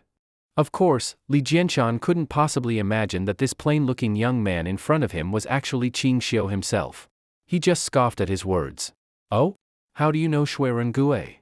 Ching Shao was a bit surprised, but he didn't doubt the boy. "Li Jianshan, there you go again. Give it a rest, always saying you know General Shui. He probably wouldn't even glance at you if you stood in front of him. General Shui is a mighty warrior who fought from the south to the north, a capable man under the Duke of Qing. What makes you think you're qualified to know him?" Li Jianshan frowned and clenched his fists until they cracked, and the others wisely fell silent. Clearly, they'd been beaten up by him more than once before. "I don't need you to believe me. If Shui Gue were to fight me right now, he wouldn't gain much from it either," Li Jianshan sneered coldly. The others didn't dare speak, but after hearing that, they bowed their heads and tried to hide their laughter. Probably only Ching Shao present knew that Li Jianshan wasn't lying. He was one of the few in this era who could go head-to-head with Shui Gue at his peak. "Years ago, Shui Gue and I came from the same village. His whole family worked my land as tenant farmers. We never fought back then." Thinking of the past, Li Jianshan's expression darkened. After all, most of his family had died in that plague. After that, Shui Gue had left to survive elsewhere, and he never saw his childhood friend again. "Shui Gue is in the western regions now. If you come with me, you might get a chance to see him," Ching Shao said calmly. For a moment, Li Jianshan clearly got excited, but then quickly composed himself. "Forget it. Even if I had the chance, I don't want to see him. Makes it look like I'm trying to ride his coattails. If I ever earn real merit and outrank him one day, that's when I'll go see him." This kid really had backbone. "In that case, come with me. No more patrolling. I'll talk to your superior. First, come back to Chongan with me, then we'll go to the western regions," Ching Shao said, taking full responsibility. "All right, I'll trust you. If you can really give me that chance, I'll owe you one."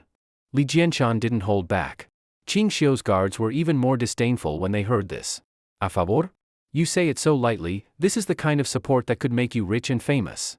Ching Shao was just about to leave when the previously silent squad leader suddenly spoke up. "Sir, may I beg you to stay a moment and hear a few humble words?" Ching Shao stopped and signaled him to speak. He gathered his courage and said, "Sir, as you've seen, the brothers under my command, many of them are young and strong, but due to various reasons, they've ended up as auxiliary troops. If they had a chance to join the regular army and go to war, they might show their talents. Since you're taking Li Jianshan, could you please show some mercy and see if any of my other brothers are to your liking, and take them too?" Ching Shao looked at the squad leader with surprise.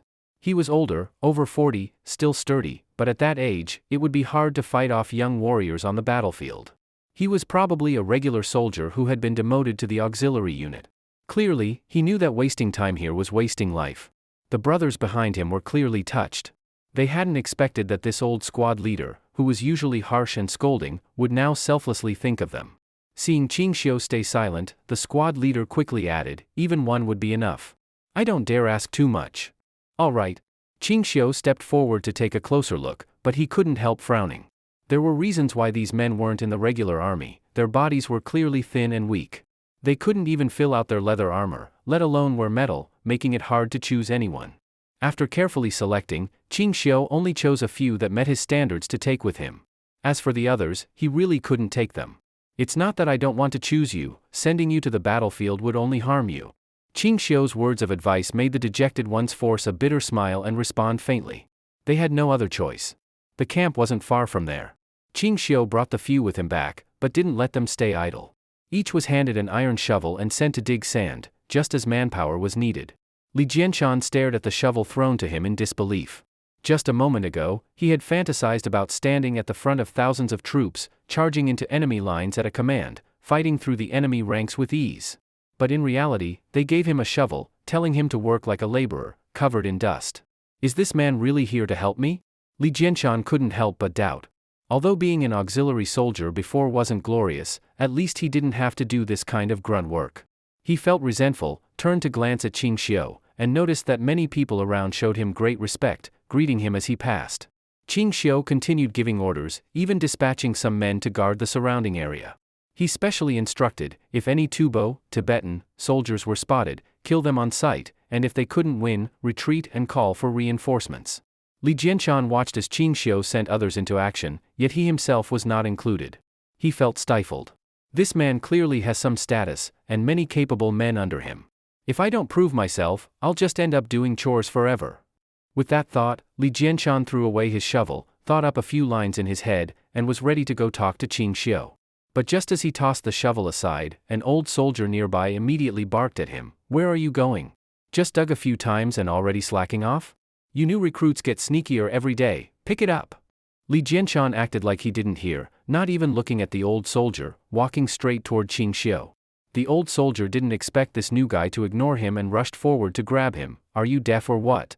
As soon as he grabbed Li Jianshan's shoulder, before he could exert any force, Li Jianshan suddenly lifted his shoulder, caught the old soldier's arm, and threw him over his shoulder hard onto the ground. Ah! The old soldier slammed solidly onto his back, grimacing in pain. The commotion immediately drew the attention of many nearby. Ching Shao also noticed the situation at once, but didn't stop it. He just watched from the side with interest. You dare hit me? Bastard! The old soldier climbed up, face twisted with rage. He'd just been knocked down by a rookie in front of all his comrades. How could he save face? Bullshit, did I provoke you? You were asking for a beating, scram. Li Jianshan said disdainfully. Damn it! I'll kill you today.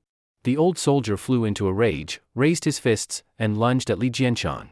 But with just one exchange, Li Jianshan landed a heavy punch to the old soldier's face, knocking him out on the spot. No one expected Li Jianshan to be so fierce. He looked young but easily took down a battle-hardened old soldier. Before he could even catch his breath, several soldiers stood up and surrounded him with cold expressions. What's the meaning of this? Li Jianshan spat disdainfully. Relying on numbers to bully me? These were comrades of the one he just knocked out, brothers who'd faced life and death together. Kid, you just got here, a mere auxiliary soldier, and you dare be this arrogant, punching a veteran just like that? One man questioned. The military had strict rules. If veterans ganged up to bully recruits, they'd get 20 lashes and lose half a month's pay. Because of that, and with Ching Shao present, they couldn't attack Li Jianshan openly. But Li Jianshan didn't care at all. Veterans, my ass. With your skills, all muscle, no substance. You're lucky you haven't met someone like me on the battlefield, or you'd all be dead with not even your bodies left. No one expected Li Jianshan to still mock and insult them so blatantly. The veterans immediately exploded in fury, forgetting the rules and rushing forward to beat him. A guard was about to intervene, but Ching Shao stopped him. Let's watch the show. But the army has rules, veterans can't bully rookies. Well, the rule applies if the rookie behaves. With someone like Li Jianshan, getting beat up is what he deserves. No worries, Ching Shao said, watching gleefully. Everyone thought Li Jianshan would get beaten badly, but instead, he put on a real show. His punches were fast and precise, so quick they were nearly invisible. With just one exchange, he knocked down 2 opponents. The remaining ones rushed him, but he fought them off in chaotic battle, knocking them all down, and still had energy left. Great skill. Laborers and soldiers alike dropped their shovels to watch the fight. Even the veterans who didn't like his arrogance shouted in praise. By the end, one of them realized he was the only one left standing. Li Jianshan cracked his knuckles and walked coldly toward him. The man backed away step by step, looking for an opening but finding none. He stepped on a shovel someone had dropped, and rage flared up. He picked it up and swung it down hard at Li Jianshan's head. He'd gone mad, didn't care if it killed someone, just wanted to take him down. Li Jianshan didn't back down. He spun and kicked the swinging shovel away, stepped forward, and delivered a heavy punch to the man's face. The man was knocked out cold. Looking at the groaning veterans on the ground, Li Jianshan said coldly, I wasn't even trying to kill you. But you all wanted me dead? If I had gone all out, not one of you would be alive. The veterans, knowing they were in the wrong and feeling deeply humiliated, helped each other up and left silently, not daring to say a word. Good. From not far off, Ching Shao clapped and laughed. I thought you'd get beaten and finally learn some humility. Didn't expect these guys can't even teach you a lesson. Li Jianshan could be arrogant in front of others, but only in front of Ching Shao did he always feel somehow unable to lift his head, perhaps because of how easily he'd been defeated before. All right, everyone get to work, stop dawdling. The officers called out, and the onlookers dispersed to start working. Li Jianshan came up to Ching Shao and couldn't help but complain. I say, my lord, you spoke so well about sending me to the front lines, charging into battle, but in the end I'm just doing this? Then I might as well go back to being an auxiliary soldier, at least I wouldn't be doing hard labor. Ching Shao laughed, I'm not making you work for free. If you dig with them, you'll get a piece of cloth and 3 strings of coins. Forget it. Whoever wants that money can earn it. If I could just go to the battlefield a couple more times and cut off 1 more head, I'd earn far more than this. Li Jianshan felt extremely stifled. I know, my lord, you don't trust me. But if you gave me a chance to show myself, you'd see me differently. What he said seemed to have a hidden meaning, which made Ching Shao even more interested. What kind of chance do you want? Li Jianshan didn't speak, only craned his neck to look at Ching Shao, as if expecting something. Ching Shao could easily see what he was thinking, so he promised, if you can convince me, I'll let you name some conditions. Then it's a deal. Afraid Ching Shao might change his mind, he quickly said, my lord, do you know the Shatua people? Shatua people? Ching Shao was slightly taken aback. In this era, probably very few people knew of their existence. But in the original course of history, 200 years later, these people would directly take part in the history of the Central Plains and greatly influence its course. But that was far in the future. At present, the Shatua people probably weren't even recorded in any official texts in the Central Plains. My lord hasn't heard of them, has he? Seeing Ching Shao silent, the boy grew a little smug. I don't know the origins of these Shatua people, but it's true that the Tibetans brought them here. Ching Shao interrupted him. The Shatua people were originally nomadic tribes from the western regions, very little civilized. The Tibetans at first wanted to win over the states of the western regions to resist the Tang together. But those states didn't dare oppose the Central Plains. So they found the Shatua, promised them land to live on, brought them back to the Tibetan plateau, on the condition that they serve them. Li Jianshan hadn't expected Ching Shao to know the Shatua's history so clearly and was left speechless. My lord truly came from the western regions to know all this. It's not because I've been to the western regions. Few people know this matter, even the states of the western regions don't understand it. Li Jianshan gave an awkward laugh. I see. Since my lord knows about the Shatua, that makes things easier. I've heard they're fierce in battle, charging like beasts and never retreating until they're all dead.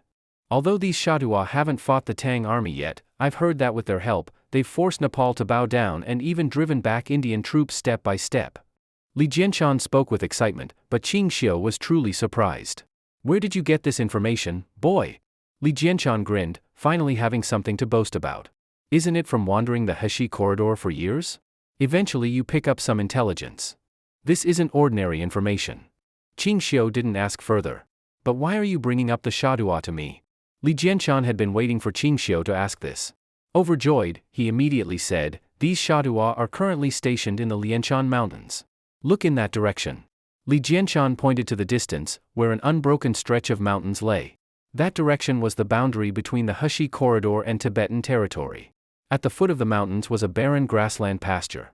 Originally this land belonged to the Tibetans, but ever since Shui Rengui defeated them and seized the folded mountain, the Tang army had driven the Tibetans out. Even this barren pasture they refused to leave to the Tibetans. So your idea is, Ching Shao looked at Li Jianshan and suddenly understood what he was thinking. When I patrolled past before, I often watched the Shadua over there and found that at night they stop moving. They still patrol, but with big gaps. So I think the Shadua aren't good at night fighting. Li Jianshan squatted down and used the sand as paper, sketching a simple map on the ground. From what I've seen, if we sneak up the mountain tonight, we can wipe out all the Shatua guarding it. Only 200 men, 200 can destroy the 1,000 guarding there. One had to admit, this boy had done some observing. While others did their patrol duties half-heartedly, he'd been watching closely and even found several of the Shatua's weaknesses. So what you're saying is, you want me to give you men to go to that mountain and launch a night attack on the Shatua, to show your ability? Ching Shao asked calmly. My lord, as I said, just give me 200 men. 200 regular soldiers will do, no need for elites, as long as they dare to charge with me. After finishing, Li Jianshan saw Ching Shao's expression turn clearly disdainful, with no reply at all. My lord. 200 men are enough. I guarantee at least 500 heads. Don't worry about losing the battle, even if the results are too small, not as expected, you can punish me, even cut off my head. At this point, Li Jianshan's words were almost pleading. But Ching Shao's face remained calm, as if he hadn't heard. Seeing Ching Shao remain like this, Li Jianshan's heart turned cold. Finally, with a long sigh, he could only rise and leave. When do you plan to act? I'll go pick out the men now. Li Jianshan's body trembled slightly, then his face lit up with joy. No need to wait, tonight. By evening, the sky was growing dark. Ching Shao personally led the team toward the foot of the Lianshan Mountains. Behind him were more than 200 carefully selected soldiers. Li Jianshan was naturally among them. Although Ching Shao had agreed to give him 200 men for the raid, it wasn't quite what he wanted. Ching Shao himself led the army, rather than letting him lead. He could only be a soldier taking orders, no different from the others. But even so, Li Jianshan was still excited, at least now he finally had a chance to go to the battlefield and kill the enemy. When they reached the foot of the mountain, Ching Shao didn't immediately act but instead called Li Jianshan over and threw a few questions at him on the spot. When exactly do you plan to climb, and how will you avoid the Shatua patrols while climbing? If you're discovered, how will you respond? Ching Shao threw out 3 questions right in front of him. These were exactly the kinds of things a general would need to consider, but asking a mere soldier made it seem ridiculous. Li Jianshan, faced with Ching Shao's questions, wasn't flustered. He calmly answered. Just wait until after the sun sets to start climbing, but never light torches. Even if we climb slowly it doesn't matter, the Shatua won't notice. Even if we're discovered, their patrols usually only have 2 or 3 men, so there's definitely time to retreat. Ching Shao was very satisfied with his answer. You promised me before, if today there's no result, you'll be punished. Yes. I will obey your punishment completely. Li Jianshan agreed without the slightest hesitation. Then you'll lead the way climbing at the very front. This was no easy task. If they were discovered and the Shadua tested with arrows, Li Jianshan was almost certain to be hit. But this was exactly what Li Jianshan wanted. He had already decided to be the first to climb. Even if he was discovered, he'd risk being turned into a pincushion to get up there. Otherwise, if he returned like this, not only would he gain no recognition, he'd also be mocked by everyone. Compared to that, he'd rather die on the battlefield. As night deepened, Li Jianshan stopped talking. In full view of everyone, he even took off his armor and began climbing in just cloth clothes. This kid's gone crazy wanting to make merit. Everyone who saw this had the same thought. Li Jianshan climbed the fastest. The slopes of the Lianshan Mountains weren't very steep, and before long he had reached the cliff. Ching Shao followed right after and found that things were exactly as the boy had said. He'd caught the gap in the Shatua patrols. Over there. Li Jianshan pointed to a camp not far away. Only a few torches burned there, with a few guards vaguely visible at the gate. These men's clothing was strange and simple, unlike the Tibetans. They were clearly Shatua. From a distance, Li Jianshan carefully observed, thinking of how to silently kill those guards. You keep thinking all you like. Ching Shao had no patience to wait for him to ponder. He directly took down his repeating crossbow, aimed from afar, and quickly pulled the trigger several times. In an instant, several arrows shot out, almost simultaneously striking the guards' necks. They didn't even have time to scream before falling to the ground, dying without knowing what had happened. Li Jianshan's eyes widened in shock. He couldn't have dreamed anyone could shoot with such speed and accuracy. What are you waiting for? Ching Shao urged, didn't you say they'd all be resting now? Now there aren't even any guards left, rush in and cut them down, isn't this exactly what you said? I understand. Li Jianshan drew his sword, attached the long handle, and walked at the front, leading the troops quietly toward the camp. Everyone followed closely behind. Ching Shao said, brothers, no need for many words. Once the battle starts, just follow his orders to charge. From now on, treat him as your commander. The men didn't speak, only nodded in response. Li Jianshan looked at the pitch-black camp, with only a few scattered lights, and his heart pounded violently. Even so, he forced himself to calm down. He knew that at this moment the most important thing was to stay calm, not to make a mistake. He carefully observed and, relying on his knowledge of the Shatua, finally discovered where their main general's tent might be. With many men fighting few, the best tactic was decapitation. Take down the commander directly and the rest would fall into chaos. Li Jianshan made up his mind. He signaled the others to follow and then crept toward the main commander's tent. When they were only dozens of steps away, he took a deep breath and shouted loudly on the spot, "Brothers, charge with me." He rushed straight into the tent. That shout had already alerted the men inside. At once a guard stepped out to check. Li Jianshan immediately struck, cutting off the man's head, then kicked the body aside and rushed in, just in time to see the Shatua commander climbing out of bed. The commander saw Li Jianshan and began screaming, reaching for the sword at his bedside, but Li Jianshan was faster. He threw his long blade like a spear. With full force, the long blade pierced the commander's chest, pinning him to the bed. The sword in his hand slipped slowly from his grasp. His mouth opened as if to shout, but only a low groan came out. "Damn it, ha ha ha. This commander is mine. This credit must go to me." Li Jianshan laughed loudly. He went forward to pull out the blade, ready to join his brothers in cutting down the leaderless soldiers. But when he turned around, he froze on the spot. Where were his brothers? Since charging into the tent, he was alone. Behind him there was no one. He rushed out of the tent. The more than 200 brothers from before were already gone, leaving only him standing at the commander's tent door. As he stood there stunned, the surrounding tents began to stir. Torches were lit one after another, and soldiers rushed out, hurriedly putting on armor in panic. They shouted in the Shadua language he couldn't understand, looking around, and at once they saw Li Jianshan standing there alone, dazed. Li Jianshan held a blood-stained blade and wore Tang armor. Even the stupidest Shatua could tell what had happened. They immediately roared, shouting to attack and kill, and hundreds of men rushed at Li Jianshan, intending to hack him to pieces on the spot. Li Jianshan snapped awake. He retreated back into the tent, using the terrain to stab the first men through the chest as they rushed in, then dragged their bodies to block the entrance, keeping the others from entering. But one man couldn't hold out long. Even with the terrain advantage, arrows from outside occasionally pierced the tent. Any moment, one could hit him. "Bastard! Damn it, you set me up!" Li Jianshan held the doorway, cursing in rage. He had never feared dying on the battlefield, but he had never imagined a day like this, being tricked into a trap by a superior, waiting to be hacked to death. Thinking of how Ching Shao had shown him appreciation before made him feel sick. What hatred, what grudge do I have with him? If you really wanted to kill me, just stab me twice in the dark. Dead or alive, it'd be over. But to trick me here and let me die at the hands of these barbarian dogs, what an insult. Just as Li Jianshan was cursing nonstop, several more arrows flew in from outside. One even grazed his scalp as it passed. He instantly broke out in a cold sweat, but moments later he suddenly came to a realization. Now that he was trapped in this place, he feared he would never have a chance to walk out alive again. But even if he was going to die today, to be turned into a pincushion like this was too humiliating. Killing 10 breaks even. Killing 20 is profit. And I've already taken down a commander, not a loss. He finally made up his mind. He stepped aside, letting the crowd outside surge in and tumble over each other. Li Jianshan quickly ran to the side of the tent and slashed open an escape gap, bursting out from the side, but, of course, people were already waiting for him. The Shatua saw someone charge out, their eyes lit up, and several dozen rushed forward to hack Li Jianshan to death. Li Jianshan raised his long blade. With a roar, he charged directly at them. Relying on his martial skill and brute strength, Li Jianshan swung his blade like a spinning wheel. With each strike, weapons and bodies were both shattered. In just moments, he had already killed several, his whole body drenched in blood.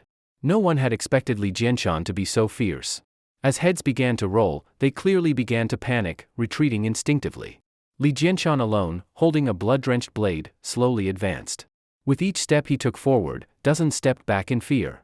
Only when the main Shatua force arrived did the soldiers regain their courage and stop retreating.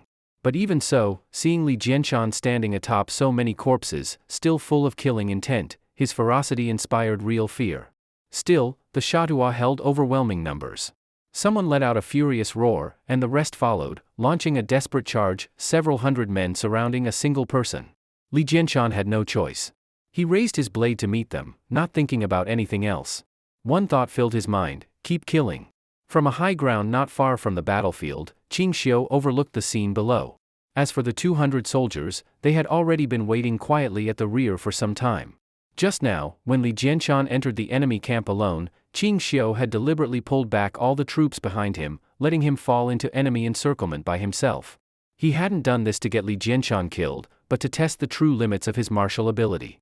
More importantly, he wanted the veteran soldiers to see with their own eyes that although Li Jianshan was an auxiliary soldier, his bravery and strength were more than enough to be their commanding officer. Sure enough, the soldiers watched in stunned silence. They couldn't believe one man could withstand so many barbarian soldiers.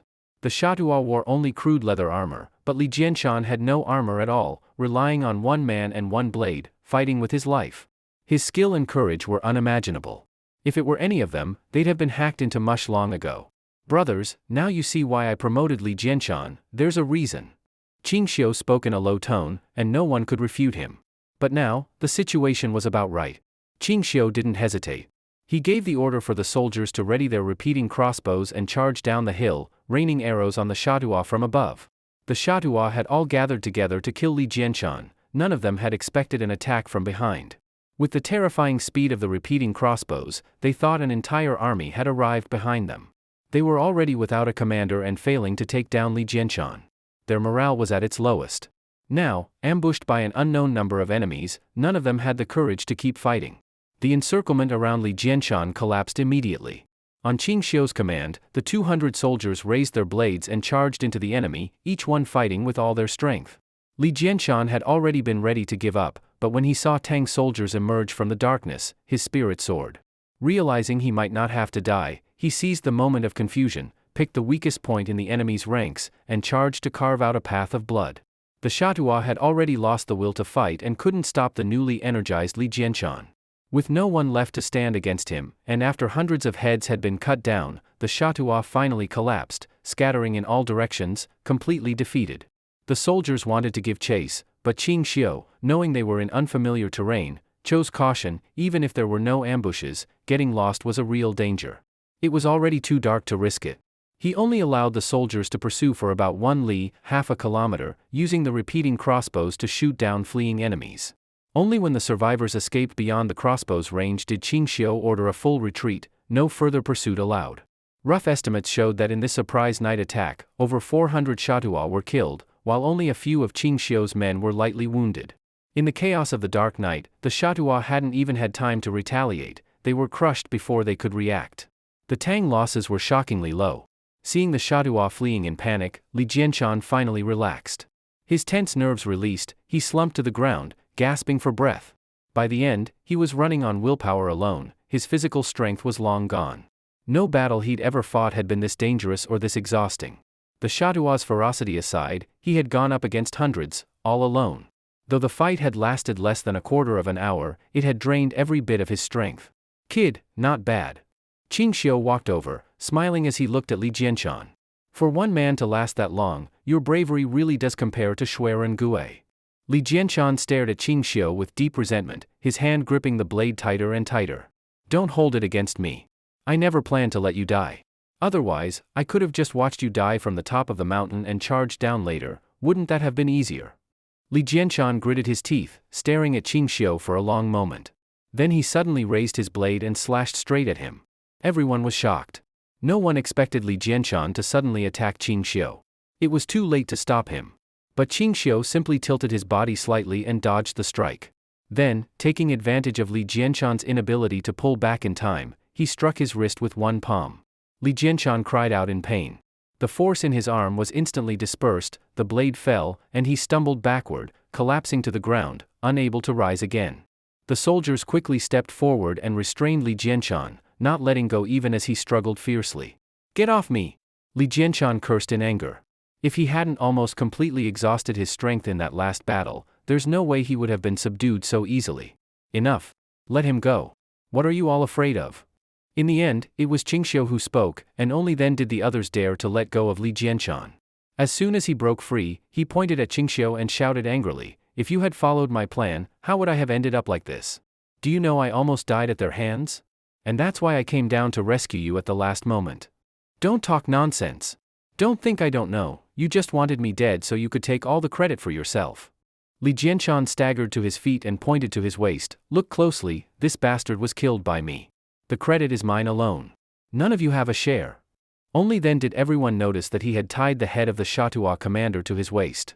Maybe he had thought, if he didn't survive, his comrades would at least know who killed that man and brought back a great achievement. Don't worry. No one here will fight you for credit today. Every head you killed is yours, especially that commander. I will definitely report this to the court and reward you accordingly, Ching Shao said with a smile. At first, Li Jianshan thought Ching Shao wanted to take the credit for himself, but from the way he acted, it didn't seem so. Even so, the thought that he had almost been set up and killed left him burning with anger. I'll remember this debt. Don't ever fall into my hands. So what if you have a higher status? Times change. You'll regret this. Li Jianshan said resentfully, without hiding his desire for revenge. As you wish. If you can step over me one day, that'll be real skill. Ching Shao knew the kid was full of anger and that no words would make a difference now, so he ordered everyone to rest a bit and then head down the mountain. The others were fine, but Li Jianshan was truly exhausted. Still, he silently counted in his mind how many people he had killed, afraid someone might steal credit. He didn't have the kind of chances Shui Rengui had, always being the vanguard general charging into enemy lines. Compared to the merit from breaking enemy formations, mere headcount seemed worthless. But he didn't know when he'd get to fight again. Every head mattered. On the way down the mountain, Li Jianshan was still full of resentment. He even set the whole enemy camp on fire and refused to walk at the front of the formation. In his words, who knows if someone will disappear again and get him killed? The fight is over. What are you still so afraid of? Ching Shao didn't bother arguing and let him be. Everyone had seen with their own eyes how much merit Li Jianshan had earned, and how incredible his combat ability was.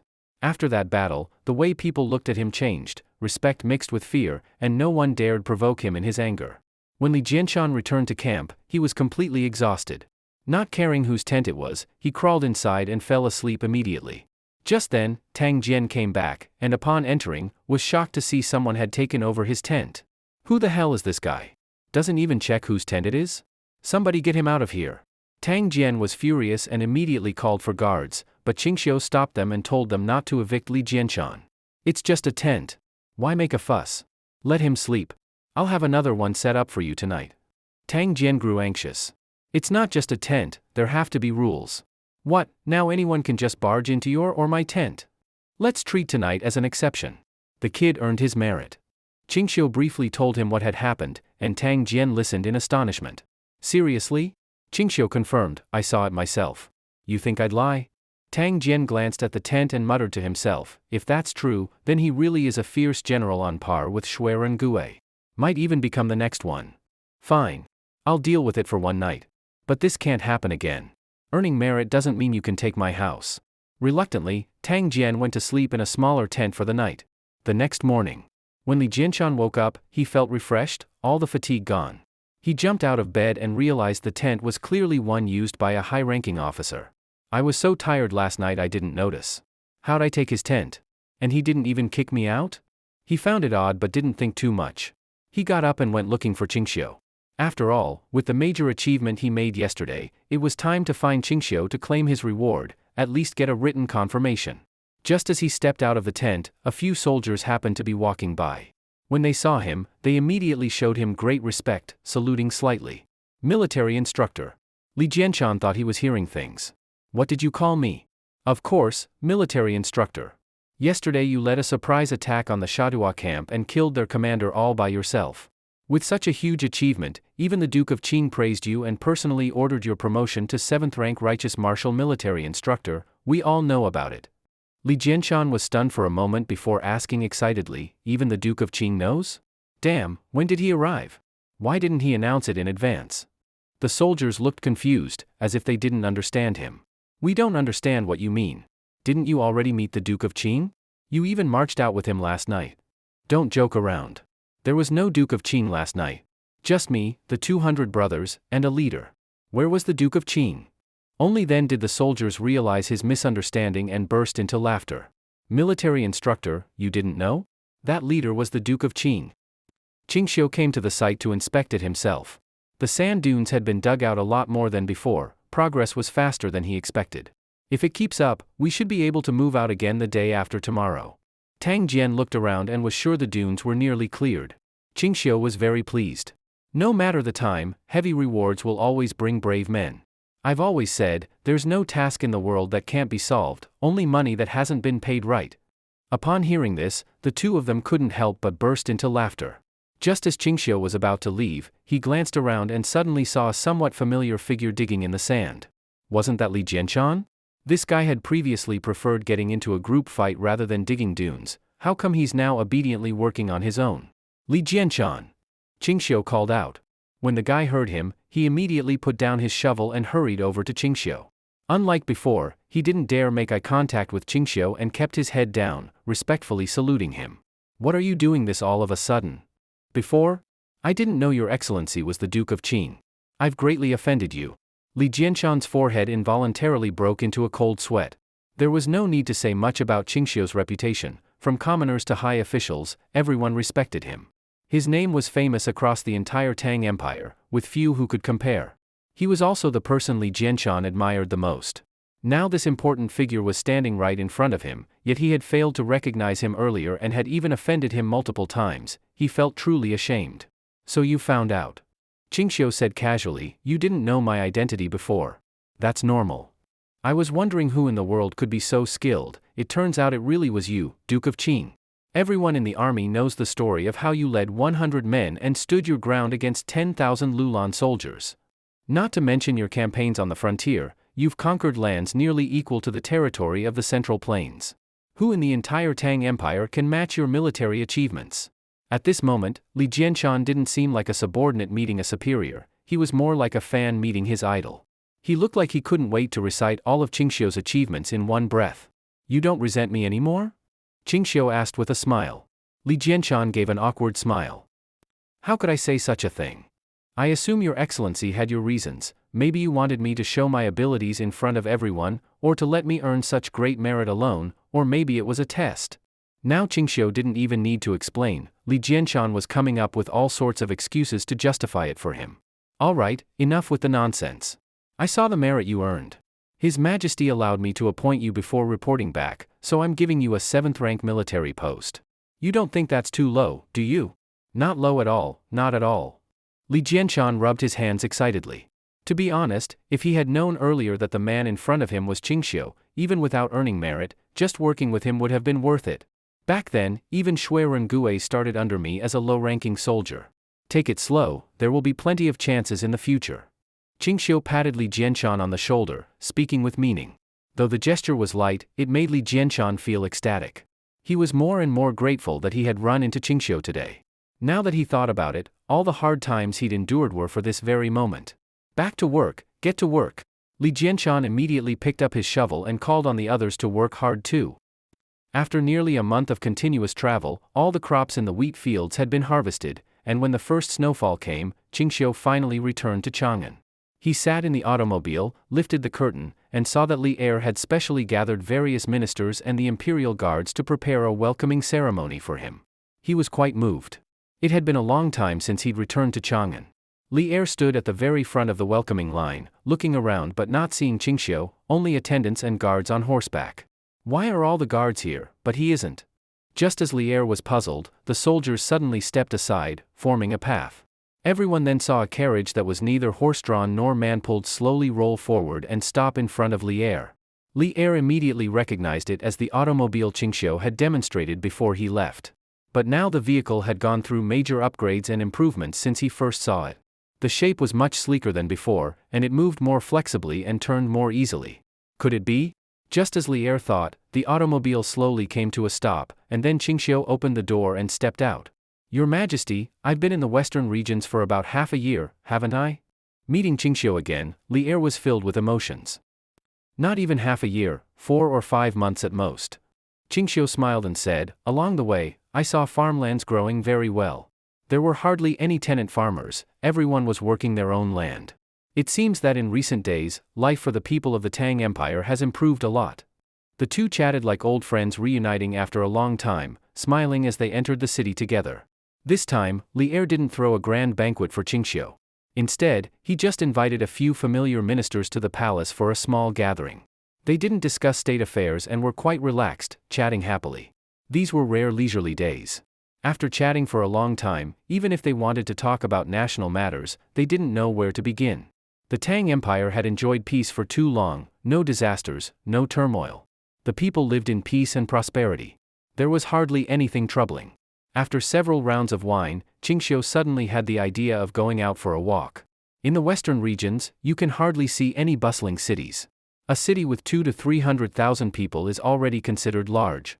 It's nothing compared to our cities in the Central Plains.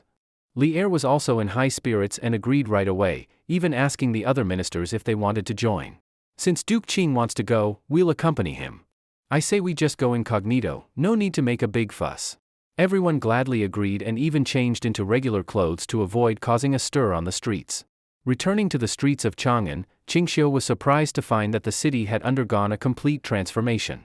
Many of the previously remote streets had been developed and filled with shops or residences. There were hardly any hidden or unused places anymore. Even more astonishingly, he saw that many parts of the city now had water channels.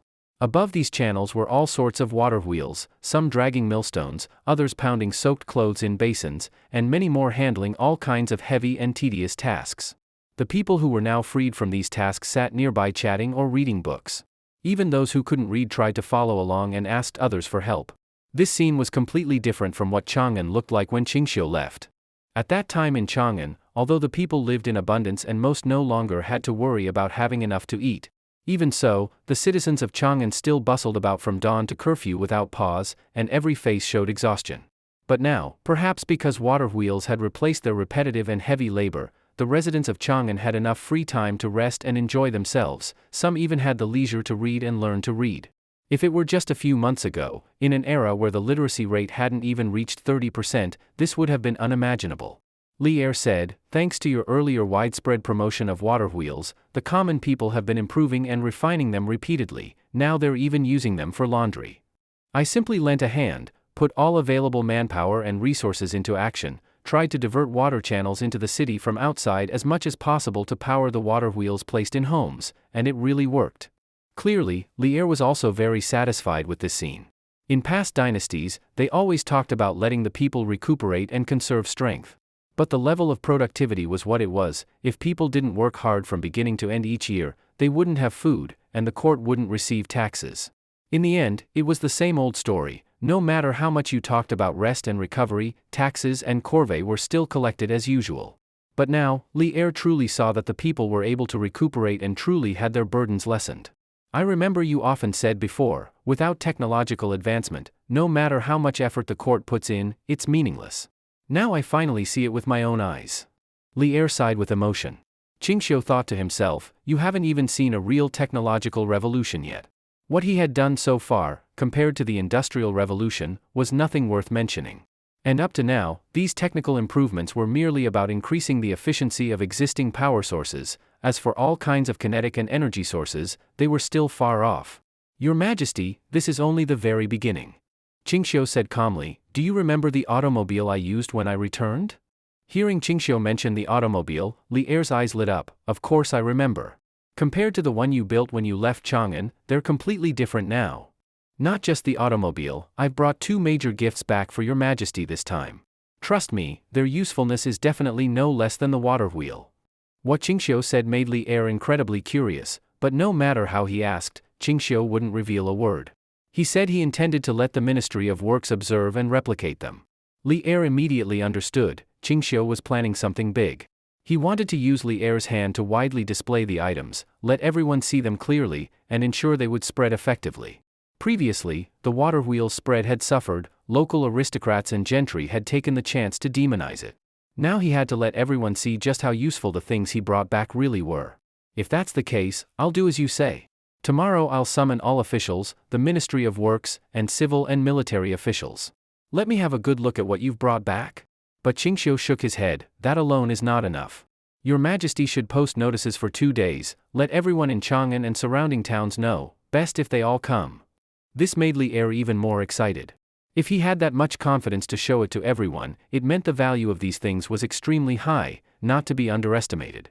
Li Er's curiosity was thoroughly piqued, but since Ching Shao wouldn't speak, he couldn't get it out of him. He could only agree and immediately begin preparations.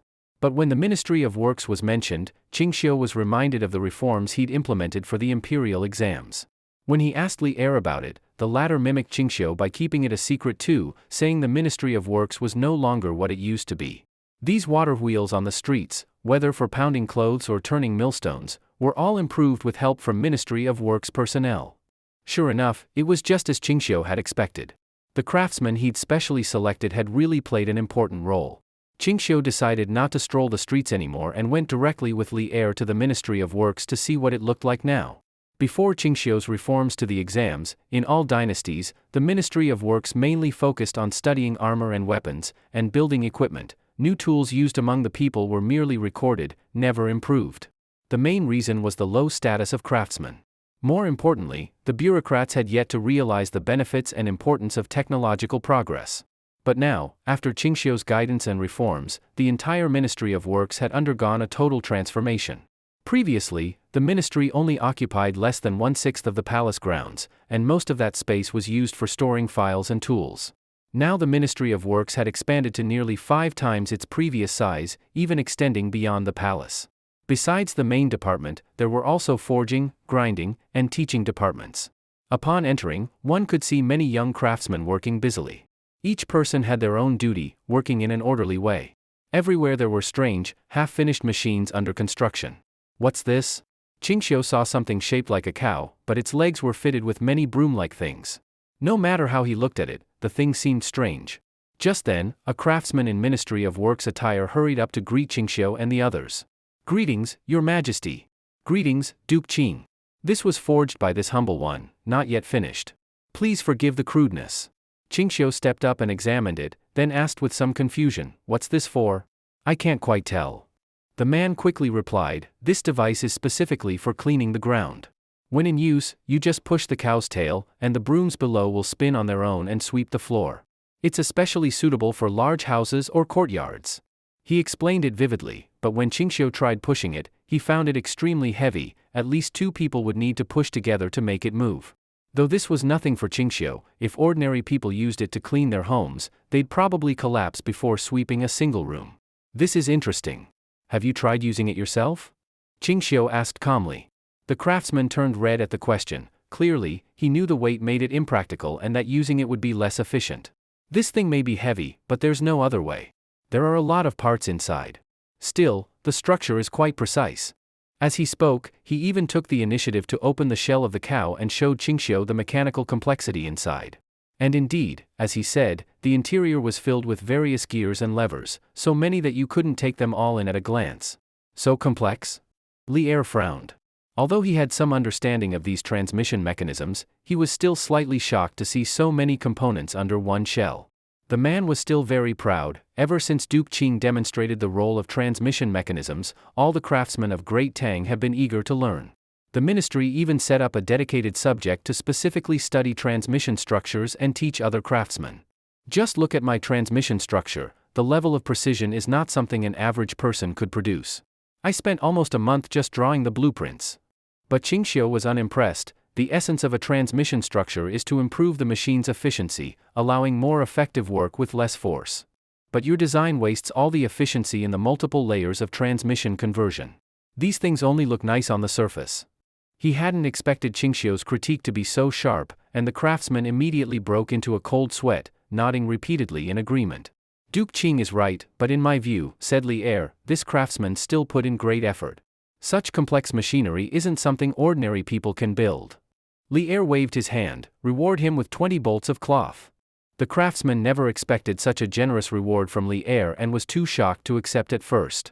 Li Er smiled. "Duke Ching is right. You craftsmen need to make machines faster, better, and more efficiently. Even though this thing isn't very useful, taking the first step always comes with waste and redundancy. You just need to improve it in the future." Ching Shao hadn't expected Li Er to have such vision. This kind of mindset was unlike that of a typical feudal emperor.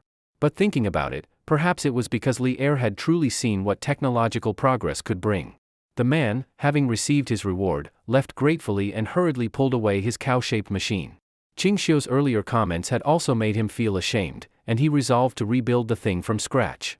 Looking around again, Ching Shao found that another craftsman had built a machine that could automatically weave fabric, which delighted him. But upon closer inspection, he found it was misleading. It had the same problem of being overly complex, with too much structure doing too little. Its efficiency was actually worse than weaving by hand.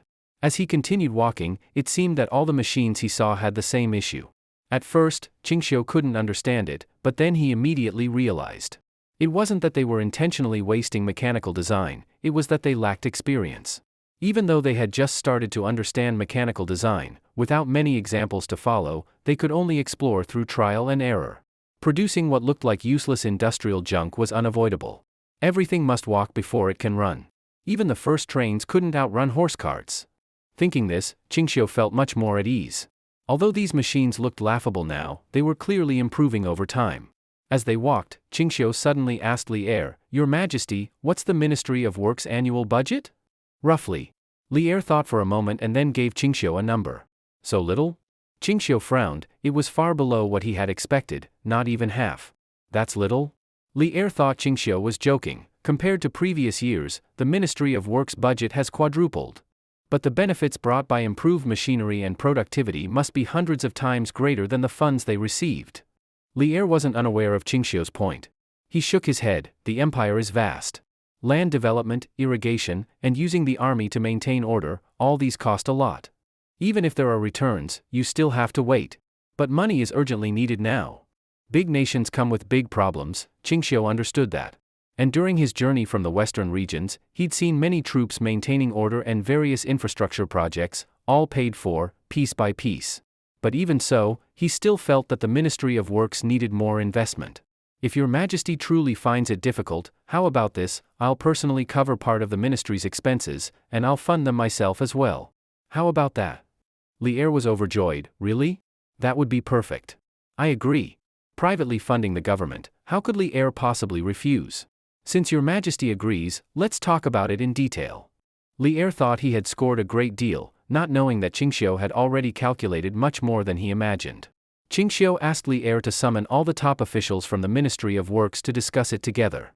Li Er was happy to oblige. He immediately gathered the senior officials and also had people prepare pen and paper. Since Ching Shao had agreed, they had to write everything down, so he couldn't deny it later. When the officials heard the summons from Li Er, they quickly gathered at headquarters. Seeing Ching Shao there, they were all surprised.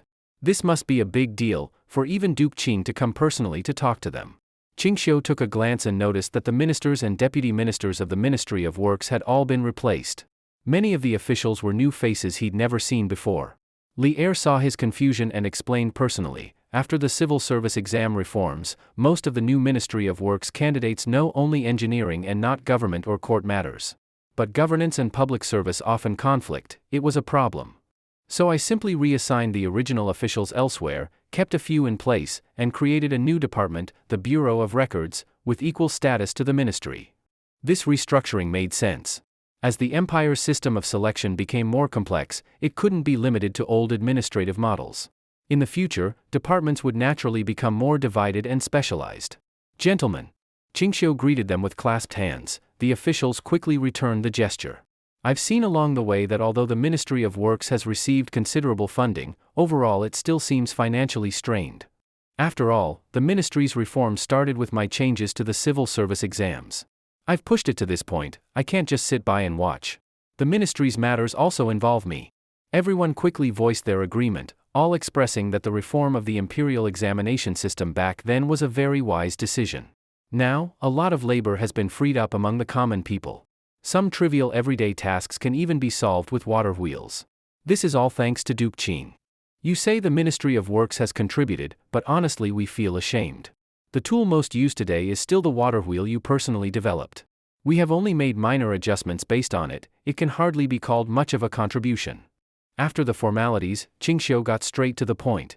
"When I was in Beach, I once excavated a gold mine and a coal mine that was easy to extract. Now both mines have yielded substantial returns. You've all heard about this, right?" Everyone expressed that they had heard of it. Although the Silla and Beach regions were poor and couldn't process the mined gold locally, and the limited population couldn't consume much coal either.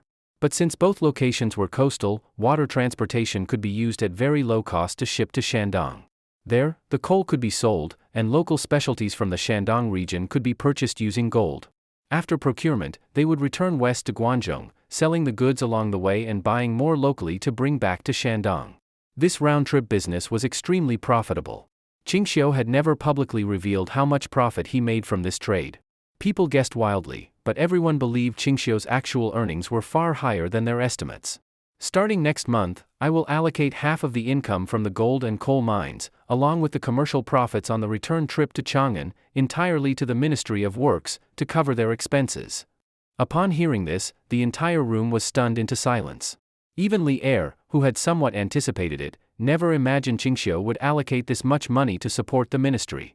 Duke Qing isn't joking, is he? Asked the new Minister of Works, Chen Dao, unable to hold back. Would I call His Majesty here just to joke with you all? When I say how much, that's exactly how much. And from now on, I'll also make that trade route public, so everyone can clearly see how much I earn, then give half of it to the Ministry of Works. Everyone gasped. Ching Shao's generosity shocked and thrilled them. What they lacked most right now was money. Craftsmen submitted numerous funding requests daily, but the court's allocation was always limited. Even if Ching Shao only gave them a one-time portion, it would already solve their urgent needs, let alone half of the trade route's income. Ching Shao wrote down the general profits he gained from that trade route and showed them on paper.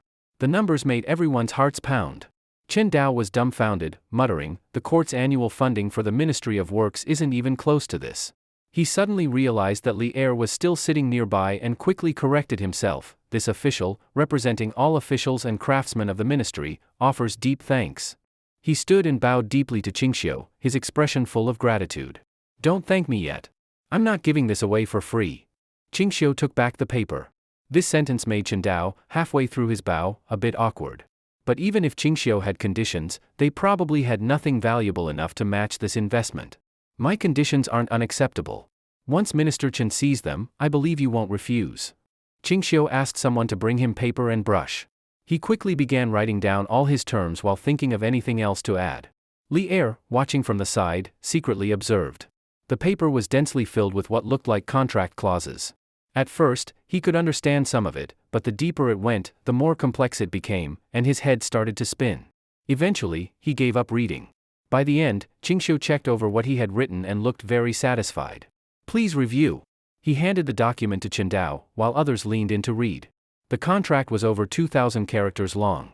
At a glance, it seemed long-winded, but on closer inspection, all the clauses complemented and supplemented each other.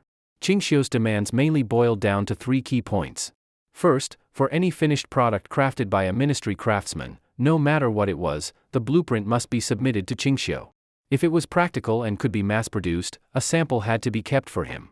Second, he requested 40% of all revenue generated by the Ministry of Works. Currently, the ministry not only trains craftsmen and develops devices, but also fulfills some forging orders for the public and runs carpenter and blacksmith shops. Although these businesses were small and brought in little revenue, mostly intended for public service, they couldn't understand why Ching Shao even wanted a share. Compared to his massive investment, these earnings were like ants compared to mountains. Still, if the old man wanted them, they had to agree, he was the one funding them, after all. As for the third clause, it seemed to be the most important.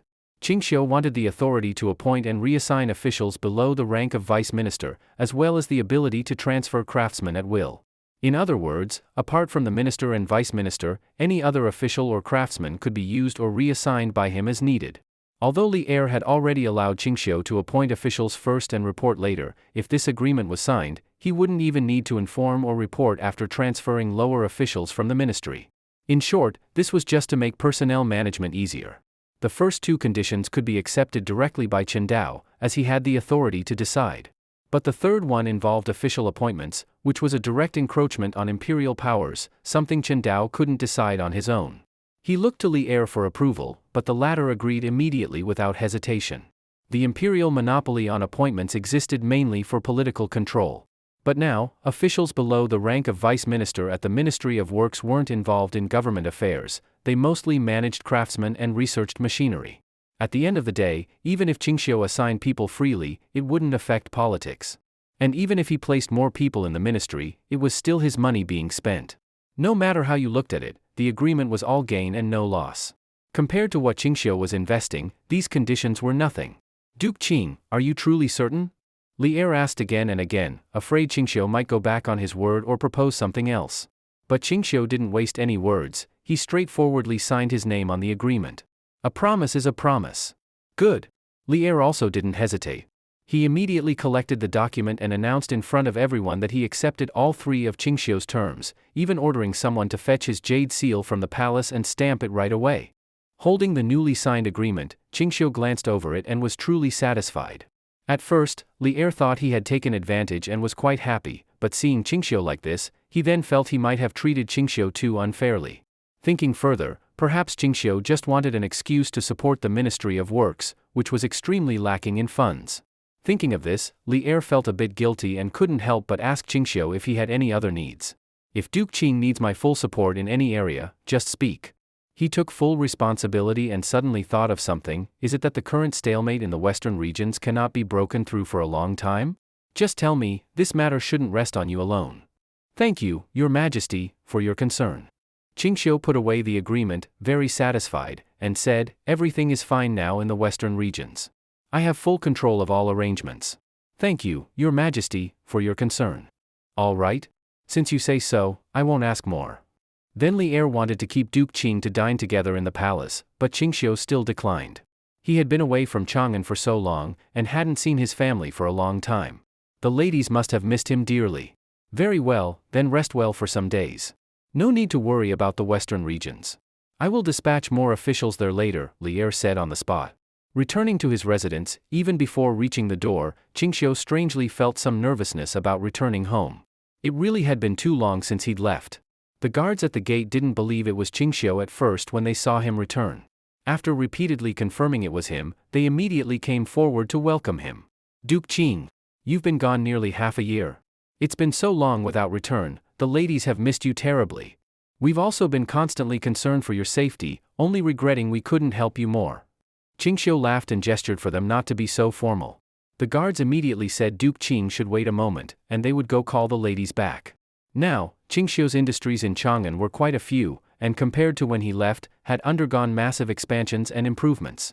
The ladies were increasingly uneasy leaving these businesses entirely to outsiders, so most of them personally studied how to manage them. Urguzi, seeing Ching Shao return, was stunned for a moment, then hurried to welcome him, almost kneeling on the spot. Enough with that. I've only been gone half a year, not returned from the dead. Why are you all making such a scene? Ching Shao quickly told him to stop. Forgive me. It's just been too long since we've seen you, and we worried about your safety. During this time, I couldn't look after you, and I was afraid your living conditions were difficult. Nonsense. I'm not disabled, I can live just fine without someone looking after me. Ching Shao laughed and scolded. Quickly bring out the items. What Ching Shao referred to were the account books of his various industries. This was his habit. After returning from a long trip, he always reviewed the books. But now, what he saw in the records truly surprised him. He originally thought that after his departure, most of his businesses would only maintain stable profits, perhaps with minor expansion. But now, apart from the caravans along the Silk Road, the other businesses in Chongan had nearly doubled in size. Especially the clothing shops even expanded beyond the pass. Qingfeng clothing had now become a synonym for luxury goods within the pass, as well as the first choice for commoners buying clothes. He didn't expect that Yuanyang had really found the balance between luxury goods and regular goods. The two didn't conflict at all, which is why the clothing business had grown to its current scale. The ladies truly did their best. They had almost no experience in business before, and now even study it diligently, Urguzi said with a smile. But after you left, letters often arrived at the residence. I've collected them all for you. Urguzi then took out a stack of letters. The delicate handwriting and some writing style unique to the East made Ching Shao's pupils suddenly contract. He quickly took the letters into his hands. Seeing that the envelopes were all still sealed, he finally relaxed. The ladies don't know about these letters, right? Rest assured, there were no mistakes in what I handled, only I know. Urguzi gave a knowing smile. He knew too well what Ching Shao was like as a man, so of course he had to help guard the door. Ahem, I just don't want the ladies to overthink things. By the way, did the court send any letters? He suddenly remembered some important matters. Yes, but most of them are meaningless. I've selected the more important ones for you to review. Ching Shao looked through them. Most of the so-called important ones were from the borders. And the senders were mostly subordinates he had stationed at the borders, or close generals. The rest mostly reported the situation at the front as stable, gradually improving. Only Li Xiaogong's side mostly sent news about the situation between the frontier tribes. Now that the Shi people had completely annexed the Jurchen territory, they were gradually growing stronger. They now bordered the Khitan and were showing signs of growing closer. But Li Xiaogong knew these frontier tribes must not unite, so he imitated Ching Shao and began sowing discord between them.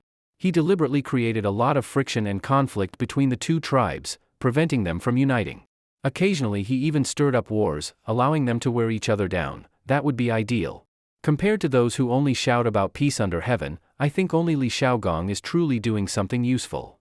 Ching Shao was very satisfied and casually asked Erguzi, when will General Li return to Chongan? I remember it's about time for his rotation, isn't it? In times of peace, border generals usually rotated. The commanding general guarding the border would return to Chongan, and promising young generals would take over, usually after autumn, during deep winter. In winter, livestock from nomadic tribes would die en masse, and horses couldn't eat fresh grass, would grow thin, lose strength, and cavalry would be ineffective. So winter was used to rotate posts, allowing frontier generals to return and either rest or advise the court for the next year. By his count, it should be Li Xiaogong's turn. He should arrive in the capital in a few days. Shall I make preparations for you? Yes. Let me know as soon as he returns. Ching Shao was just about to carefully read the border intelligence when suddenly a wooden arrow flew in through the window, landing right in front of him. This wooden arrow had no real lethality, but its tip was wrapped layer upon layer with cotton cloth. It was clear that the person who shot the arrow intentionally minimized its lethality. Seeing this wooden arrow, Ching Shao was momentarily stunned, then quickly looked out the window and saw a delicate and adorable little girl leaning by the window, smiling brightly at him. That little girl had clear and lively eyes, and her cute smiling face was so charming it could melt hearts. Little girl. Ching Shao was overjoyed. He had been gone for half a year, and Qing Ruyuan had changed so much, completely different from when he left.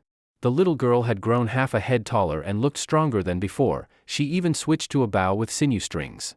Dad, why didn't you tell me right away when you came back? I could have welcomed you. The little girl ran into the room and threw herself into Ching Xiao's arms, happily rubbing against him. She hadn't seen her father for a long time and truly missed him very much. Ching Shao also hadn't felt this indescribable family joy in a long time. Now, he finally experienced what it felt like to witness a life he created gradually grow up. You're even more mischievous than before, daring to shoot me with a bow and arrow. What if it had been an iron arrowhead and accidentally hit me? Ching Shao rubbed the little girl's nose, pretending to be angry. Don't worry, Dad. I'd never use an iron arrowhead. And you saw, I wrapped the arrowhead with cotton. The little girl giggled. Besides, my aim is super accurate now. Within 100 steps, if I aim for the center of the eyebrows, I definitely won't hit the eyes. Really? Who could be that good? Ching Shao thought the little girl was just boasting. After all, she was only 5 years old. Even if her eyesight was that sharp, she couldn't possibly have the strength. Daddy, don't doubt me. The little girl pouted and insisted that Ching Shao must watch her archery. Judging by her confident expression, she had obviously been planning to perform for Ching Shao upon his return. Ching Shao was truly curious and followed her to the archery range to see what she could do. When he saw her walk toward a longbow taller than herself, a picture immediately formed in his mind. Qing Ruyuan gripping the bowstring with one hand, stepping on the bow with one foot, pulling the longbow with all her strength, and shooting an arrow like a meteor. But when the little girl reached the longbow, she simply bent down and took out a compound crossbow from underneath. Ching Xiao's fantasy was instantly shattered. But then again, he felt his imagination was ridiculous. This girl wasn't Neza, how could she possibly draw such a heavy iron bow? Watching the little girl lift the crossbow, load an arrow, and cock it with practiced ease, it was clear she often played with it. She was probably more familiar with weapons than other kids were with toys. You little rascal, so young yet not interested in toys, playing with knives, guns, and sticks every day, don't you think it's dangerous? Ching Shao laughed and asked. Dad, you're just as shallow as everyone else. Playing with toys is so boring.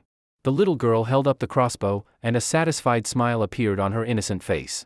Clearly, to her, these things were far more interesting than toys. You're calling me shallow? Ching Shao smiled slightly and said no more. He really wanted to see what tricks this girl could pull with the crossbow. Qing Ruyuan lifted it, aimed at the target with great skill, and pulled the trigger 3 times in a row, clean and precise. This one's good. This one's good. Qing Ruyuan was extremely excited. Ching Shao saw from afar that of the 4 arrows just fired, 2 hit the bullseye perfectly, and the other 2 were just on the edge of it. At a distance of over 150 steps, to shoot with such accuracy, aside from the crossbow's precision, also required excellent eyesight. From this distance, ordinary people couldn't even see the bullseye. Hitting the target could only be done by trial and error. But Qing Ruyuan clearly had excellent eyesight, she didn't need to adjust at all. Even adults wouldn't have this kind of vision. This girl has extraordinary talent. On the battlefield, such accuracy would make her a sharpshooter. If given a musket, she could easily shoot an enemy general among thousands. Dad, how about it? With this archery skill, shouldn't I be qualified to go to battle with you? Next time you go to the western regions, just bring me along. The little girl was extremely excited and asked her father to take her along the next time he went to war. Though you say that, you're still too young. Going to war is not something you should worry about. Ching Shao patted her little head and smiled, but you do have talent. If you keep training in martial arts, in 10 years I'll definitely take you to the battlefield. 10 more years? The little girl's face immediately fell, pouting like she carried endless sorrow. 10 years will go by fast. Don't worry. And with your talent, if you train hard, you'll definitely kill enemies all over the battlefield, unbeatable. Ching Shao truly believed in her talent, not just her eyesight, but playing with weapons at such a young age meant her future physique would be strong. Only then did Qing Ruyuan nod. Then Dad, just wait. In 10 years, I'll definitely go to battle with you. I'll be the vanguard and crush the enemy. Even so, Ching Shao didn't forget to remind her, don't just focus on martial arts. Don't neglect your studies. Don't be a fool with strong limbs and no brain. Oh. The little girl answered absent-mindedly, whether she really listened or not was unclear. Just then, Urguzi came running back and quickly reported to Ching Shao, the madams have returned. So fast? Ching Shao originally thought he hadn't even notified them yet, but since his return to Chongan was already known, they likely heard early. As soon as Urguzi delivered the message, the madams hurried in. The moment they saw Ching Shao, they rushed toward him. They were afraid to see any scars on Ching Shao's body. Husband, have things been well over there these days? Were you injured? Was someone there to take care of you when you were sick? With your good health, how could you get sick? But still, you must take better care of yourself. Why don't I go with you next time? You always go alone, I don't feel at ease.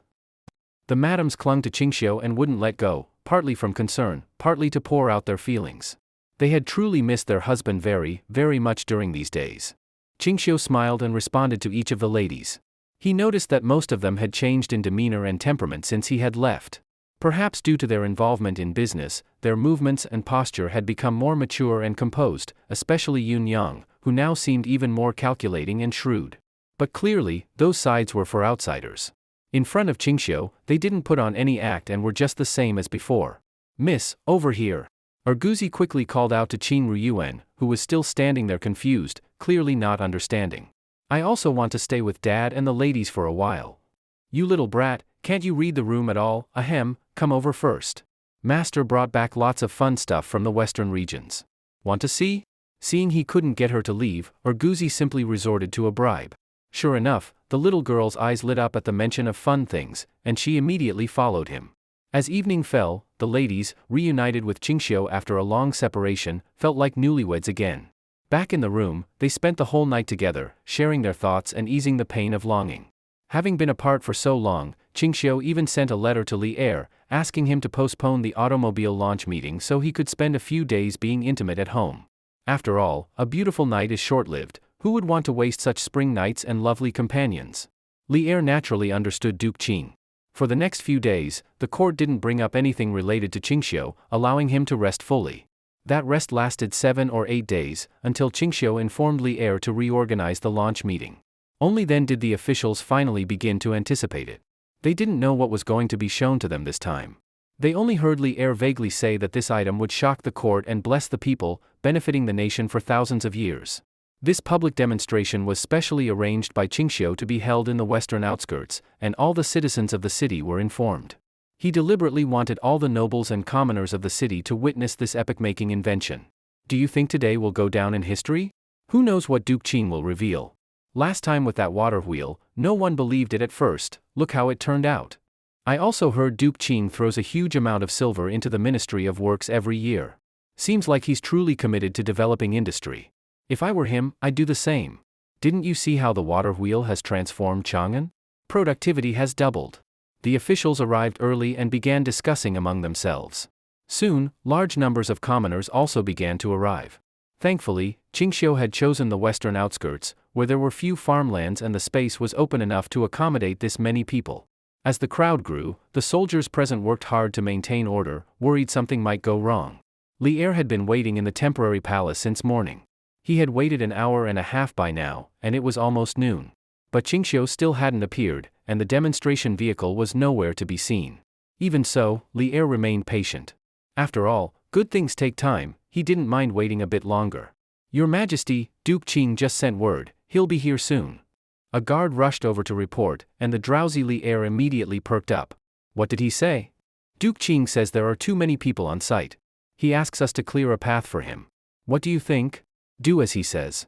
Have the soldiers maintain order. The Imperial Guards don't need to stay around me, send them too. Just leave a few to watch over the palace. Li Er decided right away and even ordered his own guards to help. The commander of the Imperial Guards was shocked and quickly said, Your Majesty, you mustn't. If anything happens to you, it will throw the whole country into chaos. What could possibly happen? What chaos? Li Er waved his hand impatiently. They are all my people. Why should I fear standing among them? Go now. The commander still wanted to object, but seeing that Li Er was about to lose his temper, he quickly obeyed and went to prepare. Meanwhile, Ching Shao, sitting inside the automobile, saw the crowd ahead parting. Guards and Imperial soldiers were clearing the way in front of him, opening a path. Let's go! Ching Shao patted the vehicle. The two drivers inside responded at once, stepping on the power pedals to activate the vehicle. At first, the car moved very slowly, coming from far away so the crowd could clearly see the full appearance of the vehicle. But as it got closer, the vehicle suddenly sped up. The onlookers hadn't expected it and hurriedly stepped back to avoid being hit. Only when it got close did everyone see clearly that this vehicle wasn't being pulled by horses, nor was it being pushed by people. Its four wheels seemed to come alive, spinning on their own without any visible power source. It truly lived up to its name, a vehicle that moves on its own without external force. Though the body looked a bit bulky, it moved faster than anyone expected. But what shocked them even more was the front of the vehicle, which looked completely transparent. They could clearly see Ching Shao and the two drivers sitting inside. It looked as if the whole car had open sides, yet the sunlight reflected faintly off it. There seemed to be an invisible shield covering the windows. Even Li Er couldn't stay seated. He jumped up in shock. This vehicle was totally different from what he'd seen before. Previously, the front of the automobile was covered with a thin sheet of special iron to block dust and sand. But this blocked visibility, so a small window had to be cut at the front for the driver to see the road. Once the doors were shut, only that small window let in light. But now, the windows on all four sides weren't covered with iron plates, they seemed to be made of some invisible, transparent barrier instead. It allowed a full view of the surroundings while keeping out dust and wind.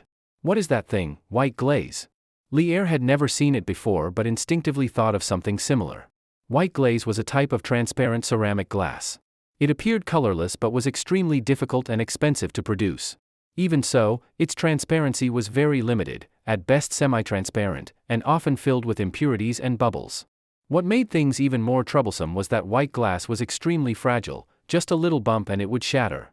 It was completely impossible to be like the transparent barrier Ching Shao had shown, both invisible and solid. When the vehicle came before the crowd, it slowed down again and deliberately drove slowly past them. At this distance, everyone could clearly see the person sitting inside the vehicle, and they could also clearly see the faint glow reflected on the transparent barrier. They really couldn't figure out, what material was this transparent panel made of? However, the people nowadays were already knowledgeable and had a fair understanding of many natural and technological phenomena. They wouldn't immediately associate it with magic or supernatural powers. They were only speculating about the forging materials and techniques. Eventually, someone couldn't resist and reached out to touch the vehicle, intentionally observing what material the transparent panel was made of. The crowd quickly gathered into a circle, and the previously spacious road suddenly became crowded. Ching Shao instructed the driver to slow down and proceed gradually. This thing, when you tap it, even sounds a little crisp. Did you hear that?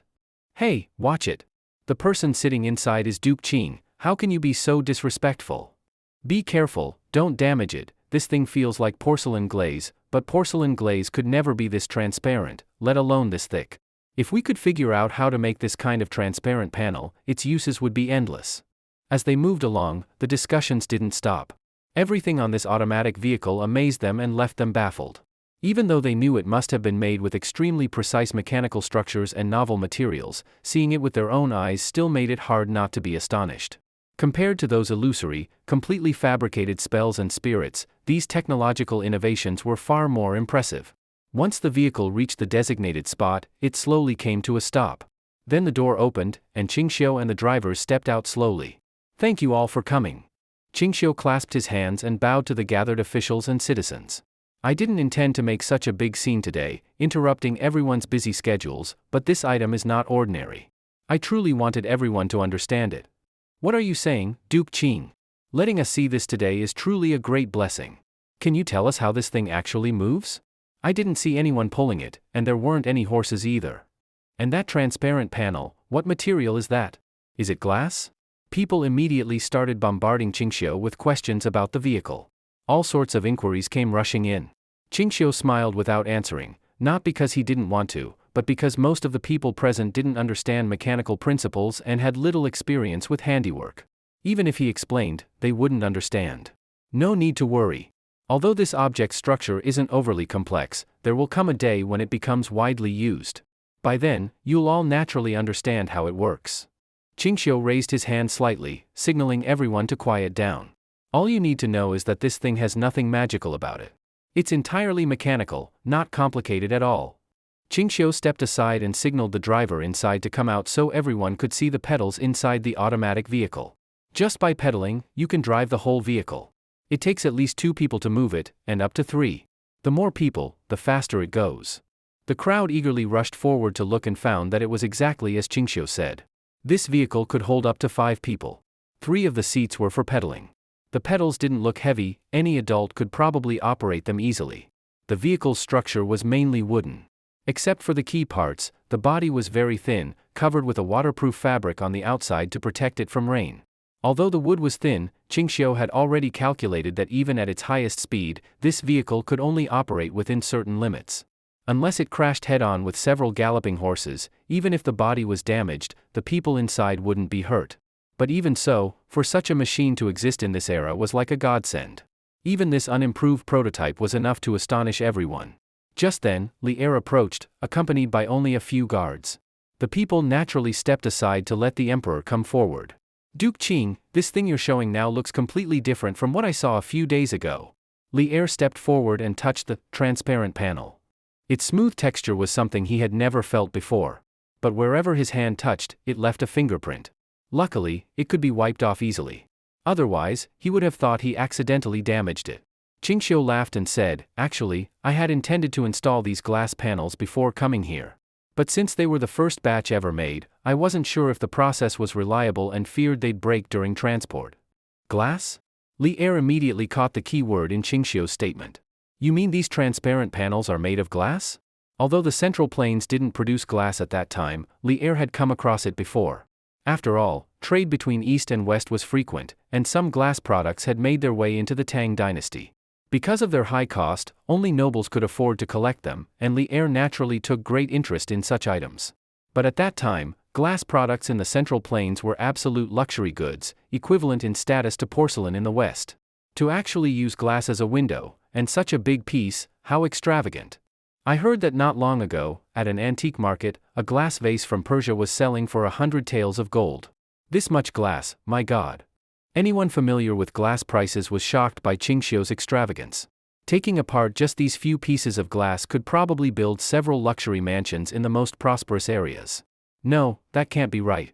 I've seen those glass products before, they didn't feel this smooth, and they were nowhere near this thick, nor this transparent. Li Er quickly realized that this glass was different. If this really was glass, its texture and transparency were on a completely different level from anything he had seen. If this glass were used to make the items in his collection, then it would be truly perfect. They didn't know how Ching Shao managed to produce this glass, and assumed he must have paid a tremendous price. Ching Shao smiled without saying anything. These pieces of glass were not imported through foreign trade. Although he could buy ready-made glassware from Persia, the quality was so poor that even a dog would shake its head at it. In this era when glassware had not yet fully matured, it could still fetch a high price from the rich, but in Ching Shao's eyes, it was so ugly that he wouldn't even use it as a drinking cup. Therefore, he specifically had people collect lime in the western regions and experimented with making glass himself. After many trials, he finally produced this batch of higher quality glass. The reason glass became a rare item in the Central Plains was not just the lack of corresponding production techniques but, more importantly, the problem with local raw materials. The lime in the Central Plains, after being fired, mostly turns into a substance similar to porcelain glaze, and it's difficult to make it as transparent as glass. This is why porcelain from the Central Plains became famous worldwide. But this also meant that before entering the industrial age, it was very hard for the Central Plains to produce glass using local materials. However, Ching Shao was not in a hurry to tell Li Er about the raw materials. At least for now, the glass-making process he had developed still had major flaws in his eyes, and it was far from being ready for mass production. Of course, the raw materials were only one aspect. The automatic vehicle brought so much shock to everyone. Ching Shao had the craftsman remove the protective outer layer. The chain and pedal transmission structure inside amazed everyone on the spot. The craftsmen present could tell that these transmission structures weren't so complex as to be hopeless. At the very least, they could understand the basic principles. But the imaginative structures and the chain transmission truly opened their eyes. So mechanical structures could be assembled this way. Especially since Ching Shao had gone to great lengths to reduce weight, using iron parts only at areas prone to wear and tear, and using wood as much as possible elsewhere to lighten the load. Some parts were even made with hollow wood. They couldn't understand how Ching Shao had managed to skillfully insert all these components without damaging anything. Your Majesty, would you like to try it yourself? Ching Shao stepped aside and gestured for Li Er to take the reins. The latter had long been eager, and the villagers behind him were just as curious to see how Li Er would operate the vehicle. Then I shall give it a try. His Yulin guards immediately stepped forward to sit at the pedal position, but Li Er told them all to step aside. He wanted to operate the pedals himself. I want to try it personally. Why trouble you to do it? But Your Majesty, this thing might be very hard to operate. You only need to sit in the back.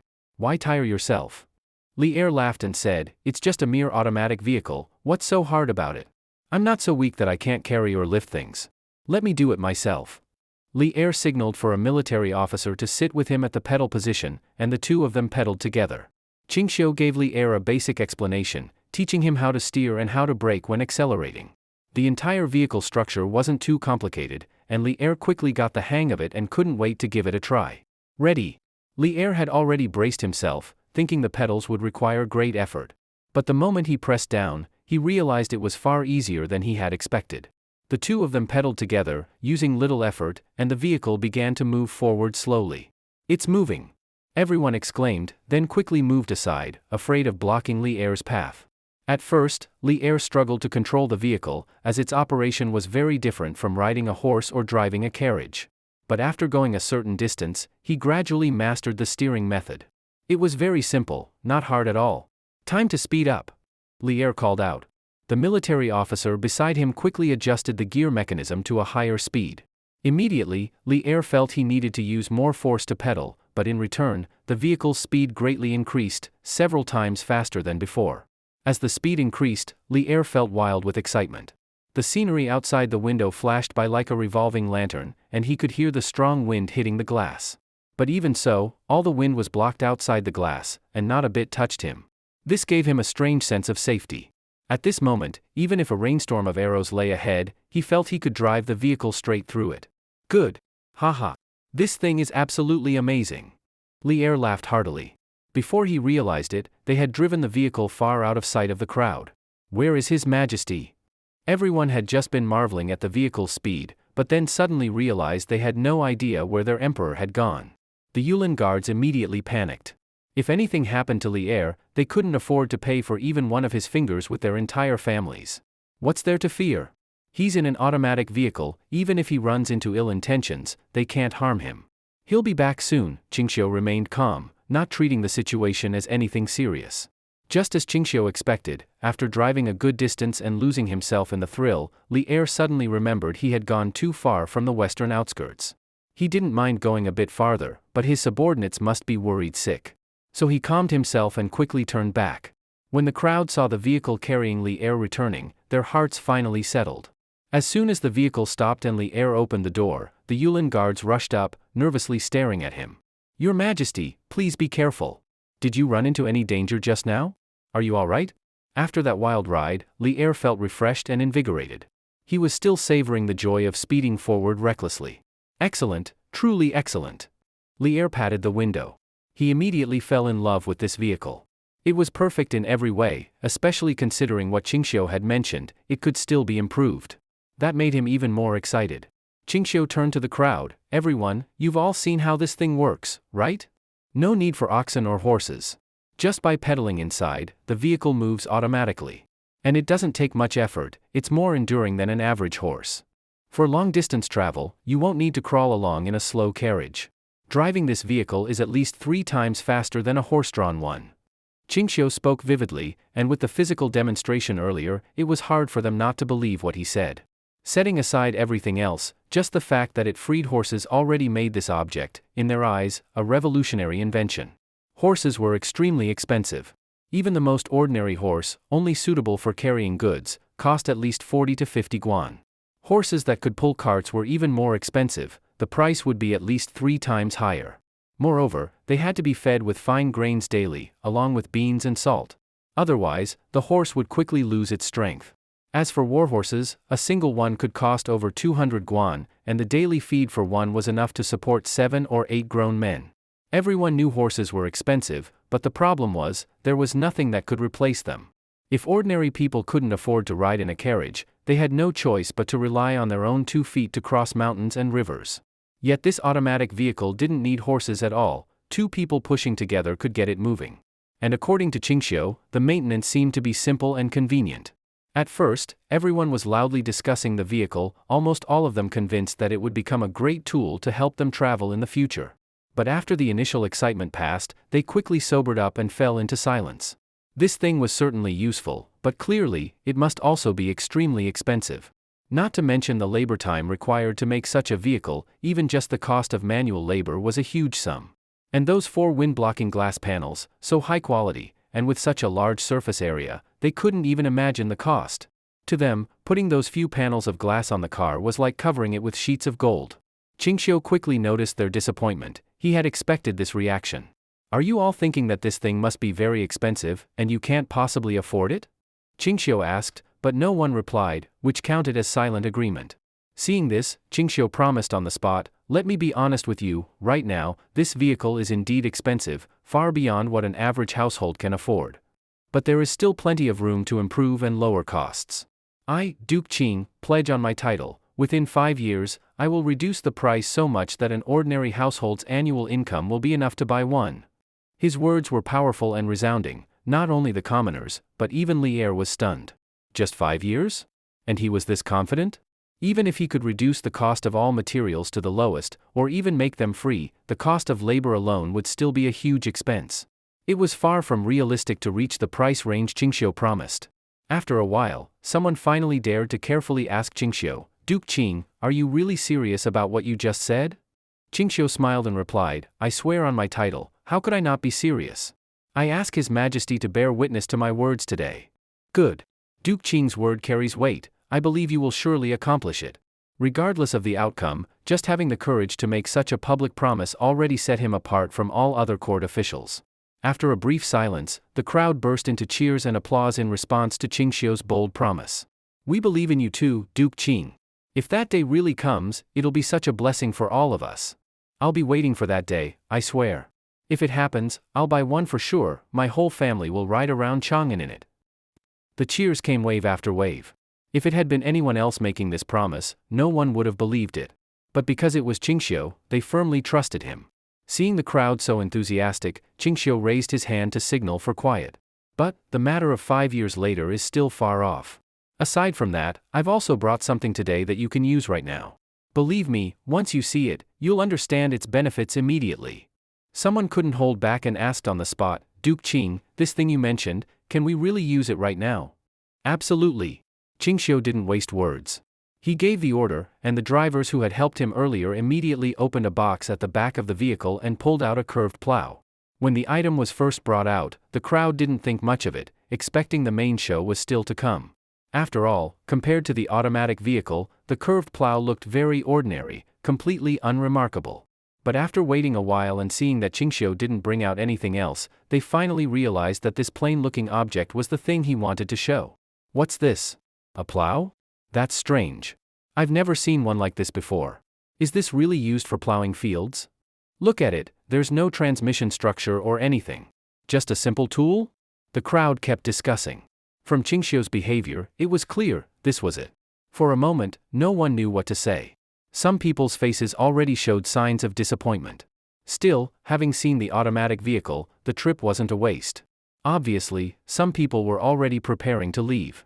I know you're all eager, but just wait a bit. Ching Shao personally picked up the curved plow and smiled.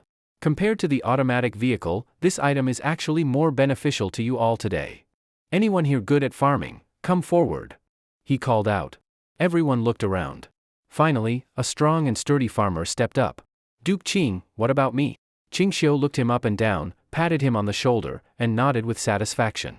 He was very pleased with the man's build. Only someone who works the land daily could have such a strong body. Good, let you give it a try. He had the man strap on the plow and get ready to try it out. What? Duke Ching, you're not joking? You really want me to plow the ground? The man looked at the hard-packed ground beneath his feet and frowned. This wasn't farmland, it was a main road, trampled daily by carts and horses, packed down until the soil was hard as rock. Only an iron shovel could break up this ground. Using a plow would be impossible. And this oddly shaped plow, he had never used anything like it. He had no idea how to even begin. Besides, pulling a plow usually required an ox. Relying solely on human strength to pull it on this kind of ground, he'd die of exhaustion. Did you enjoy the story, guys? I hope you did. Support this video with a like and a comment. I'd really appreciate it. Thanks for watching and see you next time.